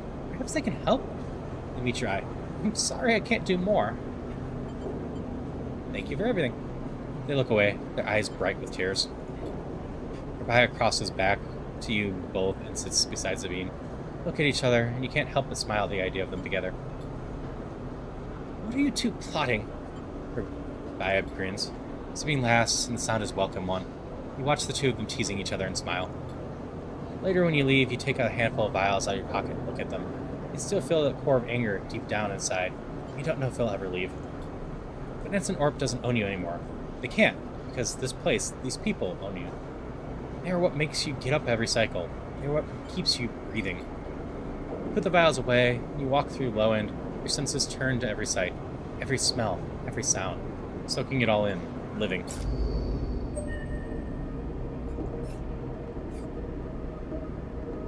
I assume I was supposed to at some point learn how to make it other ways, but we already figured out how to do it other ways.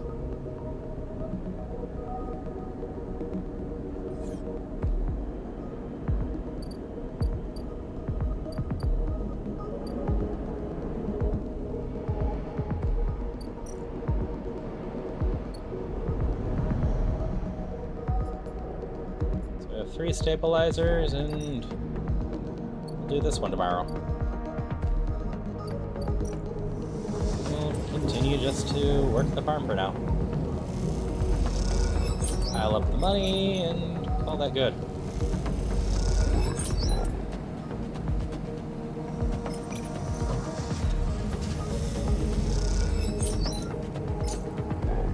How much do we get for getting food? Just 2. 2 is not better than our restaurant.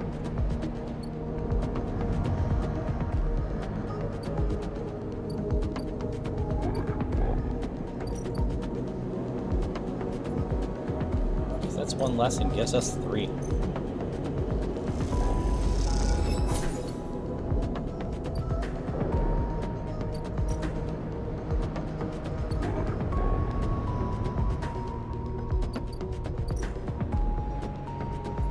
Gonna inject herself with some stabilizer.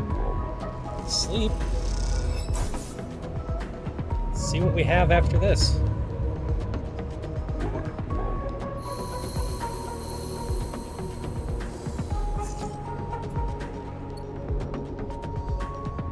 As if we don't unlock any new story after this, might just call it good on this game at this point.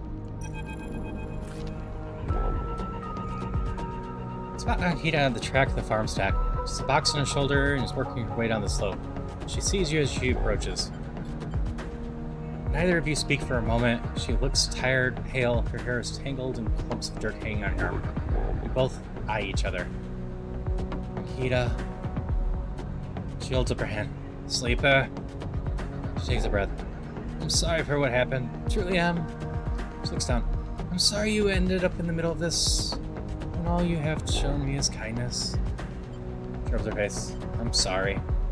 It's okay. She nods and looks up at the stars. I've never... Thank you. He shifts the weight of her boxes on his shoulder. I've been preparing for... She grimaces. Look. She sighs. Can you come with me? It's easier if... Lead on. Akita leads down the dirt path between the pillars. There's a line passing through the greenway. The quirk of the air currents the barosphere retains. It ruffles the leaves subtly. The sound makes the silence more obvious, more complete. Try not to think of the last time you were here. I've been trying not to think of it for the past few cycles. The image of the sleeper sprawled, twisted open, connected to the ship mine. It's been hard to forget. You realize Akita's leading you back here, back to the drum at the center of the stack. You pause, trembling a little. At the threshold, she turns. What are you doing? She looks at you with empty eyes. What needs to be done? You stand at the threshold and look up at the tanks. Green and wet, some glowing with flickering glow lamps. Look down at Akita, suddenly so small under this hulking ruin. Small as she's ever looked. She then places the box down. Follow her. You follow Akita into the stack through a low tank, entering the drum at ground level. It's just as beautiful as you remember, but it barely touches you. Instead, you check the apertures of the tanks for a glint of the weapon, or shadow among the moss. Akita stops and you look down. The mossy island at the center of the tank is clear now. The equipment cleared away. In its place is a mound of dirt, loosely covered with moss. Ashton's rifle stands straight, half buried in the dark dirt at the grave's head. I'm not sure how many artists there were. Like I said, I'm pretty sure it was mostly done by one person for the story and programming and whatnot. There might have been multiple artists, but it's totally possible that all the art could have been one person. It's something I can look into and post in the Discord after the stream.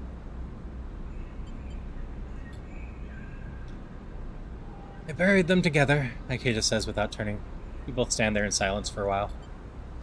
You think of the questions you could ask about Ashton about the sleeper. Is the sleeper dead? She takes a moment to respond. For a moment you think she wouldn't, but then words come gushing out. Their body was long dead. That much was obvious. After you left, I checked them. There was something, nothing. No signal, no function. The ship mine was the same. Dead.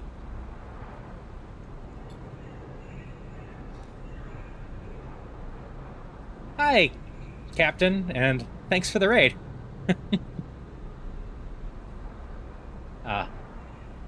And also, hello, Frosty. I don't know if Ashton's plan would have worked. He seemed desperate. That doesn't mean it wasn't. She pauses, unsure how to continue. I don't think it was lying, but you have to understand. I've had crew members double-cross me, undercut me, cut me out. That's the business. We are finishing up the end of Citizen Sleeper for today. I'm unfortunately not going to be on for too much longer. I actually don't know how much is left to Citizen Sleeper. I'm feeling like we're running out of the main story to do, and I just potentially have the extra stories that they added. But we will see. This is the last active quest in the game that isn't the extra stories they added.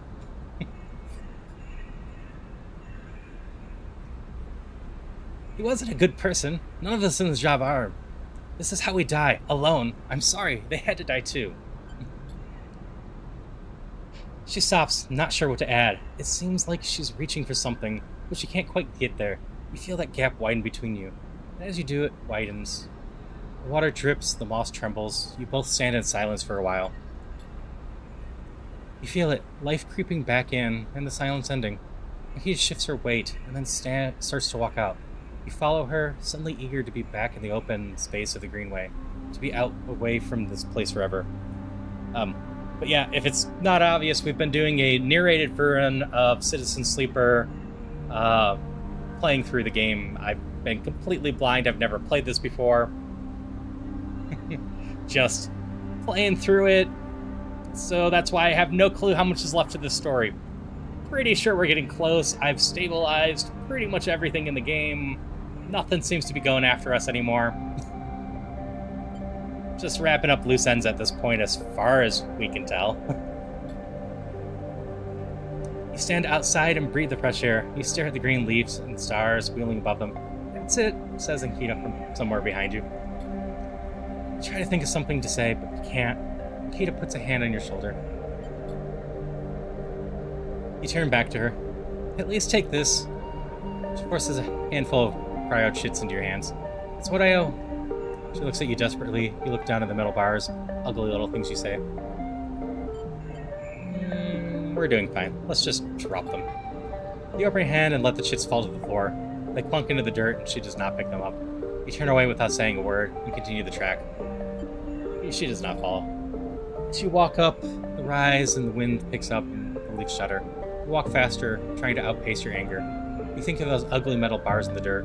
Life has to be worth more than that. It has to be.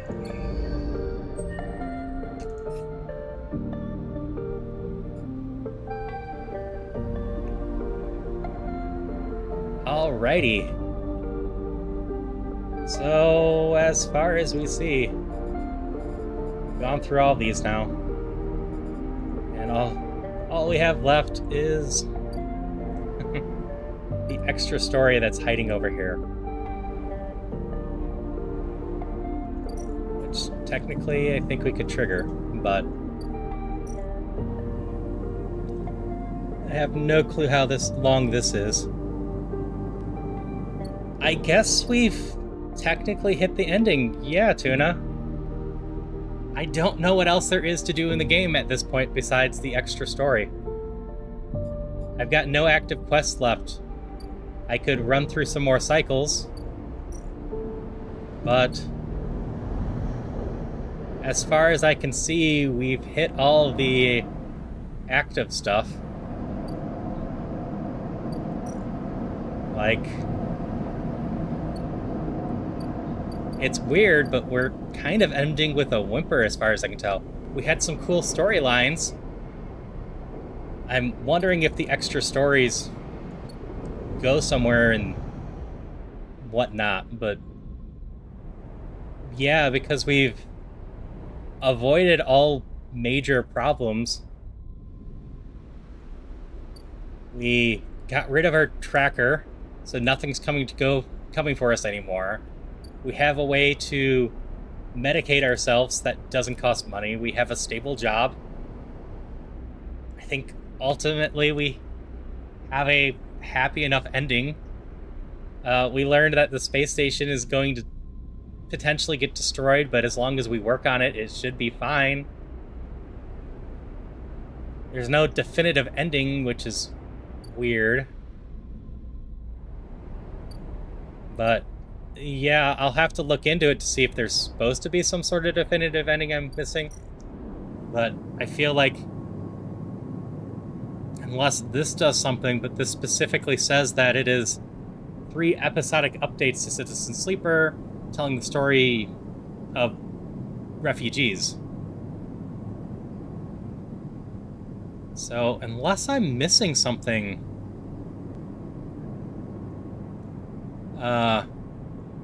this seems to be the end of the main story stuff that we can do.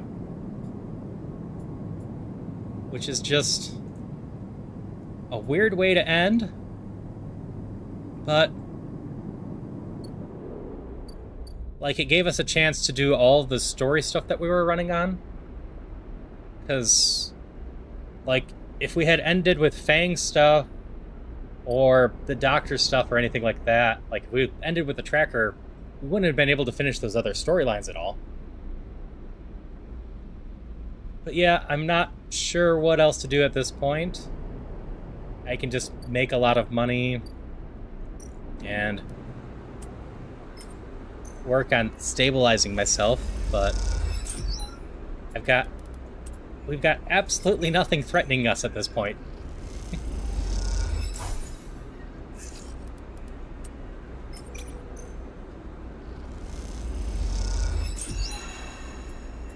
So I think at this point, we are pretty much done for the day. As for next Wednesday, I think whether or not Citizen Sleeper has more that I'm missing, that requires 3 points. I think I'm gonna go ahead with next Wednesday's plan. So releasing on Game Pass is Gideon Chronicles or whatever, the Suikoden creators' spiritual follow-up game should finally be releasing next week. So I figured it would be fun to do a quick look run with that game. And that'd be a decent way to change up the pace for a while. Just play that for a single session next week. Got no clue if it'll be any good, but we can take a look at it. If it sucks, it sucks. If it's good, it's good. Either way, it should be a fun little change of pace. Look at stuff. I will have access to it. It's on PC, so figured that would be a good way to spend next Wednesday. If there's more to this game besides the episodic stuff, then I will figure out how to do that, and we'll have one more session of Citizen Sleeper. If not, then I will probably call it good on Citizen Sleeper. While I don't mind the idea of doing the episodic stuff, I'm probably content calling it with just the main story on this one.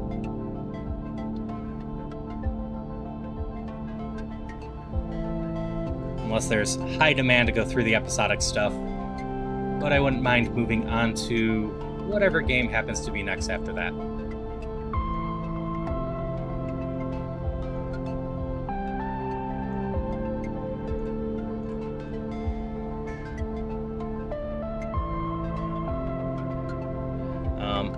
So, just a little reminder, I'll be streaming again tomorrow. Still haven't quite figured out what game, but I'll figure that out. And then Friday at 1 p.m. again, we'll be doing Honkai Star whatever, I think it's Link, with drops. And the next Monday, Captain, who just popped in here, he's one of the people I'll be doing the collab with on Monday with Content Warning.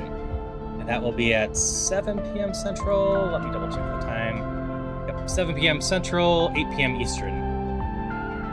Which makes it like midnight UTC if you're watching from not the US. Or 5 p.m. Pacific.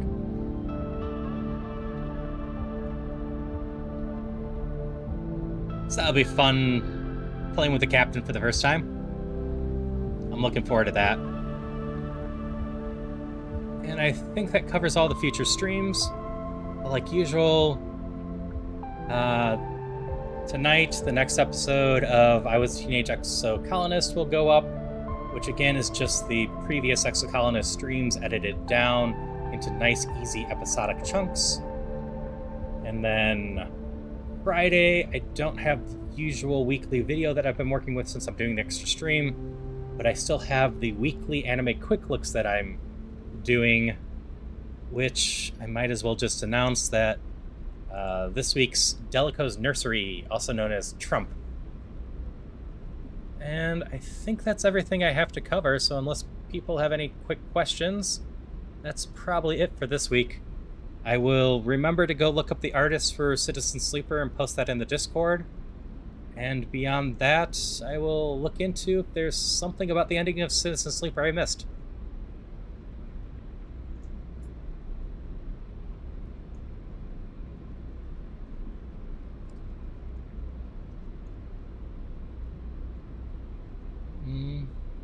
Beyond that, my quick thoughts on the game is I did enjoy this one. I will probably pick up the sequel to the game whenever that comes out. It's been announced. I don't think it's been dated. Storylines were solid. This state that I'm in right now is just weird. There was a lot of tension in the middle of the game, but as we got closer to the end here, a lot of the tension just went away. I outpaced my resources. There was only one moment today that was of any real tension when we were getting low on the whole stabilizer and had no money.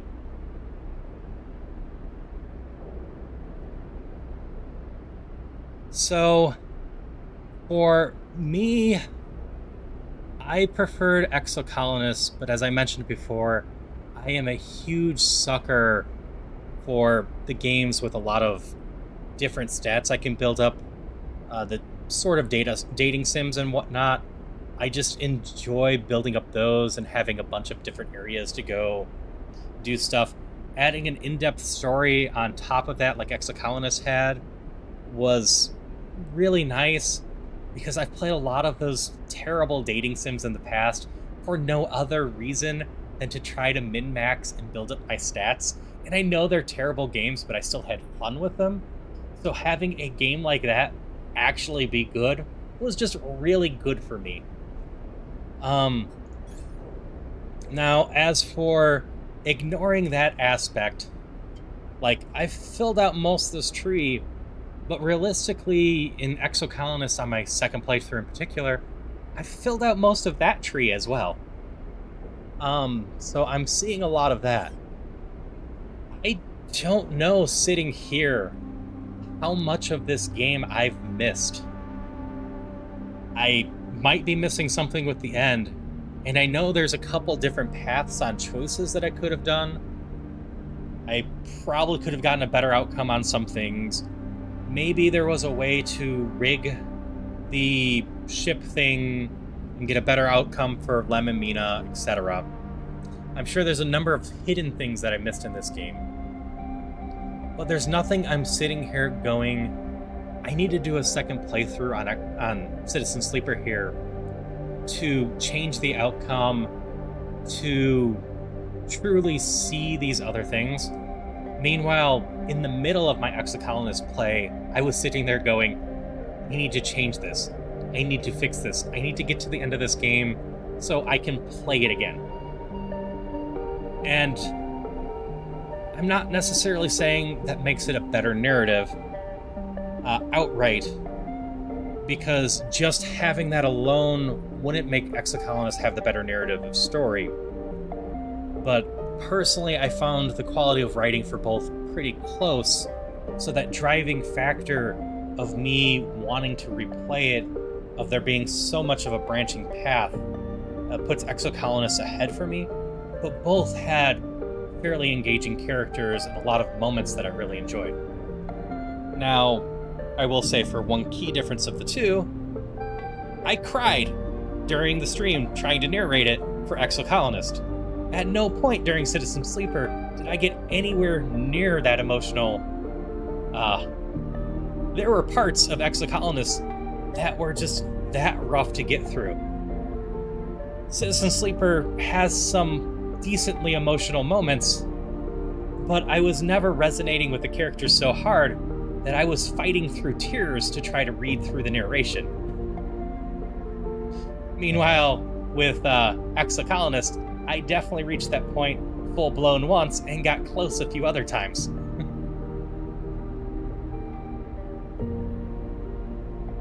So that is a huge point in the favor of Exocolonist for me, because I didn't feel like they were trying to, go overboard with that. They just did that really well. It was led up to, and that entire scene played out tragically like it was supposed to.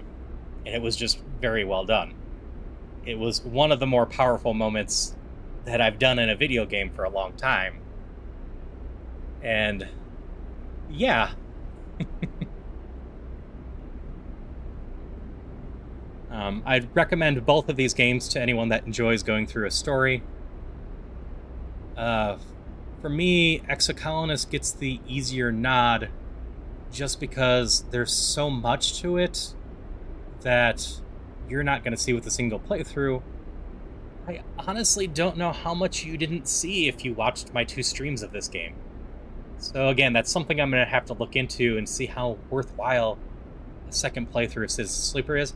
I have a feeling that there's, like I said, a lot of hidden stuff and little stuff that I missed. There's definitely, with Dragos, looking into stuff, I think I could have kept that storyline going for a little bit more. And I definitely could have done something with Lemon Mina, I'm pretty sure. But overall, I just get the sense that we saw most of Citizen Sleeper already. But, like I said, gonna do a little research now that I've played through the game and see how true that actually is. And I'll probably drop in the Discord a little bit. Like, if my assumption's correct, or if very much oh no, definitely need to go sit down and do a second playthrough. And I'll probably mention, regardless, next stream, whether that's true or not.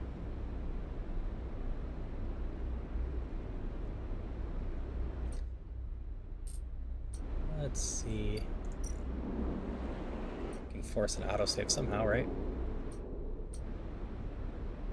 There it is.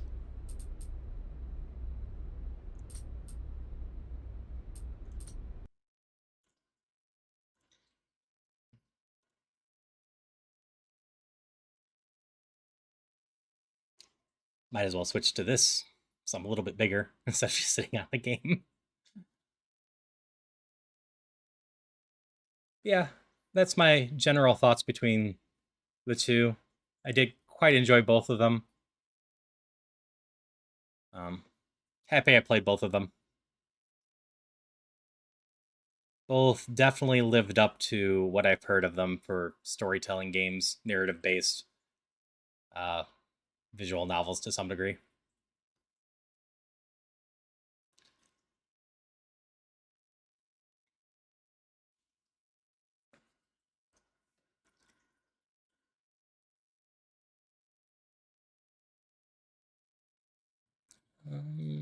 Let's see here.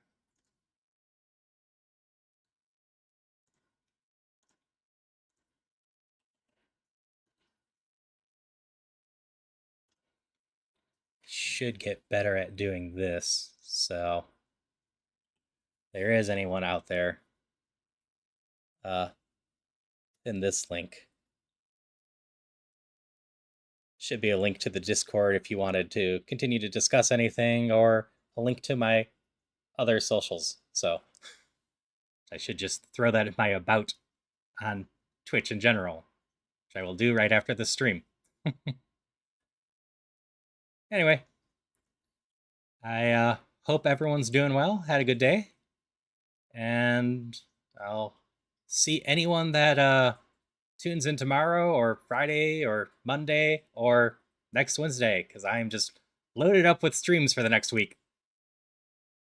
Have a good one, and see ya. Bye.